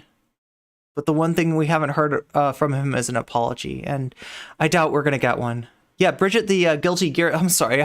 I say Bridget like everybody knows what I'm talking about. Yeah, Bridget is a really cool, the only character worth playing. No, just kidding. The only character that I've played in Guilty Gear because I just I love being a character that uses yo-yos and stuffed animals to beat other characters up. About these types of people and knowing what you know about this person. Come on, tell me you don't know. Come on. I don't know if I can watch any more of this. I don't know if I can watch any more of this. I'm leaving. That's not going to happen. The only people who are going to be angry about this are going to be people who had no interest in the first place. It's people who have no understanding of who Pippa is in the first place. They really have no understanding of VTubing and content creation in the first place. And okay, I will say, something hilarious to me is that when this guy made his video response to me criticizing him loving Lolly and all that, his response was, he clearly doesn't understand anime or Lolly enough. That was this guy's criticism to me, that I haven't seen or understood enough anime or Lolly to make the judgments that I've made. This guy's I'm starting to realize a pattern here. I've seen 2 of this guy's videos, and I'm starting to realize this dumb fuck's pattern is literally... Are y'all ready for the FD Signifier video? Are y'all ready for something that was good? It's got to be more wholesome, right? Even if FD Signifier is going to be covering the manosphere and all that stuff again, right? It's got to be more wholesome. This is the I hate watching this kind of stuff. Just telling somebody they don't understand this niche community that they have of weirdo VTuber pedophiles. and incel Nazis. just take these things Bridget is super relatable. I hate my alarm clock too. Yeah. on its own little pedestal and try to cancel them from that. And it doesn't work. If you look through the replies to this thread, I don't even know how what they're doing is weird. Oh, the reason why this person keeps calling Kanye and everyone else, like, you know, making these posts weird is because, like, literally look at any den of depraved lolicons on Twitter. If you kick that hornet's nest, they will start calling you disgusting, a weirdo, a freak. I don't know if that's why Xan is mad. Criticizing. But yeah, like I said, okay, like, you know, I criticize people like Xan. I have a big problem with him lending his voice to the narrative against trans people that enables people like Rev here, right? But I do want to make a real point that there are worse people out there, and you know, like I recognize that, right? Some of the Vaush fans might need to hear that right now. I do recognize the difference between your dude and actual like far right like weirdos like this. You know, people, you know, yikes, lowly VTubers like Rev or whatever, like, right? I do recognize a difference there, right? Now it sucks though, because that what I'm pointing out here in the Xanderhal video is that you've been useful to people like this, right? You're not advocating what they're advocating. You don't believe what they're believing, right? You just want to be the edgy anti-SGW leftist or whatever, right? But just like understand the stuff that you do. The way that you play to the ignorance out there is useful to people like this, right? They will say that you are a weirdo for thinking they're pedophiles because you're thinking about pedophilia. They will literally say that to you. And they will do it in droves, okay? Something you have to realize is that pedophiles are a very rabid and self-protective community online. They will protect their own, and they've gotten to the point where they're very good at conglomerating in large places. I mean, they used to do it in real life, right? Like, there were entire, like, organizations, like the Man Boy Love Association, the one that was based around, like, normalizing pedophilic relationships. Speaking of South Park. Yeah, like, this shit's just moved to the internet now. Now they're just Twitter community. For my part, I don't consider Vaush and his community to even be nominally allied with the left or progressives. Not being as bad as the far right. Yeah, I mean, like, that's the nuance, right? That's the nuance, is that although they don't believe in these things, although they're not allied with this stuff, they are useful to these people, right? And here's an example. Here's an example of where Xanderhal's perpetuation of the narrative of victim blaming against trans people, attacking trans people over the whole Hogwarts legacy discourse has been directly useful to people like this. You see Rev saying the things that Xanderhal said a few weeks ago. Now, credit where credit is due, Xan seems to have reversed his course on his opinion about whether, you know, the trans people, you know, fighting or trans people bringing like awareness to this is increasing the sales of the game, right? But like he didn't just like offer his opinion. This is what I think, you know, sorry if you don't agree with it, right? It came along with an attack on Jesse Gender, leaders of the trans community, and on the trans community itself, right? And that's where I think we're owed an apology. I don't think we're going to get an apology. Right. If I know this crew, they're allergic to apologizing, even when they admit that even when they reverse course like this. Silent Storm, thank you for the follow. FD is also older, a person of color, and has a degree in sociology. So his perspective isn't going to be the same as Xan's just on its face. Well, I mean, like, he's not. We're going to be talking about something totally different. Luckily, we will get out of this whole like yikes discourse. Like, these are two really creepy VTubers. They're, you know, kind of like a far right allegiance in both of the VTubers that are being talked about here, and you know, they're there is you've got Peepa who's been caught like engaged in an op against trans people, and you've got Rev who's excusing that op. So that's what I mean when I say that there's worse people out there. Communities, as bad as that is. It just moved to the internet in the same way that Nazis and hate groups did. the majority of them are. Does he have beliefs or just takes? One wonders. Thanks for the recommendation. Nambla. Oh, was that the? Oh, you were responding to chat. Sorry. The South Park meme was the Man Boy Love Association. The South Park meme. What's it called? What's Nambla? What's the Nambla act? North American Marlon Brando Look-alike Association. Acronym stand for? Yeah, I And referenced that's a self-report on me that I've watched entirely too much of horrible media. the South Park meme. I'm sorry. Listen, I'm tired, okay? What's NAMBLA's fucking acronym? What's that stand for? Help me out, chat. I don't know.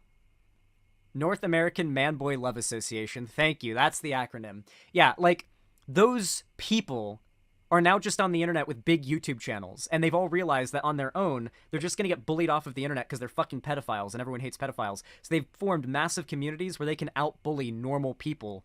Like, can you imagine being bullied by pedophiles? It's pretty, like, upsetting to get bullied by literal pedophiles. Unfortunately, it's more common than you might think. And like about 4300, he goes on a rant. I think that person in chat was talking about earlier. Okay, so we've still got more to... We're almost there. We're almost They there. get into large numbers, and they bully people who don't like pedophiles, and they do what was once done to them, now that they've kind of gotten their numbers, and they can zerg you, so to say. Is that a StarCraft reference? StarCraft 2 reference. I'm gonna go follow her now. I'm gonna go sub to her now. It backfires completely because people don't understand how cancel culture works. It's the same thing every time I'm canceled, or people try to cancel me, it's the same stuff. They'll bring up like, oh, you defend lolicon, and you think lolicons aren't pedos, and it's like, yeah, that's my stance that everyone knows. You're not bringing any. As I mentioned, this is like a There we go. pedo YouTuber and a large community of lolicons and pedophiles. They're synonymous, but like, I'm just clarifying. Like, it is not unknown this person's a lolicon. Anything new to the table. You're not shocking any of my viewers. Like, great, Twitter people dislike me anymore. I don't care. That's not how canceling people works. But the end with this thing, this always makes me laugh. Bro, how are you going to be open about that? Soak done left. I need you to see how massive this channel is. What? Wait, is Sockdim left in his chat? Is that seriously? Is he talking to Sockdun left there? Did I get that right? Okay? This is a There's a purple name. Does that mean VIP? massive. Holy shit, he made another video about Rebecca, like... Wait, I don't see Sockdim left in there. Block these freak antis. For those who don't know, antis are like anti-lolicons. See, they use the term freak here. But that's the term that Keffels was using. Oh my god. I mean, like, not anti, like, lolly, but, like, you know, if you're anti, like, basically, anybody that disagreed with Keffels or had, you know, skepticism, you know, was bothered by anything that Keffels was doing, you know, was called an anti, and then was, you know, marginalized and attacked based on that. Maybe Sock was in YouTube. Yeah, that's entirely possible. Yeah, that's right, because his YouTube chat is not showing up there, so... In the thumbnail. See, they like to use the word freak and, like, sicko and any term that's, like, aptly descriptive of pedos for this huge Twitter freak drama. Look out how much, like, projection there is. Okay, There's so 4300 is what we're looking for. I love it. We're Twitter almost there. Freaks found a new target. I wonder if they use Twitter freak, like, they use freaks in every title. Yeah, because the it's a dog whistle. It's a dog whistle against trans people, right? So they're saying Twitter freaks so that if you call them on it and say you're dehumanizing trans people, because it's mainly trans people that are standing up to people like this, right? It's mainly trans people that are bothered by, you know, both the Hogwarts Legacy game and the fact that these people are grifting off the idea that they're being attacked by trans people, that trans people are bullying them over the Hogwarts Legacy game. So I think it was Silvervale who started this, calling people who disagreed with her or were you know, worried about, like, you know, how she was feeding into, like, transphobia wittingly or unwittingly on Twitter, started calling them Twitter freaks, right? I don't know that Silvervale was doing this, but definitely people like this, when they're saying that, the underlying dog whistle is the idea that trans people are freaks. It's a way of dehumanizing us. Yeah. This person definitely had a meltdown. For a guy who used to talk about dog whistles in his content, he sure has a hard time recognizing them. Down over Japan raising the age of consent. Did he recognize that somewhere? Did you see Lolicon Twitter melting down over Japan raising the age of consent from 14? Like, it was the biggest meltdown. I don't see Lolicon Twitter because they don't come up in my feed. Nobody retweets them, and, like, I didn't see it. Sorry, Zan. You might have, like, ever seen on Twitter. Yeah, freaks should be reclaimed. It was like yeah, why would I see this? Japan raising Where the would age I of see consent this? by 2 years. Where did you see this? Years was their 9/11. Damn. Yeah, this channel has 617,000 subscribers and regularly pulls over 100,000 views. This is a literal pedo den, and YouTube doesn't give a shit. And you know who else does not give a shit? The right-wing YouTubers and the grifters that claim to give a shit about pedophiles. Have you noticed that like Shoe-on-Head has never covered this person? Okay, so Can here you we are imagine, at 43. like, I would Something's be gonna happen so here. Fucking thrilled if Shoe-on-Head covered this person. Like, look at how much material there is here. But there is no, like, market in attacking right-wing pedophiles, no matter how, you know, numerous they are and how much power they have. Because, well, for some reason they're not seen as cringy as trans people.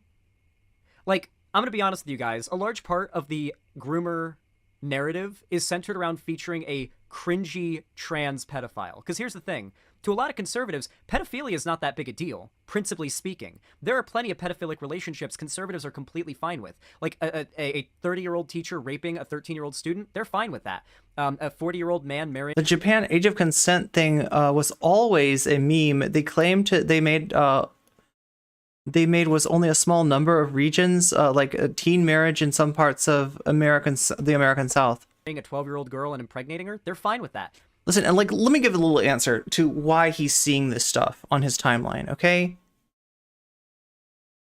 A lack of gatekeeping, right? Like, he's not yiked by the same stuff that we're yiked by. He rocks this anti-SJW leftist aesthetic. And in doing so, he becomes kind of nose blind to the fact that some of the same people that are saying that, like, there's connections with the far right there, right? There's a reason that you know, that trans people and marginalized people in general are a little bit more guarded about our timelines, the people that we follow, etc. There's a reason that we have, you know, kind of what he would call gatekeeping, right? It's because if you don't have that, and you know, do all this like weird memeing and normalization stuff, you're gonna end up like in a group that has, you know, connections to this stuff, right? Whereas, like, you know, me and apparently everybody in my chat does not see this stuff, does not see this discourse. This is not part of our timeline. It somehow is part of Xanderhal's timeline. Now, Xanderhal, I don't think you recognize this, but like, this is the consequences, right? This is how that manifests, right? This is how the lack of gatekeeping, as you would call it, right, manifests, is that, you know, you're going to see this in your timeline. Conservatives are okay with pedophilia, principally speaking. What amplifies... Child marriage is legal in some fashion in 43 states. Their hatred of... He's like Wick. He prides himself in being dangerous, and when he sees the consequences of it, he gets indignant, true. ...of the particular pedophilia they perceive is their perceived, like, disgust response and cringiness they see in trans people, right? Like, they want the reason why they show, like, they're not showing videos of like extremely passing trans women. Well, can we talk about cringe culture for a second, right? Now, like, I mean, I'll say that stuff is cringe when there's like a lack of self-awareness, right? And maybe that's a little bit problematic because in general, cringe gets applied to marginalized groups at a rate that it doesn't get applied to privileged groups, right? Like, cringe implies weird, even though like lack of self-awareness, right? Think about how something like lack of self-awareness can get applied to like neurodiverse people, right? A lack of self-awareness in that our brains are working a different way, and that we're not gonna, you know, especially if you're not like masking or something like that, it's gonna show up in a way that may be socially unacceptable, i.e., you know, lack of self-awareness, right? So I don't know, maybe it's something that I even need to find another word for. I still use the term cringe just because it's so ubiquitous, but you know, I do think about that. I do think about like how, and I try not to use it, you know, towards somebody who is going to be like a target because of their marginalized status, right? So yeah, I feel like this normalization of that kind of bullying culture lends itself towards, you know, what should be a pretty obvious form of oppression, but what is instead accepted, right, in these communities, like the, you know, what is makes you an acceptable target, whereas like, yeah, the real, you know, targets, you know, if you're gonna have targets, should be people that are causing harm, not people that are you know, different. At drag shows that kids are at, they're showing videos of drag shows where it's like, thank you, Vightingale, like a trans woman or a drag queen with a beard that's like spray painted green and like Wait, okay, so this is the part that somebody wanted me to zero in on. Wait, did he say extremely passing trans women? best response and cringiness they see in trans people, right? Like they want the reason why they show, like, they're not showing videos of like extremely passing trans women at drag shows that kids are at. They're showing videos of drag shows where it's like a trans woman or a drag queen with a beard that's like spray painted green and like a big wig and a dress and like lots of body hair. Like they specifically want it to seem like the supposed pedophile in the scenario is also cringe. And it's the cringe that is like the modifying factor that makes it bad. Okay, so I think that's what got noticed, right? I think that's what people are, non-passing trans people are not cringe. Also, right-wingers attack passing and non-passing trans people. Yeah. An unexperienced trans person in his community will now think that they are not passing enough when they get, well, yeah, and the danger is without a little bit more awareness of this, right? That what you do is you end up like sort of blaming, this can turn into victim blaming really easily. Like, oh, because and this happens in the trans community, because you're not passing well enough. You're subjecting all of us to more transphobia. That transphobia does not come from the fact that that's us scapegoating, people within our own community, or in this case, and he didn't say it, right? He's not criticizing this hypothetical person, but he's also not making a point like I'm trying to do right now, that it's really easy for us to just scapegoat somebody within our community, cast them out, blame them for the harassment that we're receiving, and it really quickly ends up with true scrum or transmedi sort of narratives, right?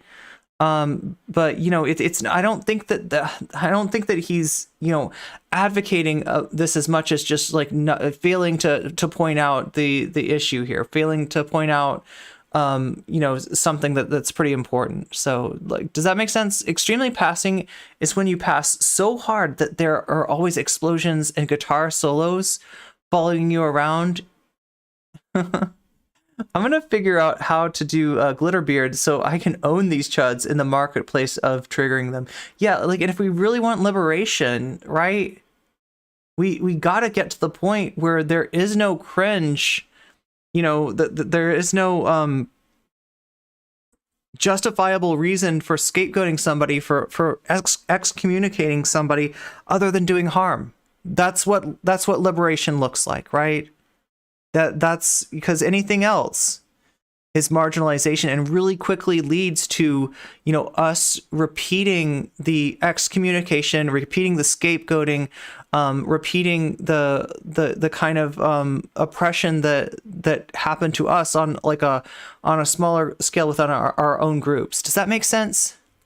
And yeah, different as in autistic LGBTQ person. Most importantly, makes it entertaining to their audiences.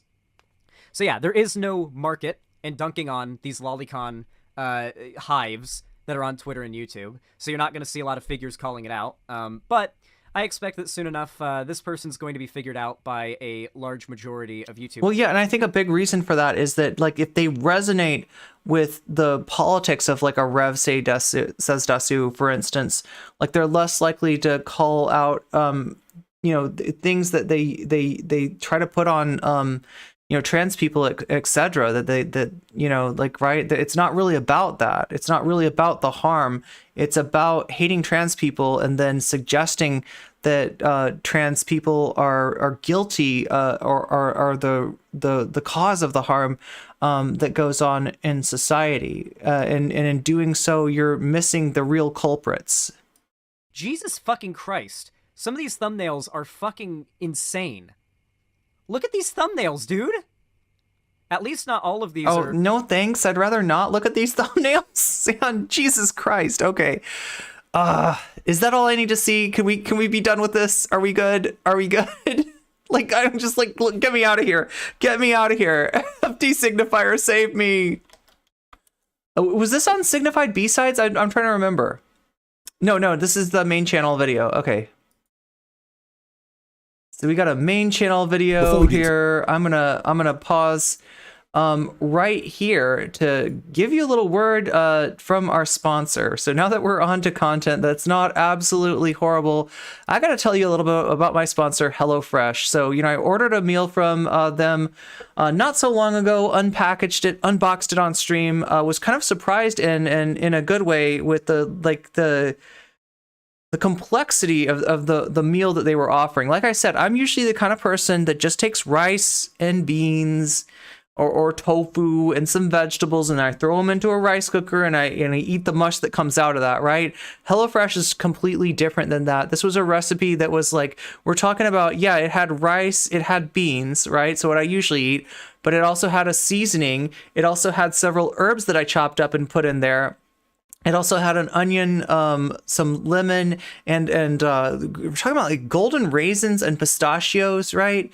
And look, I only want to sort of bring this up if this is useful for you, right? I appreciate what everybody does in terms of giving, subs, helping people get out of the ad break, and helping me out as well. But HelloFresh is something that you can get if it's useful to you. And why might it be useful to you? Well, you might be one of the people that, like me, you don't have a lot of time to prepare your food, you don't have a lot of time to purchase that food, and you don't have a lot of time to go to the store and get that food. HelloFresh gets you, kind of solves all those problems for you by sending meals directly to your house, and with they're already prepared. They're already ready to go. Now you have to do a little bit of minimal preparation, but there's meals that are quicker. There's meals that are a little bit more involved. The thing that I got was kind of involved, but it was really cool because I got to roast veggies along with my chickpeas, and even soak the golden raisins in lemon juice to get like seasoned, almost like pickled golden raisins. So like there was like a lot of complexity in the taste of this. So if you're like me and you're sick of eating food that's kind of bland, HelloFresh gets you out of that too. Right now, I've got a promo code that you can use if you use the POG code that you're going to see on there, along with my affiliate link that you can find out by typing in !HelloFresh. Then you're gonna get a deal. You're gonna get 60% off your first box, which is pretty damn cool. Yeah, so you can use my link to go to HelloFresh and use the code POGH. Oh my god, what does this say? I'm supposed to read this exactly, okay? Yeah, 60% off. Wait, somebody hit that link for me. So can somebody do that for me? Both in YouTube chat and in Twitch. I want to see the exact code so I can read it off to you. !HelloFresh. Somebody hit that for me. POG HF97633. That is my code. You get 60% off. Hit HelloFresh to get the link to my affiliate code, and hopefully I can help you out with a deal, and that helps me out as well because HelloFresh pays me when you subscribe to them. So, but yeah, again, if this is useful to you, get it. I don't want it doesn't help to get it if you're not really into it and you're just gonna cancel it. I'm not asking you to do this for me if it's not useful to you, right? So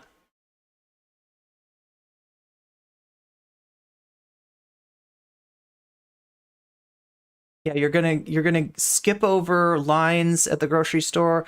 You're gonna skip over hassle, and you're gonna get great tasting meals that you can kind of like set it. You can kind of set it to automatic, like, right? If you like the things that they give you, that's great. If you want something a little special, let's say that you have a special diet like I do. I'm gluten free. I'm also vegan, right? So I can't eat a lot of the things that other people eat.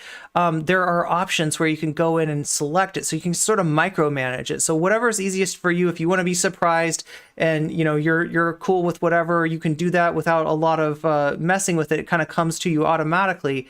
Or you can be real specific and get something that supports your special diet, and they do cover a lot of special diets. Not everything possible, but there's a lot of options. Let's just say, right? So yeah, this is the cost of groceries are going up, and you can usually get this kind of stuff for a lot cheaper than you would get it for at the grocery store. So it's going to save you money. That way, 25% less expensive than takeout, 70% cheaper than dining at a restaurant. 40 weekly recipes. So that's what I'm talking about. Like a lot of different choices there, vegan choices, gluten-free choices, etc.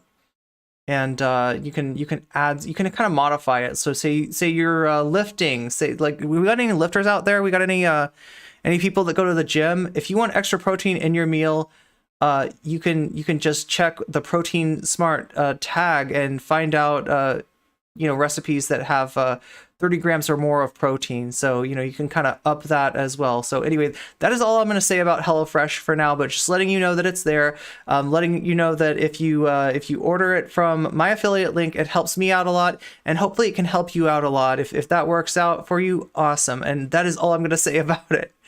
Anyway, oh yeah, it has a cooldown. So when people say it more than once, it stops. There we go.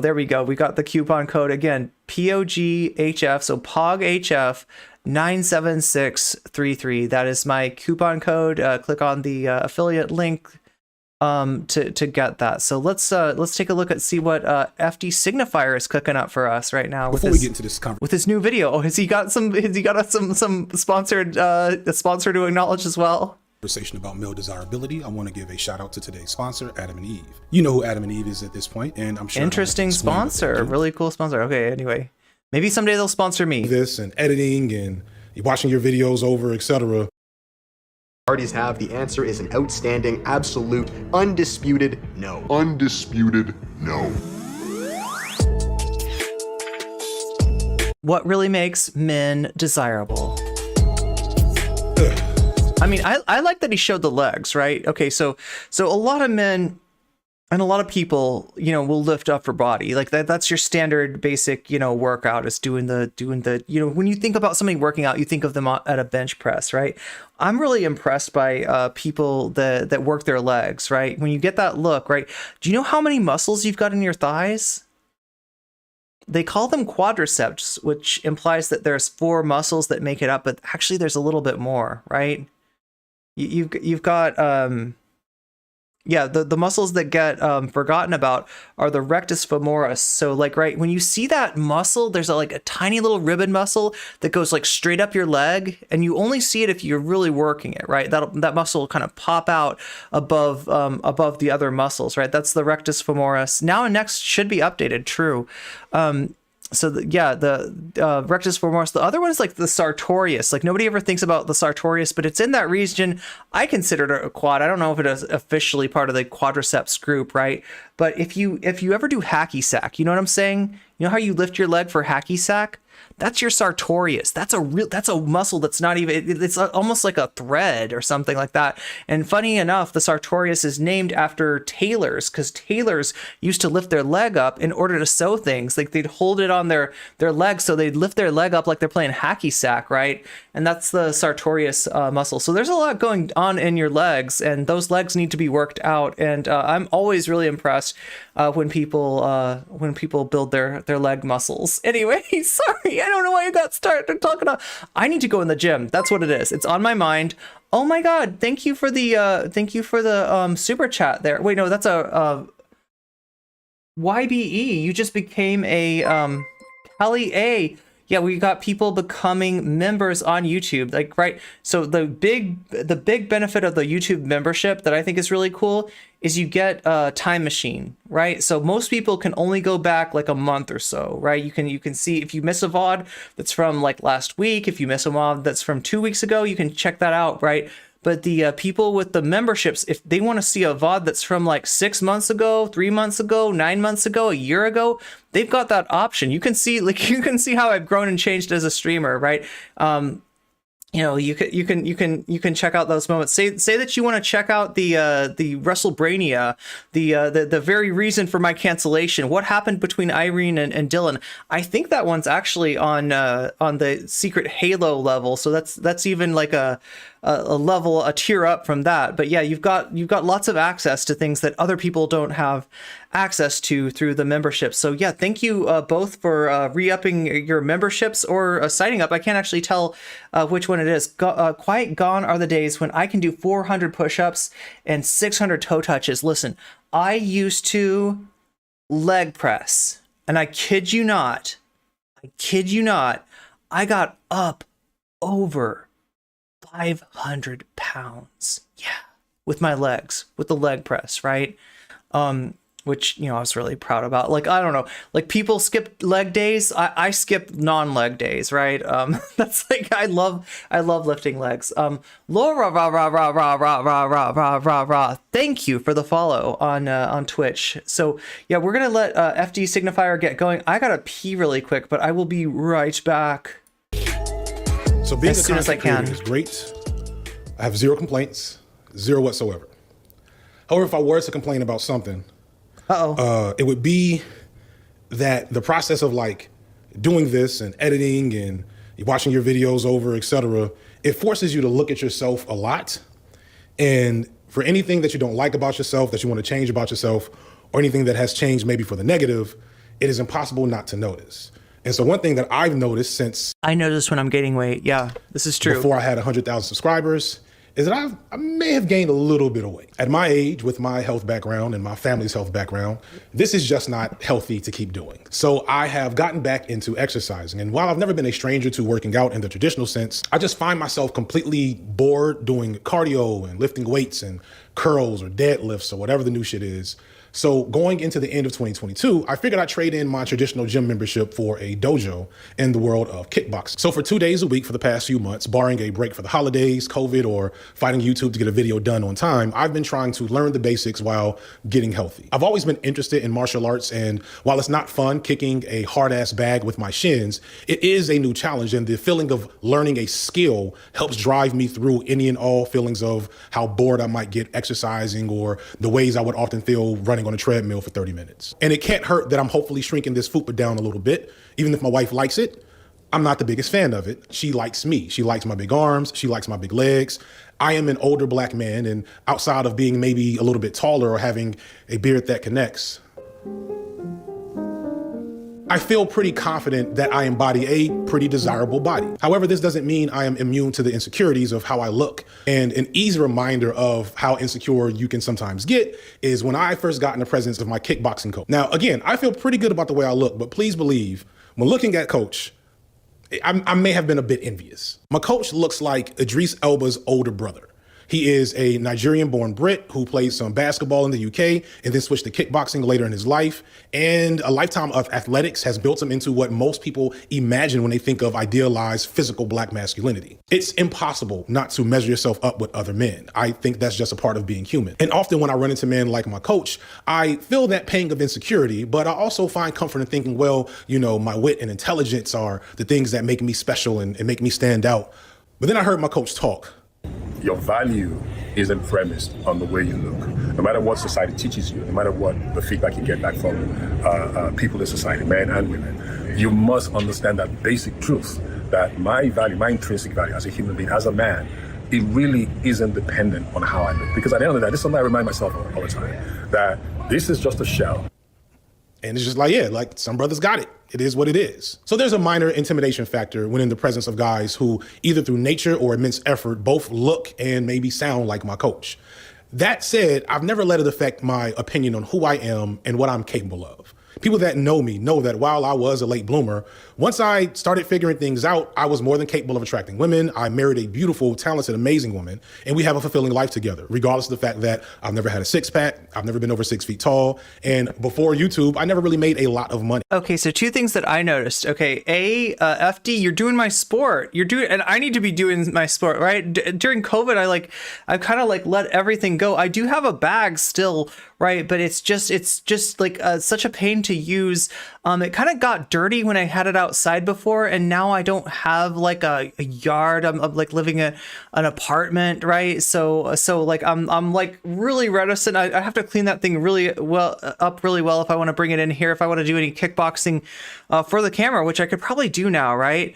But yeah, like, no, I love kickboxing. I know what he's talking about. When you start kicking, okay, if you kick anything that is even slightly hard, it's going to hurt your shins. It's going to hurt your legs, right? So in general, right, when we're kicking, we're trying to kick not with our foot, which is got so many bones in it, okay? You wrap your wrist when you're doing kickboxing because your hand has so many bones in it, right? These things are kind of fragile. If you ever get in a fist fight in real life and you punch somebody, there's a good chance that you're going to break something, right? Because just we're fragile like that. That's why boxers wrap. That's why they use the boxer gloves. But when you're kicking, right, you know, it is not good to connect with your foot. There's probably certain situations where, you know, that might be appropriate for certain kicks, like it can be okay.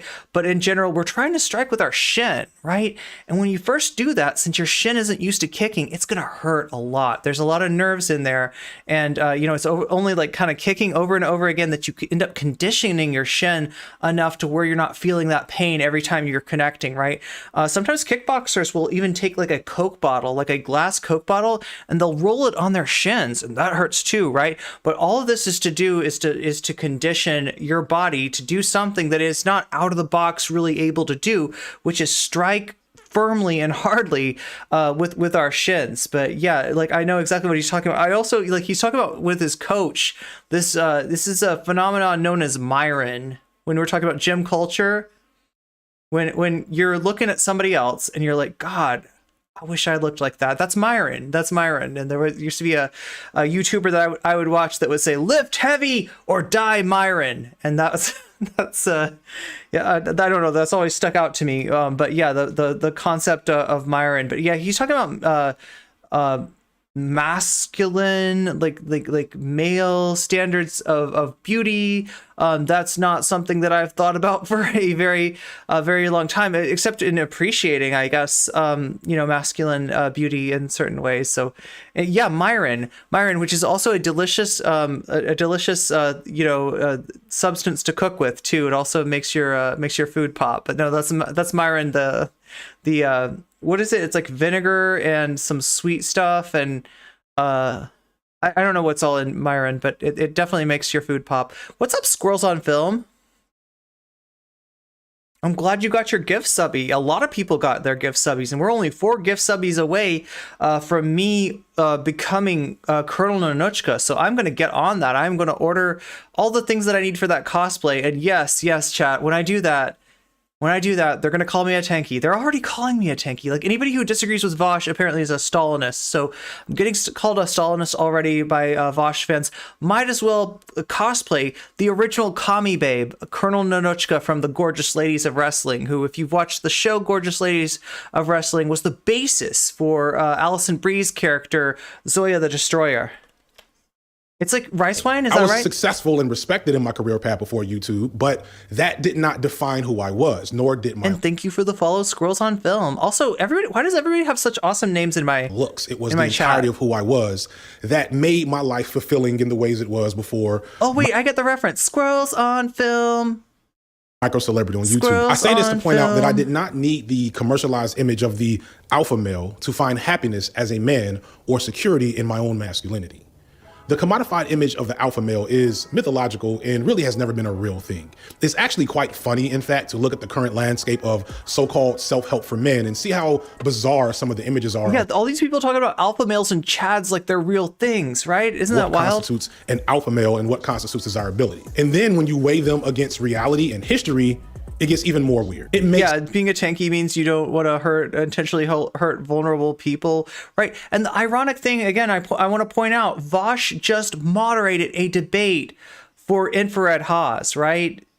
Infrared Haas, you know, so if you're talking about like a tanky is a Stalin supporter, Haas has definitely made, you know, videos, you know, like specifically standing Stalin. And if you're talking about it as an authoritarian, reactionary, like you know, communist. That I mean, like Haas is a Nazbol, National Bolshevik. Haas is a supporter of Dugin, right? So the other thing that they'll use Tanky as a stand-in as a supporter of Putin. I don't know if you know this, but Putin's not a communist, right? So that's kind of weird in the first place. But like everything that's supposedly bad about this thing that they call Tanky is something that the guy that Vaush lent eyes to, acted as a moderator for, right? This was a debate between Infrared Haas and a bowl full of Jello known as President Runday, right? We had this debate, and there was Vaush acting as moderator. So it's pretty rich for somebody to be like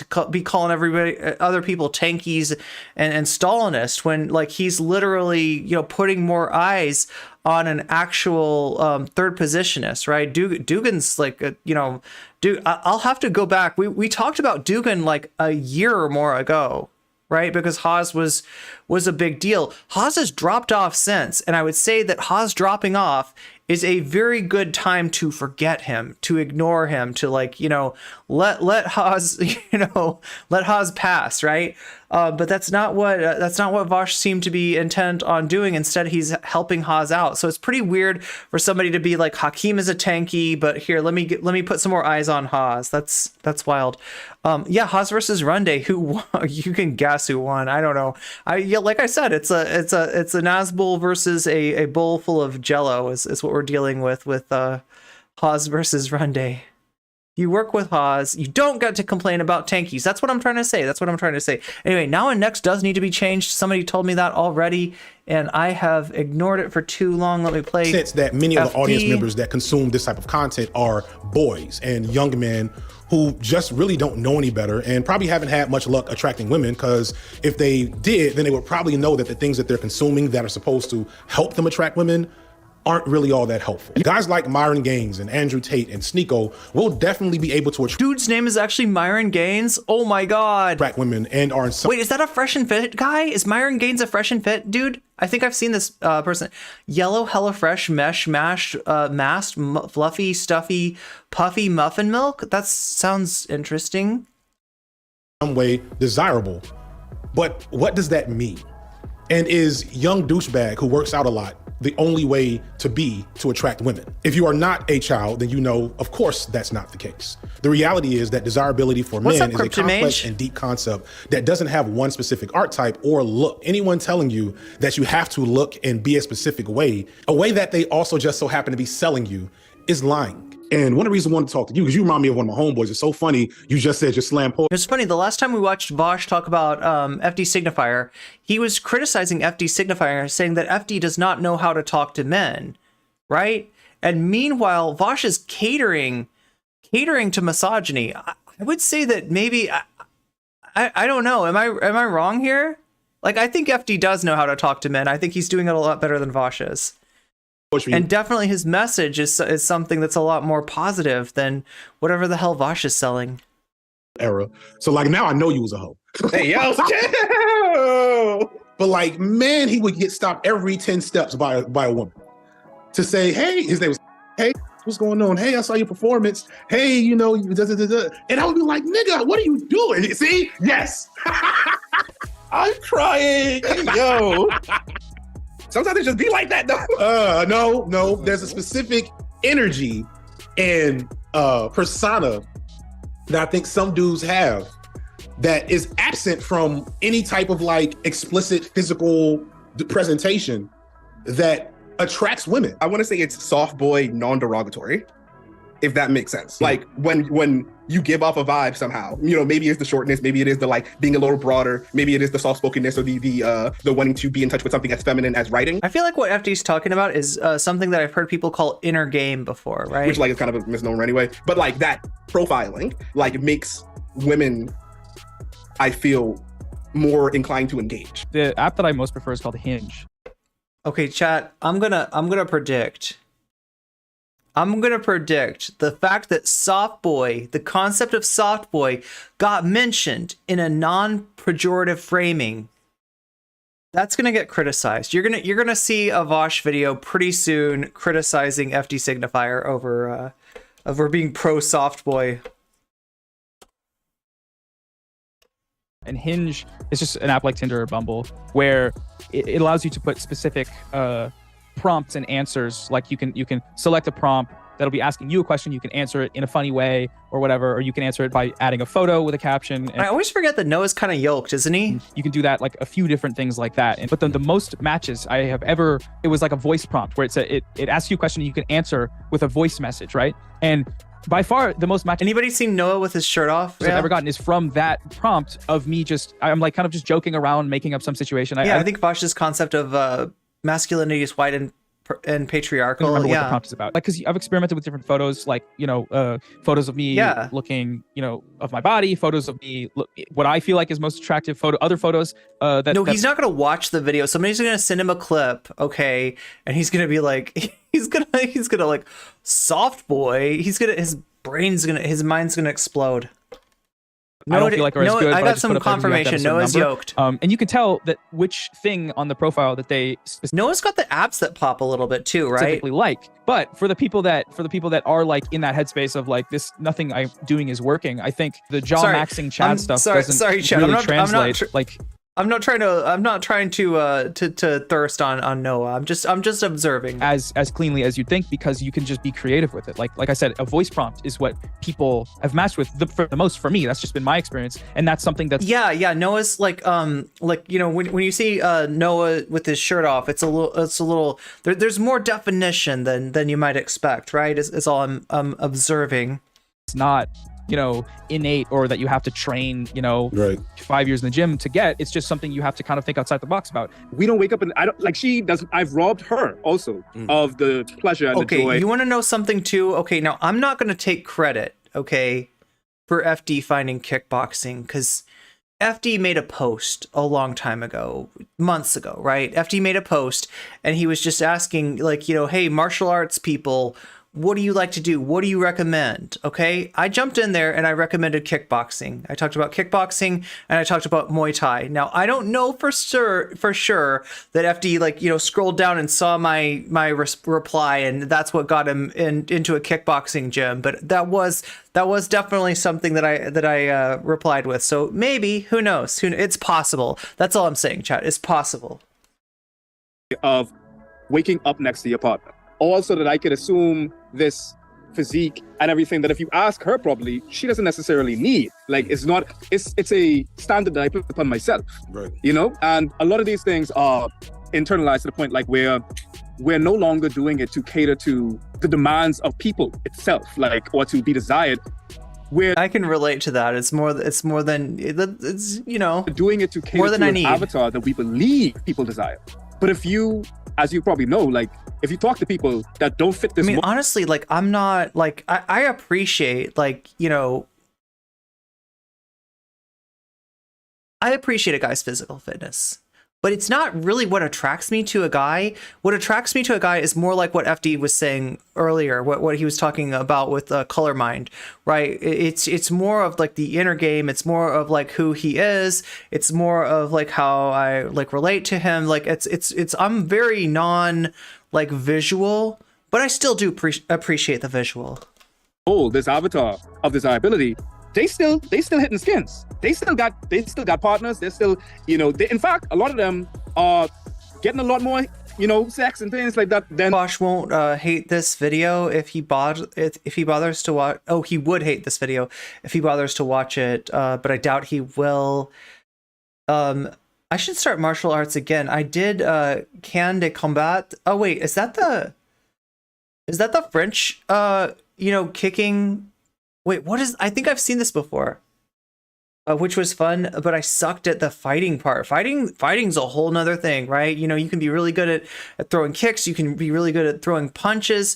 Those are the fundamentals, but the actual fighting is a lot of it's mental, actually. People don't realize this. A lot of how fighting works, how you are good or not good at fighting is, it's about the mental aspect. Fellas like me. I was, when I grew up, I had a very unstable sense of self-esteem and self-worth. And I was very hard on myself and very perfectionistic. And I kind of had the mindset of I need to live life perfectly. And there was just various experiences through high school where I kind of came to realize it's more about living like the most of life instead of like the best life possible. So it was a bit of a slight mindset shift. And it made me take myself less seriously. I started to, practice like mindfulness. I got really into philosophy. Oh, with a cane. Yeah, I've seen this. It's really cool and elegant. I was traveling. I was kind of just terrible at sparring. I'm scared to hit people, but yeah, me too. Like, right. That's all. I'm always like, yeah, because like the whole thing with sparring, right, is that like the best way to start off sparring is to just stand, not toe to toe, but like, stand, within a arm's length of your sparring partner, right? And just start out with a jab and just reach out and like touch them on the forehead, right?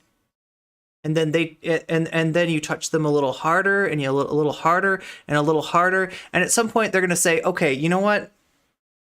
That's a good hardness. That's as hard as I want to be hit, right? And you try to set those parameters, right? And you try to respect that, because sparring is all about respecting another person's bodily autonomy in a completely different way than we're normally used to thinking about it. But yeah, like when you're sparring, you're using your opponent's body to practice fighting, right? And in doing so, there's an unspoken trust that's established, right? Now, sometimes this is broken. And if you're at a gym where this gets broken, right, where things happen in sparring that you don't like, right, that seem dangerous or that are painful, right, or that are potentially, injurious, you need to go away from that gym, because that should not happen, right? Respect is of the utmost importance when it comes to sparring, right? So that's why you want to start with that, just like getting the feel of that, and then your opponent does that to you, and you say, okay, that's about as hard as I want to be hitting.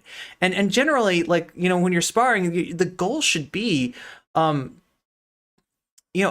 blow that is way softer than what you would do in a fight, right? Because you want to be able to come back to the gym and spar again. You don't want to get injured. You don't want to have a big welt on your leg from getting leg kicks that are, it's fun to kick. It's fun to do leg kicks, but you can practice those on a heavy bag, right? When you're practicing with your partner, the whole thing is about control. Oh my God, Bridget. Oh my God, Bridget XX Revolution. You just gave Finster. That is Finster. Finster just got a gift sub. We are now 2 away from the Kami Babe cosplay that I promised you, and that means it's gonna happen. I don't have a mouth guard while sparring. With braces, you expect what you expect to happen. Oh yeah. I mean, braces, I'm sure, like, predispose you to being like kind of cut a lot more easily on the mouth. Noah is yoked. Ian is. Yo, let's not. We're not here to dunk on anybody's body. Ian apparently is he into kickboxing or boxing or something? He does some kind of fighting sport. But yeah, thank you so much, Bridget, for giving Finster that gift sub. I'm sure. You're the one who gave Finster the pink chair? That chair is so cute. That chair is so... We were actually just talking about Bridget. Somebody brought up a YouTuber, like a VTuber, that made like 1 million videos about how Bridget's not really a girl, and here comes the, Guilty Gear... The new Guilty Gear comes out, and like Bridget is now canonically trans, right? And that just blew a whole bunch of people's minds. So yeah, no, that's really cool. That pink chair is super cute, by the way. It didn't last long. My sister got a green belt. Nice. They didn't teach sparring that way when I was a kid taking karate. They were very aggressive kids who were encouraged to be that way. Yeah, I mean, look, it does vary by dojo to dojo, or whatever kind of fighting that you're doing, right? It's very different. Like I've been to especially, like I can think of an MMA gym that I was part of, mainly to learn kickboxing, right? Because they teach you multiple things in a MMA gym. Depending on when you show up there, you could learn. You could be doing MMA, you could be doing jujitsu, you could be doing kickboxing, you could be doing a lot of things. Like right, they even had a squat rack in there, right? But yeah, the coach actually ended up stomping my toe, which kept me out of the gym for several weeks, and I was kind of upset by that. But like, I mean, the real takeaway from that was that was not the gym for me. And I've been to gyms where they're a lot more respectful of your autonomy, and I feel like that's an important thing, right? If you're at a gym where you're forced to switch partners and some of those partners aren't respectful, some of those partners are doing things that are dangerous, like, right, that's not a place that you need to be. That's not a good place for you. Sparring sounds like there's a parallel there, okay? I will, like, bodily autonomy is important. That's the other time that we talk about bodily autonomy, right? You know, when it comes to stuff like that, and that trust between you know, I don't want to like make that connection too strong. I'm not trying to do like a fighting in the age of loneliness here or anything like that. But yeah, like, you know, you need somebody as a sparring partner who's going to respect your body and your desire to be able to come to the gym day after day, week after week, without having to worry about, like, I'm going to get injured, I'm going to get my toe stomped, I'm going to get, you know, leg kicked too hard, because like those leg kicks are evil. Like, right, when I first, like, I was fascinated by leg kicks. I like doing leg kicks. I like practicing that low kick, you know.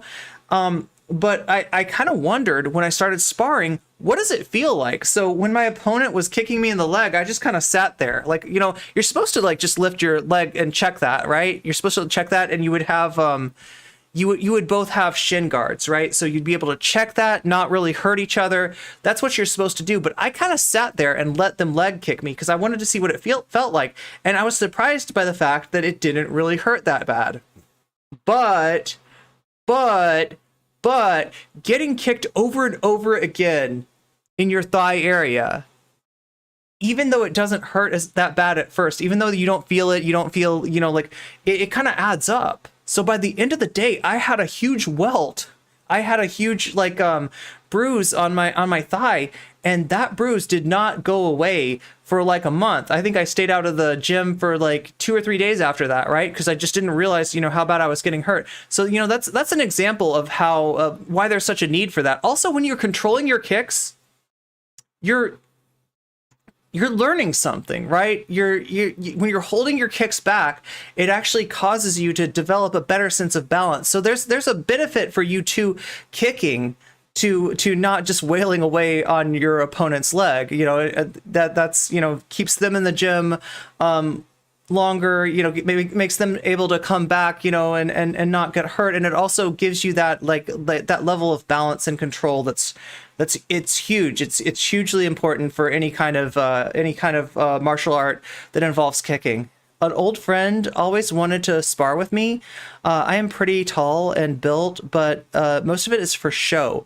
He was really short, and he was a great martial artist. So every time we sparred, he kicked my ass. Yeah, I mean, like, there's, like I said, a lot of it's mental. A lot of like what makes you a good fighter or not is it's this muscle right here, right? And like one of my coaches used to talk about it as a multiple choice. Like, you know, like he was talking mainly about your fists, mainly about like punching and blocking, right? That like basically it's a multiple choice test, right? And what you're doing is you're watching your opponent, you're looking at how their body moves, and you're trying to predict, what are you gonna do? Like, are you gonna jab? Are you gonna cross? Are you going to, elbow me, right? And are you going to kick me, right? You know, like, right? And that multiple choice is like, it's like a test. And the punishment for getting a question wrong is you get hit, right? So yeah. Like I always liked that idea, and it really emphasizes the degree to which fighting is a mental game, in addition to, obviously, it's physical. Obviously, if you can punch harder, you're going to hurt somebody more.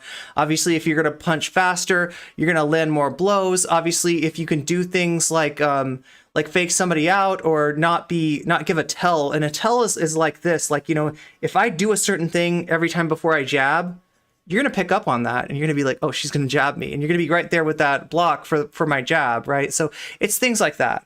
I'm sorry, I'm getting so distracted because I haven't been into the gym in a long time, and I really want to.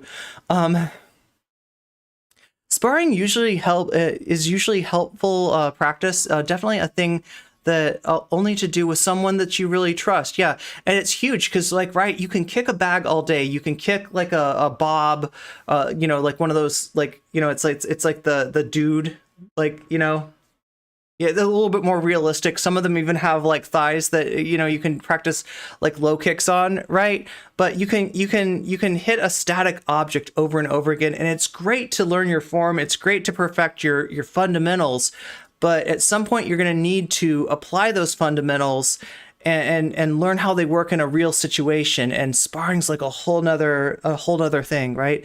I wound up doing dance instead of karate. I got to do different kinds of kicks. Yeah, a lot of balance involved in that too, right? It takes more skill to hold back your attacks. Yeah, absolutely. I suppose the guards are to prevent tissue damage rather than pain. Yeah, because here's the thing. I mean, you do, like, so, you know, when you kick the heavy bag, generally you don't have the guards on, and you're doing it. In fact, you probably don't even start off on a heavy bag. Like, you probably want to start off on something that's a little bit easier, right, than that. But when you're doing that, you're conditioning your legs to be able to do those kicks. Now, if you do Muay Thai or something like that, if you start to get into a place where you're going to do a fight, you're going to do some practice. You're going to do some sparring with no guards on, right? And, you know, that is to just get ready for how it actually feels. Because the first time, like I said, when you leg kick somebody, it really hurts. It can really add up. It can actually take their legs out, right? It can make them immobile.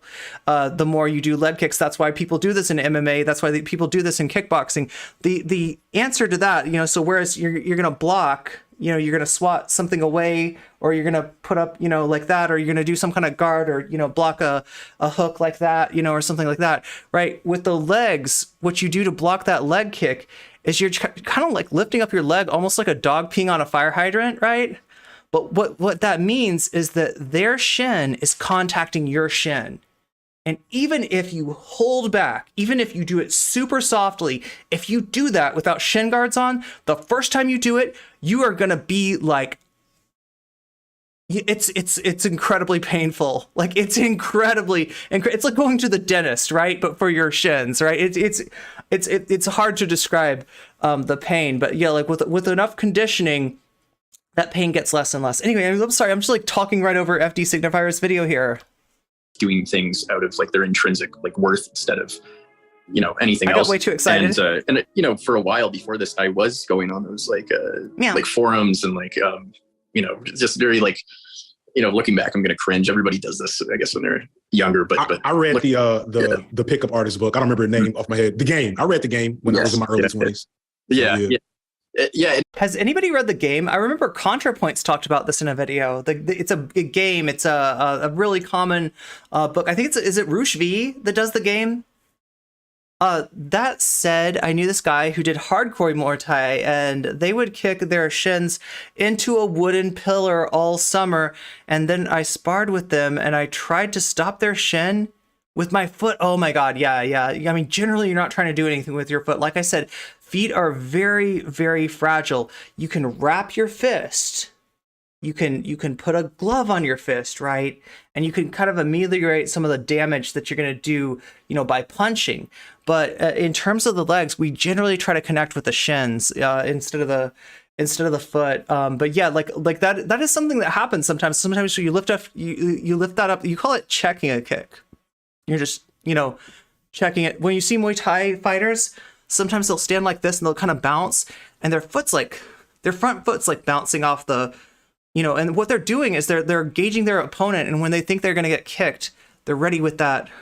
They're ready with that, like dog, you know, peeing on a fire hydrant kind of maneuver, right? And then you can do sort of like a full body check if you think you might be getting kicked in the midsection, as happens a lot.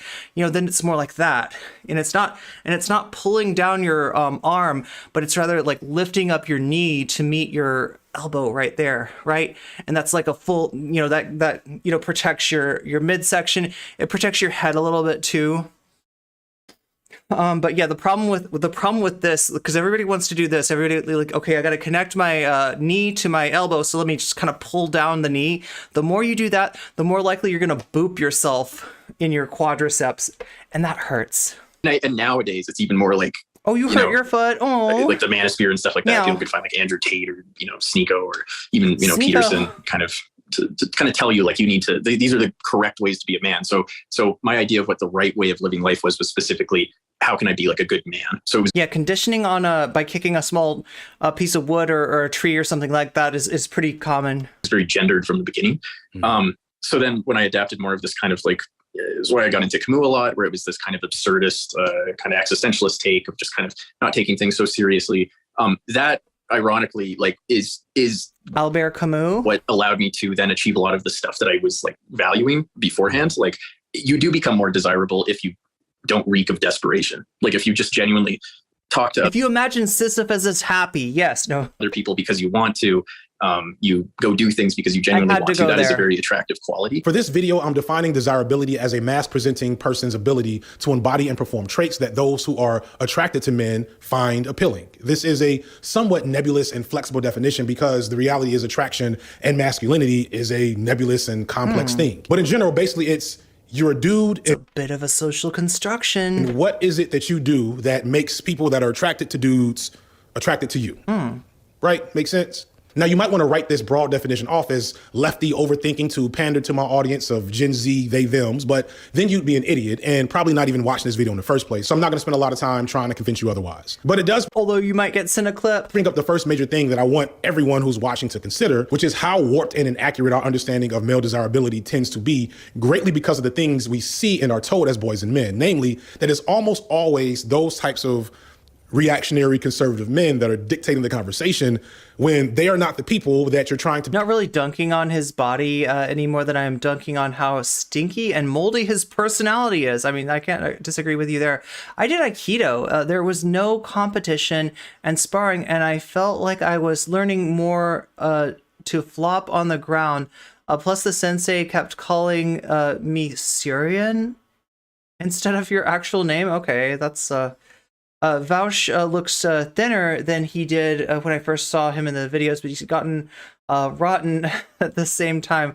Yeah, God, I mean, yeah, I see what you're saying. Yeah, it's more about the personality, right? Like in terms of desirability, in terms of just compatibility, even as a friend, right? That there's, it's more of a be desirable, more of a mental thing.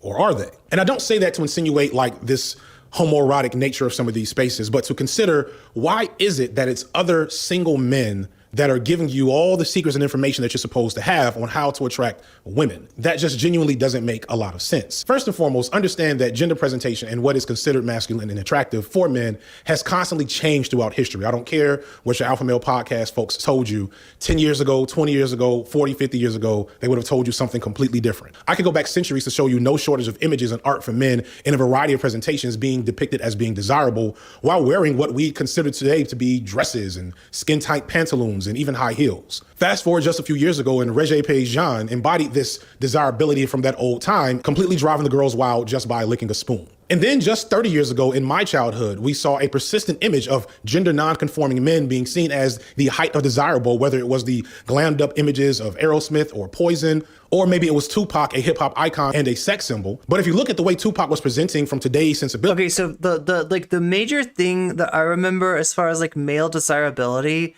I don't know if people do this anymore, right? But there was like a certain thing where guys would I guess it doesn't, you don't have to be a guy to do this, right? It's like somebody holds themselves up on their hands, right? And they kind of like do this, like the grinding motion, like in the air. You know what I'm talking about? What is this called, chat? There's like a name for this. I can't remember what it's called, but there used to be like a lot of videos like that, and that's sexy. That's actually sexy. If I did no contact karate, I would have liked it better, like the kata thing, but not the sparring. Yeah, I mean, like on one level, it can be. There is a dance aspect to it, and that's one of the things I've always appreciated about martial arts too. When I'd practice, I always have music on, and it's just very the rhythm is a dance in a lot of ways, right? But it's like the syncopation has its place too, right? Breaking up the rhythm, doing unexpected things, right? Like real fighting is about that combination of flow and rhythm with the ability to redirect, the ability to come in on that syncopated beat that nobody expects, the ability to to be unpredictable, right, in a certain way. You see that too. Started my life, led martial arts journey, lifelong martial arts journey 10 years ago when I bought the Tao of Jeet Kune Do. I haven't read one word. I don't have the necessary, to do the reading. Pac wasn't giving you this classic super thugged out image. It was actually, I'm just saying, when you put your hands like this. I mean, I'm there with you too, Jules. I need to do more dancing, honestly. That means something. There's a lot of leather involved there. So that may be a reach, but one undeniable example of transgressive sex appeal for men by women is Prince.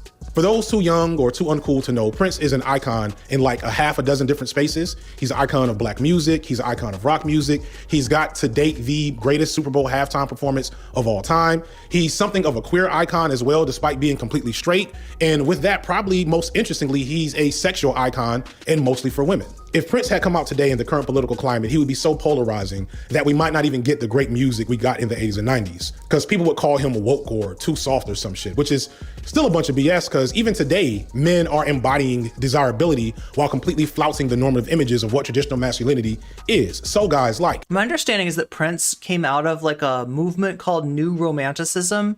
I've written several songs in 5/4, so I'm cool with the offbeat. Yeah, that is a very non-standard beat. Like, right, some people, wait, I'm trying to think, like, was the Pink Floyd song Money? That's like 7/4. That's 1 2 3 4 5 6 7 1 2 3. Like, right. But yeah, 5/4 is one that is pretty rare too. What was that stuff called? Math rock. Does anybody know math rock? Math rock would use some non-standard rhythms as well. There's also polyrhythms, which people don't expect. Syncopation, being like coming in with a with a hit coming in at an unexpected place in the beat. I love writing in 5/4. Oh wait, Take 5. There we go. Take 5 by the Dave Brubeck.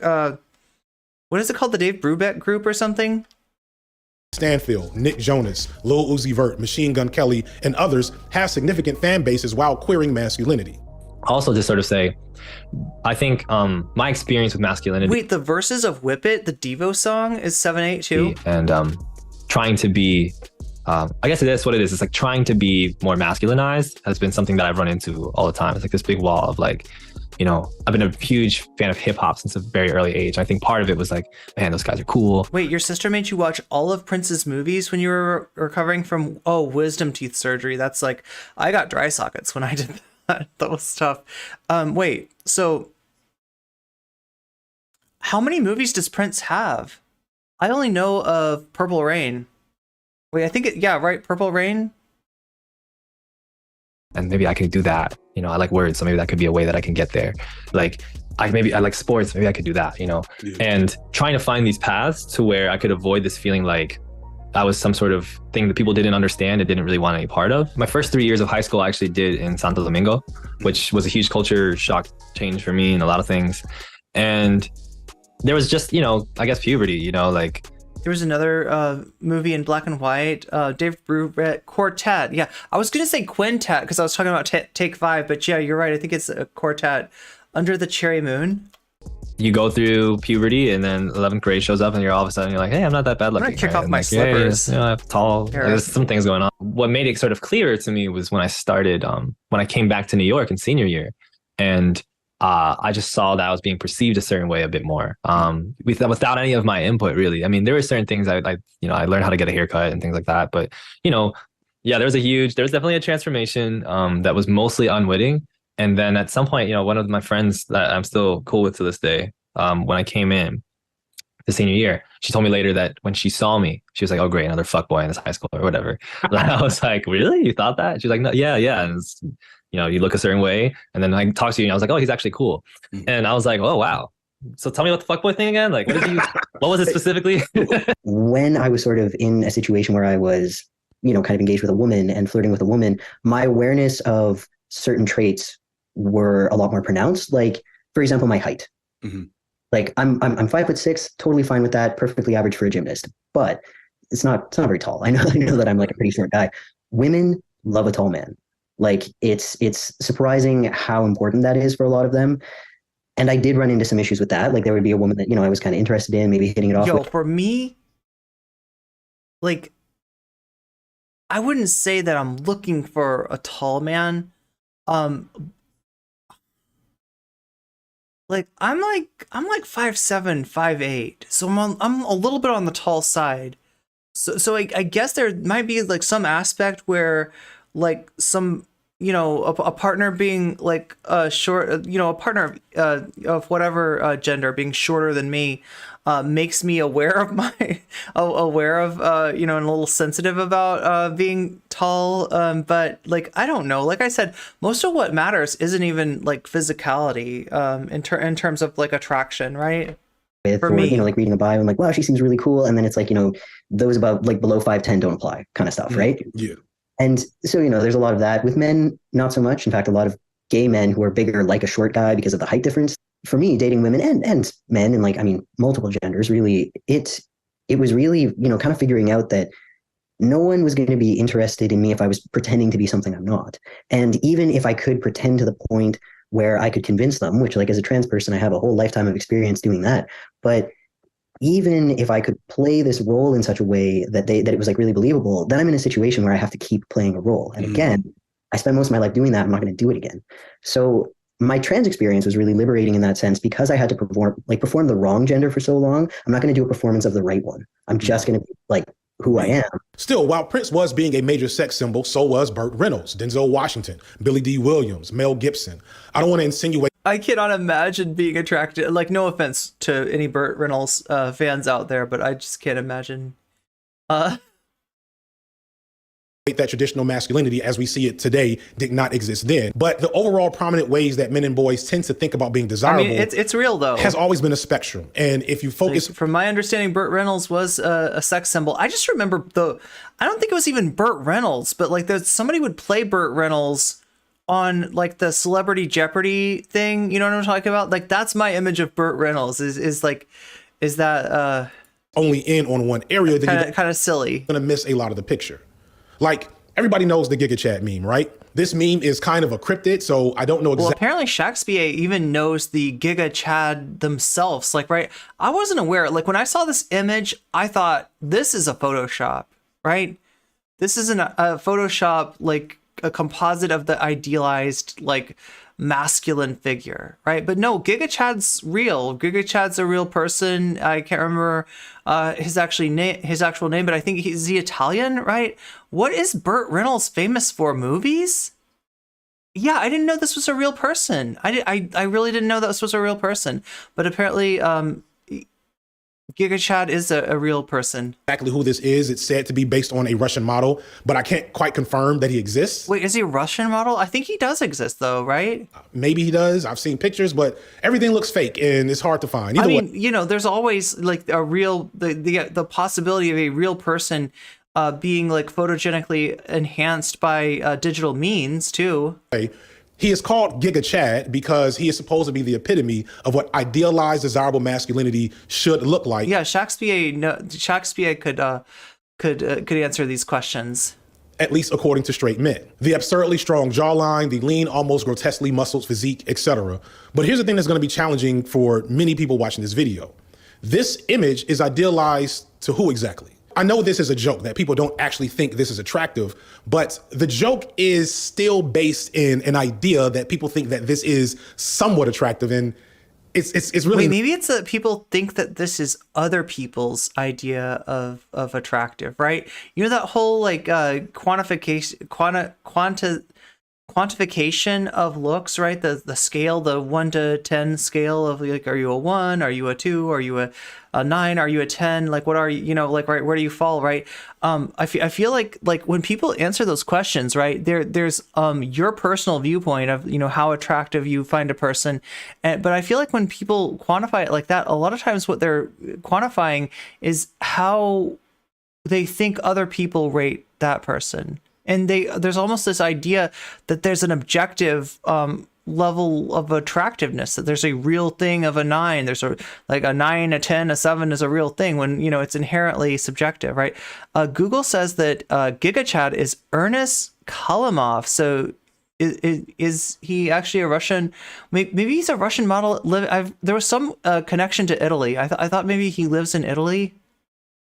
Not. And it greatly illustrates a gap in how men understand their own desirability versus how women perceive it. And I guarantee that to most women, a man with this type of physique is not really ideal. The idea for this video came from a TikTok I saw a while back where a guy was trying to figure out why he wasn't getting matches on online dating. The simple answer is because their photos suck. They may think they have good photos. In fact, quite often they do. Maybe they were taken by a professional photographer, but it doesn't mean the photos don't actually suck. Like this guy. So he emailed me and he was like, dude, I am convinced that Tinder doesn't work for anyone who's not a Giga Chad because I'm not getting any matches. So we took a look at his photos and this is what we saw. We have one photo where he looks like a hitman. The second one, we can barely see his face. The third one where the lighting is insanely creepy and he looks superposed. And the fourth one, which has the same exact issue. Now this guy is definitely above average looking, but he's getting 0 results again because his photos are bad. So here's where we have the first major disconnect. A lot of men and boys center their perception of masculine desirability on what other men define as such. This guy in this picture looks like an axe murderer. The Giga Chad meme is grotesque looking, to be honest. It feels like something from the darkest sectors of deviant art. But clearly this guy took this pose from... I feel bad for the Giga Chad being like talk about being objectified, right? His image of what the Giga Chad would get on Tinder, and he's not getting it. There is an overvaluing of certain types of bodies and physical features and presentations of those bodies of being the most desirable when data and research tells us that women show interest in a variety of men's bodies and often find the typical ideal as understood by men to be not nearly as appealing as we think, at least in isolation. Again, to be clear, having a fit body for a man is going to make you more attractive to more women in a specific way.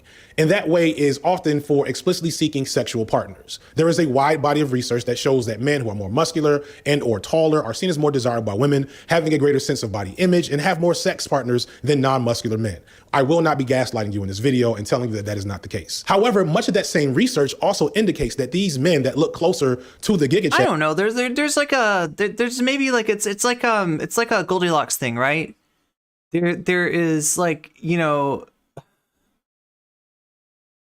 not that, like, because I've heard this expressed by a lot of people that they are not necessarily turned off by bodybuilder physiques, but there's like a certain degree of leanness that is maybe, optimal for, and again, it's up to the person. It's by the person. It's are also less likely to be seen as viable partners for long-term relationships. When it comes to being taken... Never really cared about the big muscles. I don't know many people who are into that. And seriously, in building connection, looking like this can get in the way. And I'd argue that it kind of goes both ways. And this kind of sucks for multiple reasons. Firstly, male body image dissatisfaction is a significant indicator of mental health issues such as depression and anxiety, possibly even drug abuse in young men. Yet pursuing that ideal body image, while it may lead to some more opportunities for short-term partnering, could also hinder one's capacity for more meaningful long-term partnering. It's a really awful paradox that a lot of men are putting in a ton of effort to look like the ideal for seeking out partners, but that ideal image ends up working against them for seeking out actual long-term partnership. So basically from like grade 10, so I'm like 16-ish, I start to work out consistently, like 3 times a week, let's say. And I pretty much have done that ever since. Like there's times when I'm not as much and sometimes when I'm a bit more, but basically being able to actually be of decent... I don't know. I feel like if working out does anything positive for you as far as being attractive, being, perceived as attractive in a relationship, right? I think the biggest thing has got to be those mental gains, like feeling yourself, being happy with yourself, getting that kind of boost that you get from working out. Once you find the kind of exercise that really stimulates you both physically and mentally, right? I think that's the biggest thing. Like some people are really into cardio. Like I mean, when I do cardio for an extended amount of time, like when I ride my bike, around town, like right when I get off my bike, I'm like I'm not it's not like I feel jacked or anything like that, but like I feel a flow. I feel in tune. I feel really, really, really good, and I think that might have something to do with it too, right? If they're to the extent that it is about that. I don't like the bodybuilder types. I'm only met one person who liked that, and she was she had some weird ideas, and her boyfriend. Oh no, her boyfriend was abusive. Exercise is good for the person doing it mentally, and that makes it a better match in a relationship. Yeah. Like it's like, I mean, there's a lot to be said about just like knowing yourself, and some people get to know themselves through exercise. So like physical fitness, I was definitely just super skinny. That's what I mean. Like I was just very skinny. Right. I still am generally pretty skinny, but now I work out to where it's like noticeable that I have some degree of muscle. So that just definitely made me feel more confident. I wouldn't say it was like truly low, like to the where like I think I was definitely quite privileged in the sense like I don't think my self-image, my regular image, even growing up, was ever that objectively by traditional standards that bad or considered ugly. But at the same time, I was quite scrawny, and I grew up like obviously like Indian in a very white community in Ottawa. My community was extremely white, so just feeling different for that sense. But overall, like I grew up with pretty low confidence. I'd say like it's only until really last year where I could say I definitely had more confidence, but I could actually look in the mirror and be like, I actually think I'm pretty attractive. Like that's a hard thing for me to even say. They will spend time trying to reach that point with the hopes that it will provide something. And some people do this like they kind of make it their life. Like I think gym culture, as important as I recognize it is for health, like people that do it for health, very rarely do I get the sense that the primary sort of adherents to gym culture are doing it for that reasons. They're doing it for aesthetics. They're doing it. They look at themselves in the mirror. They take photos. They compare themselves to the people around them. It's the pursuit of this body that when it is tied to that value, will never be enough. You'll never get to a point where what you've worked for is satisfactory in all the ways that one might think. Like for some people, it's like they like being ripped, and that's fine. But you know what I'm talking about like there's the guys that like enjoy working out and like doing stuff to their bodies, and then there's the guys that are like, once I get ripped, that'll show them. Then if you go back and consider, it does seem to me that a highly muscular man's physique is more ideal that men have, more of an ideal that men have for each other. Yeah, I could see that. It's more of like a intergroup hierarchy, or a way to distinguish oneself, as if they think that that's what women desire. That's mostly projection. Norm Macdonald. Okay, that's the guy that played Burt Reynolds in Saturday Night Live, and it was really funny. It was a really funny skit. When I went to see Laura Jane, I could tell it was a trans crowd, as I was taller than most of the men and shorter than most of the women. The proposition of what it takes to look like the Chad, combined with the actual benefits in terms of desirability, to me, it doesn't seem. I kind of want to see. I want to see some stuff from Mob Psycho 100. Has anybody ever watched that? Like Mob Psycho 100. It's a weird name for a anime, but it's about a kid that is has psychic abilities and doesn't really value themselves for that, like, right? Like everybody else in the show like kind of wants to have psychic abilities. Some people are even faking psychic abilities, but Mob, the what's his name, Kageyama, best anime of 2022. I think is his name Kageyama. I can't remember exactly, but like, right, he actually joins, what is it, like there's a psychic powers club that he ends up joining, and it's mainly they recruit him because he actually has psychic powers, and they're like, that's really cool, and they all want to have psychic powers. But there's this whole issue where if you don't have enough members for the club, you lose the club, and some other club takes over, and the club that wants to take over, yes, is the Body Improvement Club. Shigeo is his name. Shigeo. Okay, I don't know, maybe that's, I'm misremembering his name, but like, yeah, so the Body Improvement Club wants that space, and there's only a few people that are in the Psychic Powers Club. So eventually Mob decides like to drop out, allowing that club to be closed down, and then joins the Body Improvement Club because that's what he really likes, even though he's not he's definitely not Giga Chad, you know, but he wants to do like, you know, physical self-improvement, even though he's already got like these psychic powers that like everybody else in the club is kind of, you know, envious of, right? What he wants to do is just kind of, you know, like something that he's not necessarily good at, but wants to improve.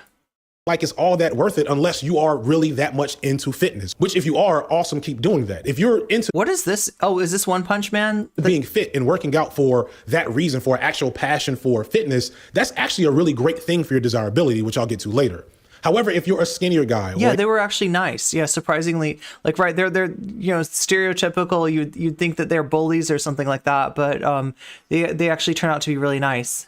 A fatter guy looking to looks max, I don't know if it's worth the effort to go super hard in this area, because when you listen to women and observe how desirability is often... Wait, there's a TV drama? Are you saying like a real life what is it? What I'm trying to think of the name for like non-animated, like, right, live action. Yeah, there we go. Live action. Communicated in women's media, you see a very different story than what we understand from the perspective of men. The group of men with the most body image issues tend to be gay men. What's up, Badu? For every negative element about body image that I mentioned earlier, gay men have it worse. And if you think about it, it makes a lot of sense. Gay men have the deadly 1-2 punch of having both the societal pressure of presenting ideally for the male gaze and having that idealized image be embodied by the masculine ideal. So they have the pressure of one... And that is male gaze, GAZE, that FD is saying here. To be desirable to men, and then that image of desirability is explicitly defined through a masculine lens. And I'm bringing this up not to, like, again, do some weird, you guys are actually gay stuff, but to kind of point out that the image of masculinity that men most see as appealing is actually one that's most appealing to other men, whether they be straight or gay. And what that should tell you is that straight men, on the other hand, might want to be the masculine ideal, but as I explained here, what that ideal looks like from the perspective of women can be very far from what the ideal looks like from the perspective of men. I already mentioned the they-them mass desirability that has always been around. A low-level analysis of the images of men created for and by women is a huge hint as to what women actually desire in men.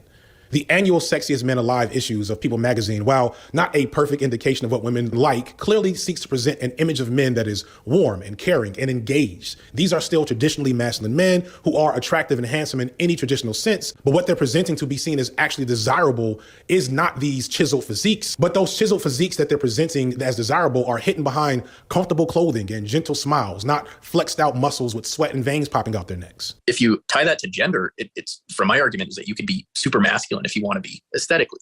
You can perform that way because yes, some women are attracted to a rugged guy who's like really muscular and stoic and stuff, but you can't be that. That can't be your end all be all. There has to be a little bit of emptiness, a little bit of space for growth or nuance, adaptability, because, you know, taken to its extreme, that sort of gender fundamentalism or identity fundamentalism, especially with masculinity, could be harmful to other people. If you overtly want to prove that you are innately masculine. Men would probably have a better idea of what women think is ideal if they actually talk to women about it. True, yeah. And you can end up, you know, causing some form of domestic abuse. You can end up, you know, pathologically sleeping with a lot of people, becoming like a fuckboy, kind of not outliers. We want, at least for that first interaction, we want. Is that... Wait, I'm confused now. But okay, so this concept of fuckboy, right? This is a term that originates from AAVE, right?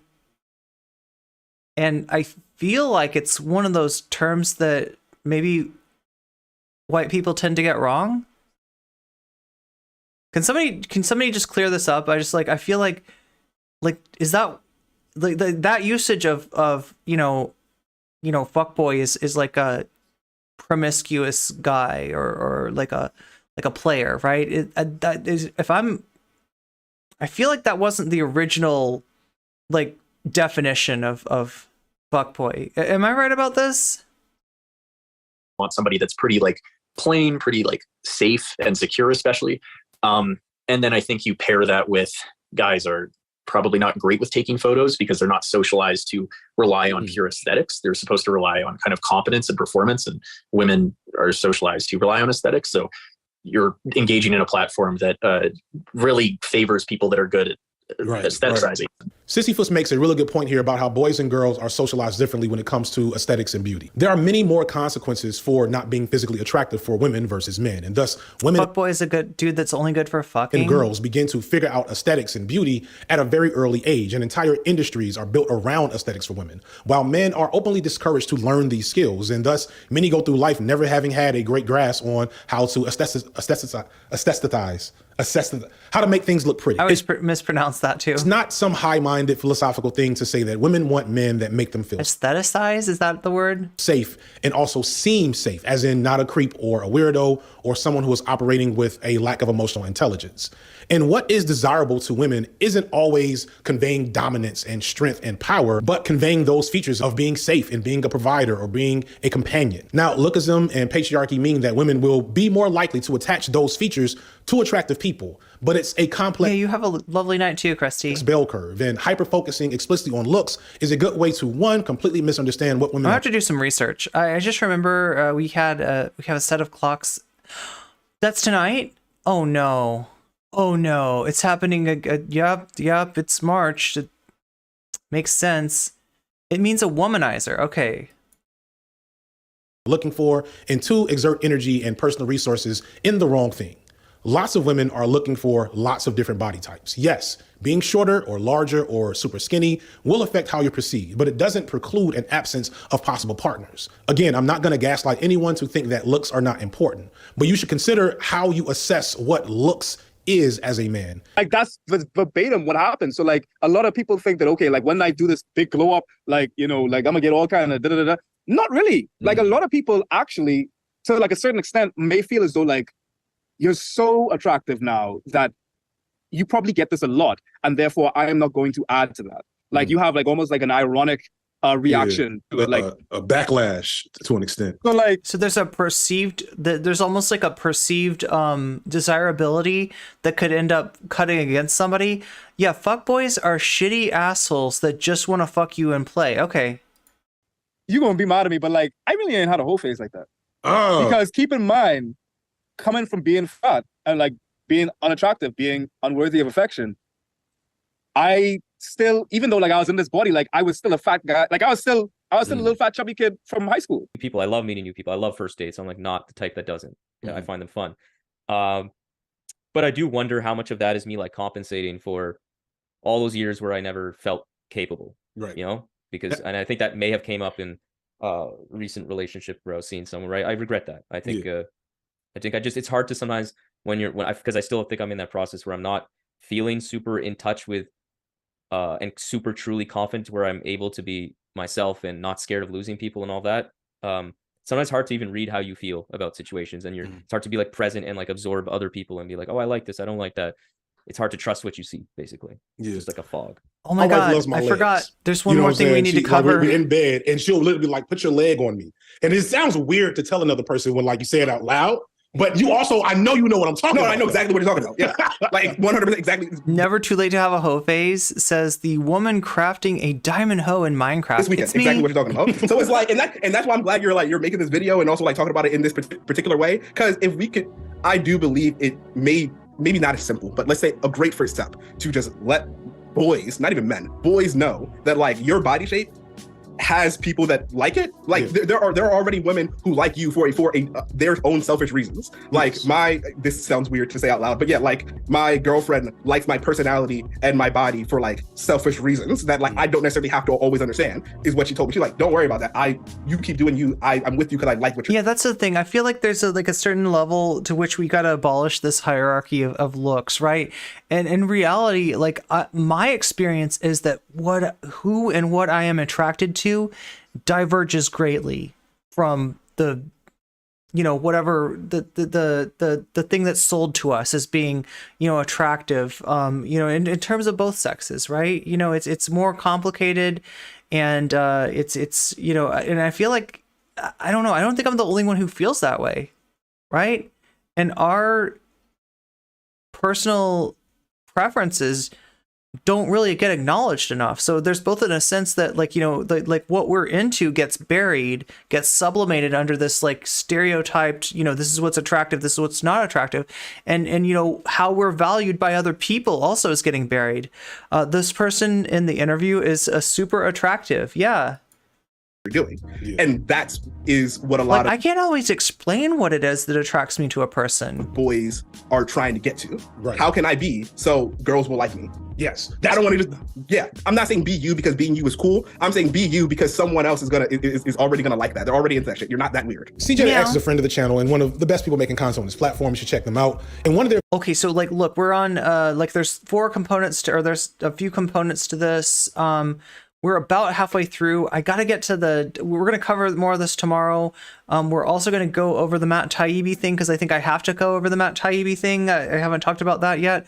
Matt Taibbi got some much needed pushback from the likes of Debbie Wasserman Schultz. Yeah, Matt Taibbi of the Twitter leaks, kind of being a hypocrite. Like there's some stuff that Matt Taibbi's talked about a long time ago that he's not even like living up to, right? Let's see, it's Tennessee. That's how you spell Tennessee, right? That's yeah, correct. Tennessee Lieutenant Governor, yes. Instagram, that's the story we're looking for. That's the story that we're looking for.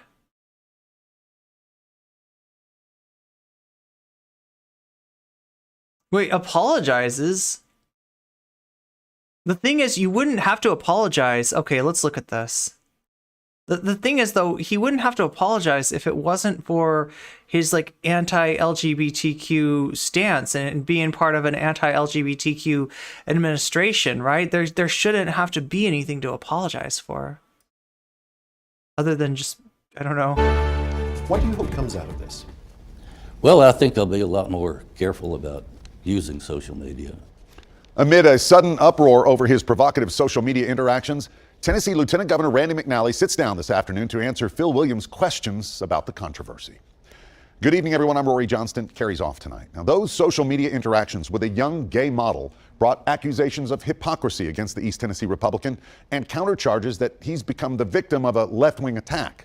Well, our chief investigative reporter Phil Williams has covered McNally for more than 30 years, and he has the exclusive details with the man who says his posts reflect his evolving views on the LGBTQ community. Initially, I was not very kind to that community.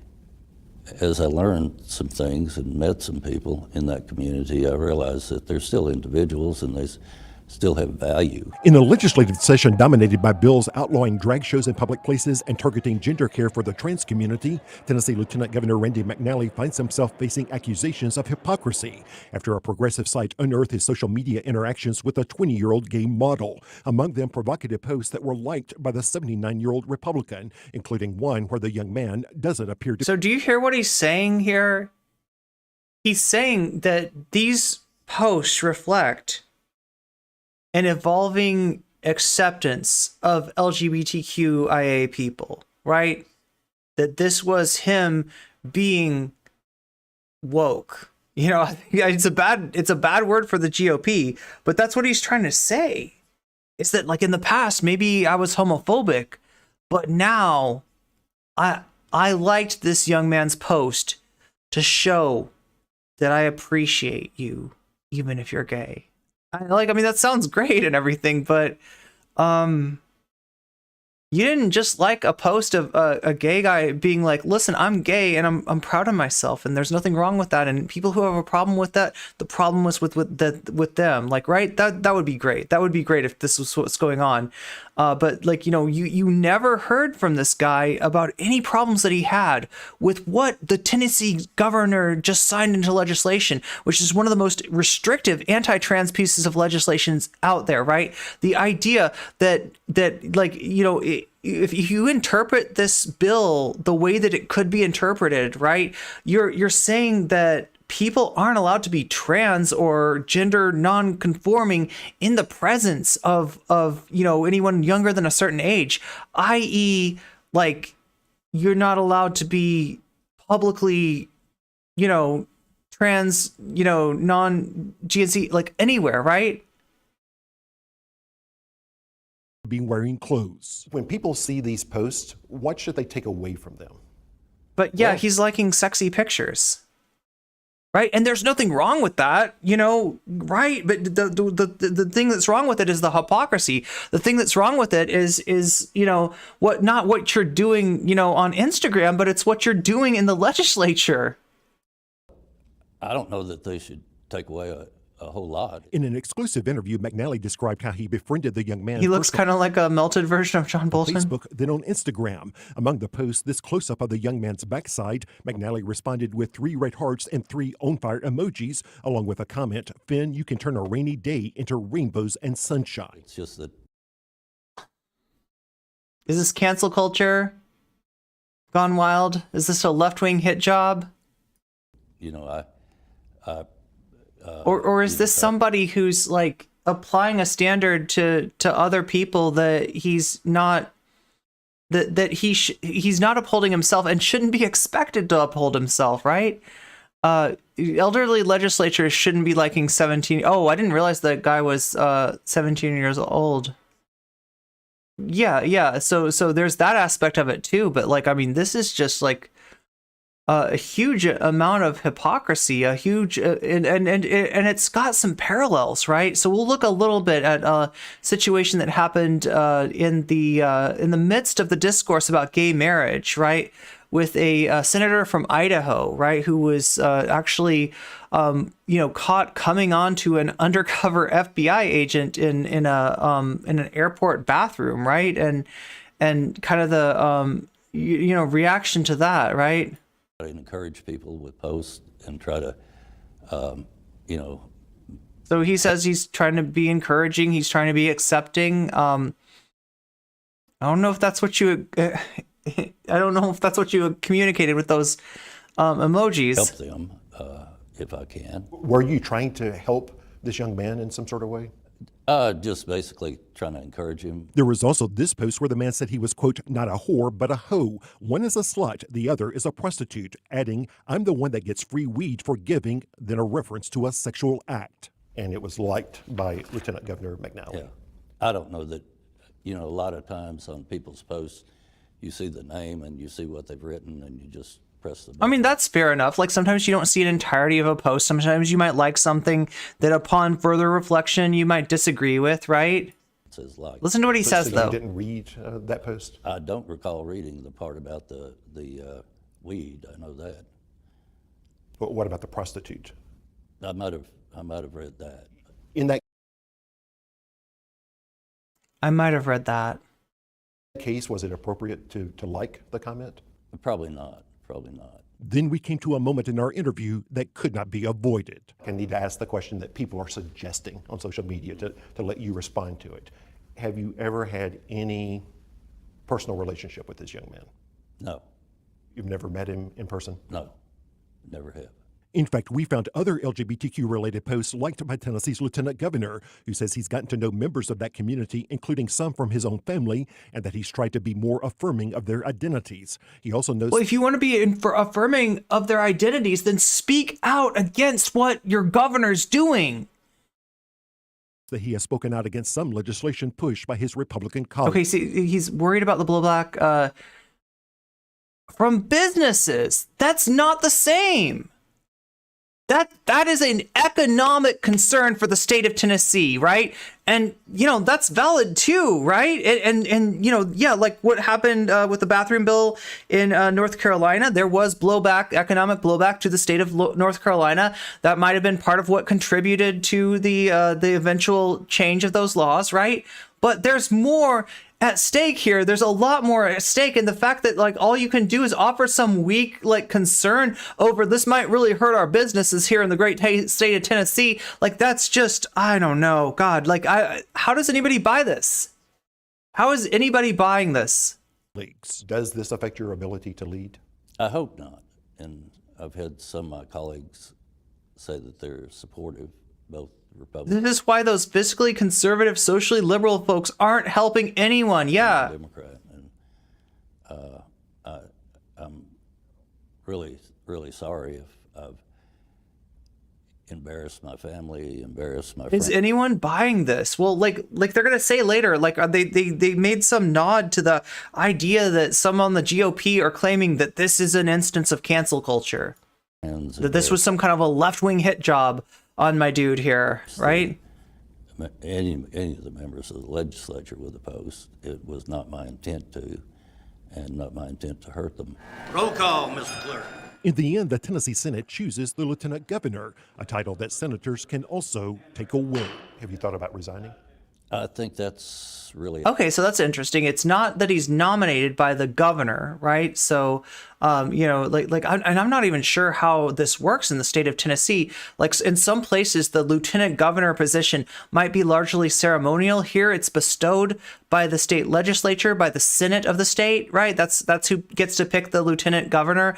In other states, it's a separate election from the governor's election. And I mean, I assume like maybe in other states, it might be the governor who, so it's not quite exactly like a vice president, right? But it is definitely somebody that has clout, whose opinion matters. And if what is happening is disgusting, unprecedented anti-trans legislation in your state, and you're concerned about LGBT people that you know in life, LGBT people that you know in your own family, the least you could do is speak out against the bill. Speak up for gay people, right? I mean, like I was saying, there's nothing wrong with this. I didn't realize that we're talking about a 17-year-old. Obviously, that's, you know, that's messed up, right? And I didn't realize how thirsty his post actually was. But you know what's wrong here is the you know difference in the standard that he's allowing LGBT people to be held to in his state, which is like not in the case of, you know, the bill, you know, not to be in drag or to be trans, not to wear clothing that don't, quote, correspond with your birth sex, which is a ridiculous notion on its face, right? In public, you know, for fear that it might harm children somehow to see that, right? He's holding that standard there. And then, you know, as far as for himself, it's not obviously, you know, something that he really believes in. That's the problem. Up to the members of the Senate. It's almost like the hypocrisy hasn't done. I don't know if he's like covering it up. I don't know if he's hoping this will blow over. I mean, we've seen this kind of thing before. We've seen this kind of thing with the, you know, legislators in the who is it? I can't remember if it's a senator or a representative, right? But you know, like you've seen Republicans ignore like similar issues, right, at the national level. So. You know, I would. And generally how that works is this, right?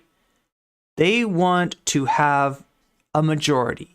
They want to have all of their senators, all of their congresspeople, anything that might diminish that is a situation where they can say, you know, hear no evil, see no evil, speak no evil, right? And they can ignore it, right? Because what they want is to enact more anti-LGBTQIA legislation. And keeping, you know, a member of a legislative body in there, even one who is, you know, even one who doesn't uphold these, you know, principles, these conservative principles in their own personal life is a means to an end, right? So that's generally how that works. It would serve at their pleasure. And it would be up there, my boss. Phil Williams, News Channel 5 investigates. There is no doubt that Lieutenant Governor McNally is extremely active on social media, often offering positive comments about people's families, latest achievements, as well as birthdays and anniversaries. He tells Phil if there's any lesson for him, he needs to be a lot more careful with what he posts and how those posts might be perceived. God.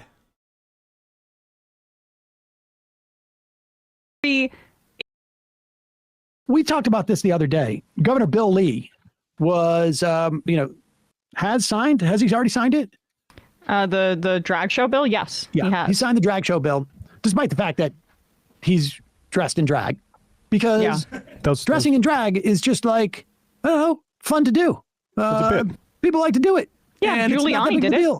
It's almost like when he does it, because he's not, not somebody that identifies as trans, because he doesn't, identify as part of the LGBTQIA community, then it is just for fun. It is not dangerous. It is not harmful for him to do that. Now, these are like old pictures, I think, from like, is it a high school yearbook? Is that where the pictures of the governor? So, this is, there's an issue with the governor, an issue of hypocrisy with the governor, the person that signed the bill into law, right? And there's an issue now with the lieutenant governor of Tennessee. You've got, both of those, you got a lot of hypocrisy showing up here. Mrs. Doubtfire did it. What's Bob Hope? Yeah, Uncle Milty. Almost like it's almost like what we were talking about earlier, where this stuff isn't bad unless it's seen in the context of the queer community, right? That ostensibly cis straight people are given a pass that LGBTQIA people are not. I mean, everybody. Those names you probably wouldn't heard of, but that's Steven Crowder's one. There's Steven Crowder. Steven Crowder does that specifically to hurt LGBT people, right? That's Uncle Milty and Bob Hope, they would dress in drag years and years and years ago. That's why you guys don't know any of those names. Some Like It Hot. A very extremely famous movie for people my age. The subtext there is, different than it is now. Bosom buddies. Right. I don't know Tom that Hanks. one. How much more like anybody know these references? Like apple pie can you be than Tom Hanks? Camping. Or Robin Williams, for that matter.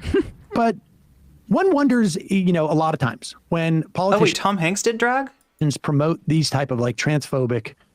This was also the case with the homophobic legislation. That sometimes it's like they're trying to sort of, I don't know, build up some type of alibi or story. Because it turns out that Bill Lee's lieutenant governor in Tennessee, Randy McNally, is that his name? Yeah. Is that actually Randy? Really Randy McNally? Isn't that like the name of like some kind of like road atlas or something? Randy McNally. Well, Randy. And Randy's been feeling Randy. Nominated to determinism. Am I right about that? Yeah, it's like FD said in his video on conservatives and sex. They want whatever they want, but other people can't. Well, the thing that I like about what's going on with the politicians in Tennessee, they're really taking an interest in their constituents. I mean, there's a lot of cognitive dissonance that goes on here too. Like, right, you've even got examples of like, conservative people who have, like feelings of same-sex attraction, for instance, right? And who tell themselves like that they are bad for having those feelings, but that somehow like harsh legislature suppressing LGBT people will prevent will prevent the next generation from having those feelings, right? And when you look at their whole social contagion idea, their whole concept of grooming, that just basically being aware of the existence of LGBT people could somehow lead children change their orientation, change their gender identity, that's where that comes from, right?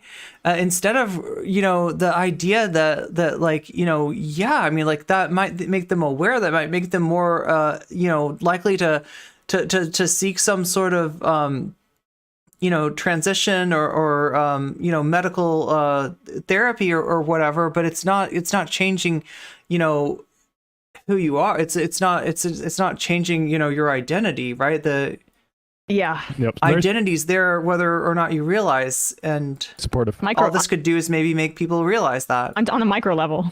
This is a news report, Channel 5 from Tennessee. Some Like It Hot is just a good movie. Marilyn Monroe is in it. See, with News Channel 5's Rory Johnston. Amid a sudden uproar over his provocative social media interactions, Tennessee I love how they describe it as provocative, right? Lieutenant Governor Randy McNally sits down this afternoon to answer Phil Williams' like he's being edgy or something. Like that's not questions about the controversy. Good evening, everyone. I'm Rory Johnston. Carrie's off tonight. Now, those social media interactions with a young gay model brought accusations of hypocrisy against the East Tennessee Republican and countercharges that he's become the victim of a left-wing attack. Our chief investigator. I really want to hear more about that. I really want to hear more about these countercharges. These countercharges have got to be golden. Reporter Phil Williams has covered McNally for more than 30 years. And he has the exclusive details with the man who says his posts reflect his evolving views on the LGBTQ community. They're evolving in an interesting direction. Initially, I was not very kind to that community. as I learned some things and met some people in that community, I realized. I feel like Some Like It Hot is before Sam's time. Well, Sam's into a lot of classic movies, right? Oh wait, wasn't there a guy from the Young Turks that was literally the host of like a classic movie show or something? My guy is floundering. It's worse than our Alex Jones. Gay agenda forced on him, like those posts. Yeah. That they're still individuals and they still have value. In a legislative session dominated by bills outlawing drag shows. I mean, we're going to outlaw their existence in our state, but they still have value. They're still individuals. Public places and targeting gender. We're not trying to say that you're not individuals, okay? For the trans community, Tennessee Lieutenant Governor Randy Sorry, I have to do the Southern accent. McNally finds himself facing accusations of hypocrisy after a progressive site unearthed his social media interactions with a 20-year-old gay model. Among them, provocative posts that were liked by the 79-year-old Republican, including one where the young man doesn't appear to be wearing clothes. When people see these That's posts, also known as what nude. should they take away from them? What should they take away? Well, I don't know that they should take away a whole lot. In an exclusive interview, McNally described how he befriended the young man first on Facebook, then on Instagram. Among the posts, this close-up of the young man's backside, McNally responded with 3 red hearts and 3 on-fire emojis, along with a comment, "Finn, you can turn a rainy day into rainbows and sunshine." A poet. It's just that, With those cheeks. Try to encourage people with posts and try to, help them if I can. Were you trying to help this young man in some sort of way? Just basically trying to encourage him. There was also this post where the man said, not a whore, but Your ass. Keep up the good work with your ass. Honestly, keep creating rainbows and sunshine for me, just not for me, for other people. For other people. It's a word of affirmation. That's his love language. He's giving him words of affirmation. Yeah, he's just saying, keep on doing the squats, keep on doing the deadlifts. That's It's working. nice. It's Shot of working your out. ass It's working cheeks taken out. from behind your knees. Keep it up. I don't want to laugh about this too much because it is gross. I didn't even realize like the issue of this person being a minor, right? That kind of puts it on a whole nother level. It's and especially in the context of the discourse that's gone on about LGBTQ people just by our very existence, like harming children in some way. This is a guy inappropriately going after like a minor, right? This is a whole nother level, right? You can see that it's not about people being gay or trans. They just want to dominate. Yeah. It's about denying power to marginalized people. It's about putting marginalized people in a situation where our very existence can be outlawed. Not just one, but 3. And of course, none of those rules applied to them. Of course not. All right, should we keep going? Oh boy. You know what? You really got to hand it to this guy. Like, do you think he's like sedated? Like, I mean, he's really just like, yeah. I mean, that just trying to be encouraging. I just can't imagine him even going into this interview thinking like, oh, you know what? We're going to clear this up. We're going to make this all okay. It's going to be all right because, like, I don't know, like this isn't something that you could, the only way to explain this away is to say that you are sick of being part of the party that is harming LGBTQIA people. And that you should have spoken up sooner.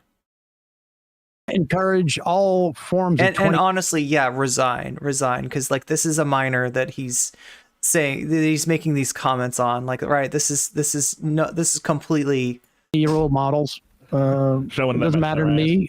Anybody chasing their dream of modeling on Instagram. I gotta stop myself from making. I will follow chaser them from jokes their Instagram there. accounts to their Facebook accounts to their Grindr accounts, their TikTok. He's rich and white. He has always been able to talk himself out of these things. So he thinks that, yeah, it's entitlement. You're right, Jules. You're right. That's his commitment to being empowering, right? I'm power my constituents. Oh, my rainy days, rainbows and sunshine. There we go. All right. this young man in some I don't know. I can't laugh. It's not. Just basically trying to encourage him. There was also this post where the man said he was, quote, not a whore, but a hoe. One is a slut, the other is a prostitute, adding, I'm the one that gets free weed for giving, then a reference to a sexual act. And it was liked by... First off, I love this, how just like utterly sort of like terrified the TV station is for like talking about this stuff.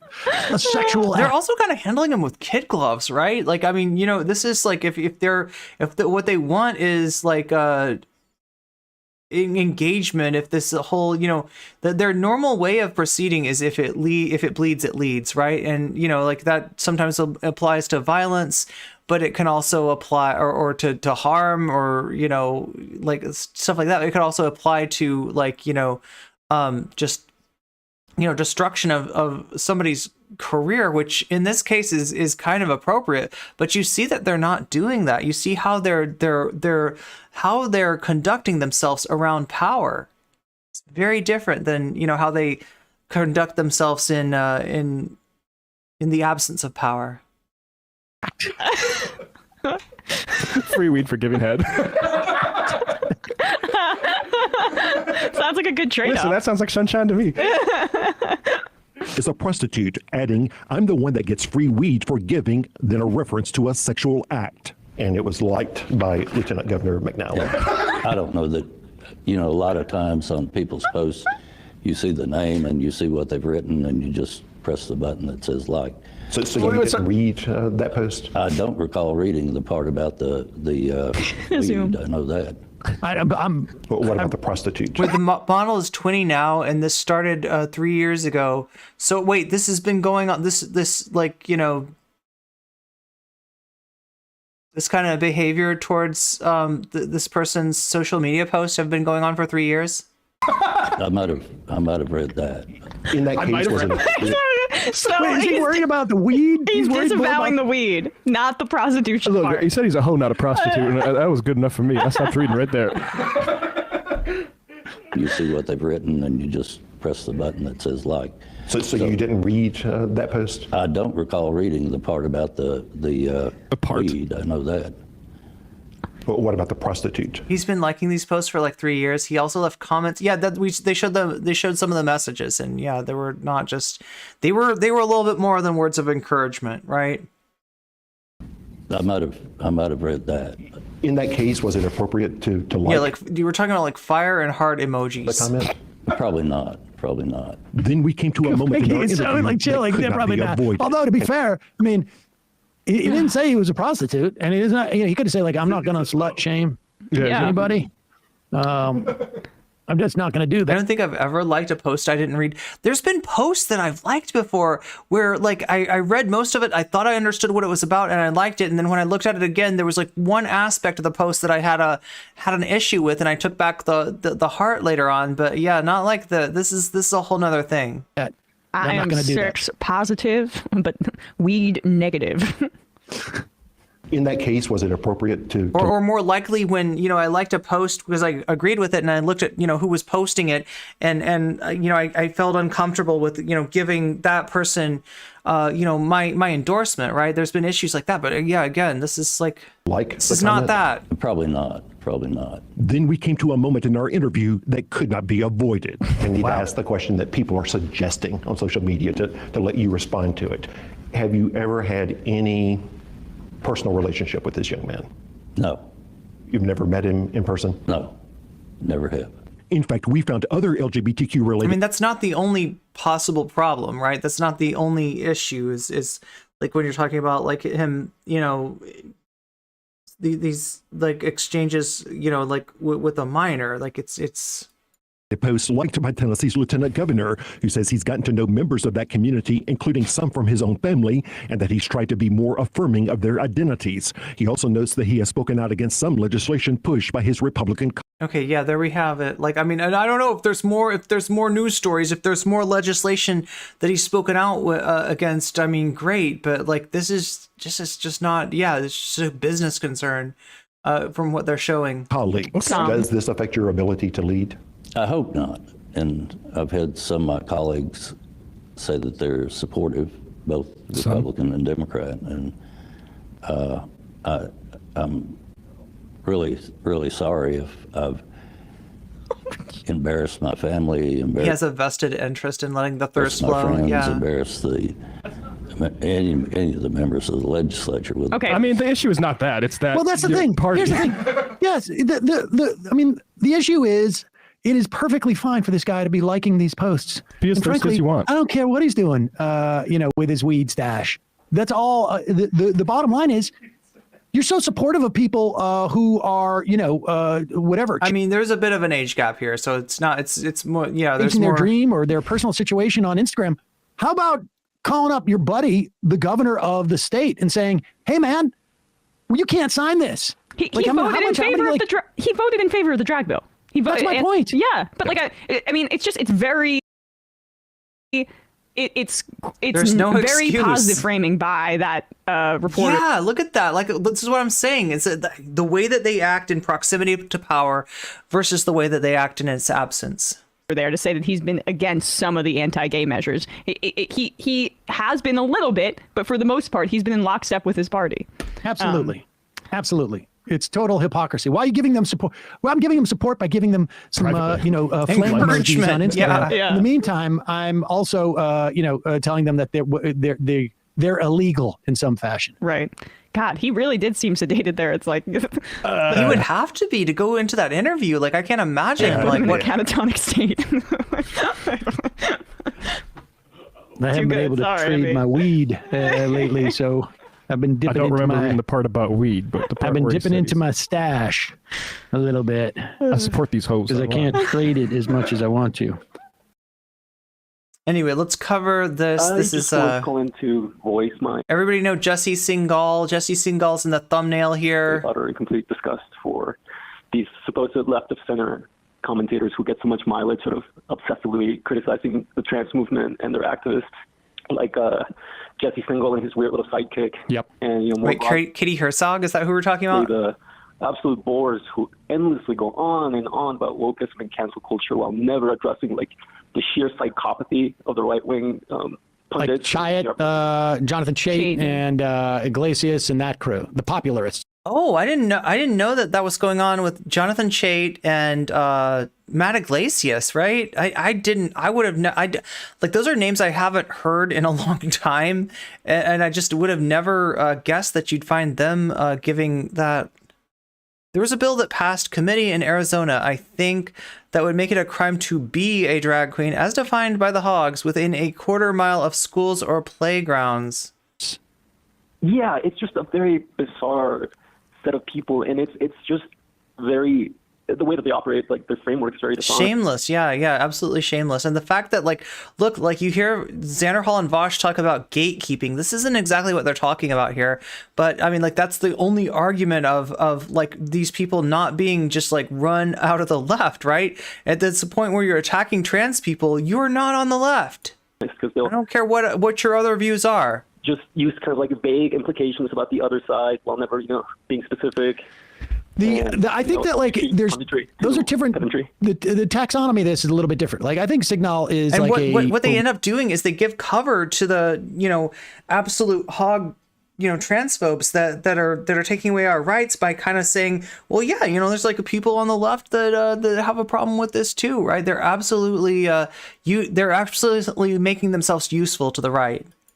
Has some, I don't know, because if you ask Jesse Singal, he will say he's not transphobic. If you ask Katie Herzog, they always have an excuse. They're just uncomfortable with this, or they're uncomfortable with that, or they're worried about whatever, right? And it's right wing talking points. It's right wing transphobic talking points. What they're trying to give it nuance or something. There's something deeper going on there. Purposely useful to the far right, yeah. Incomplete identity for years now, But when you're talking about like the Chait and Iglesias types and the Nate Silver types and the popularists, I think the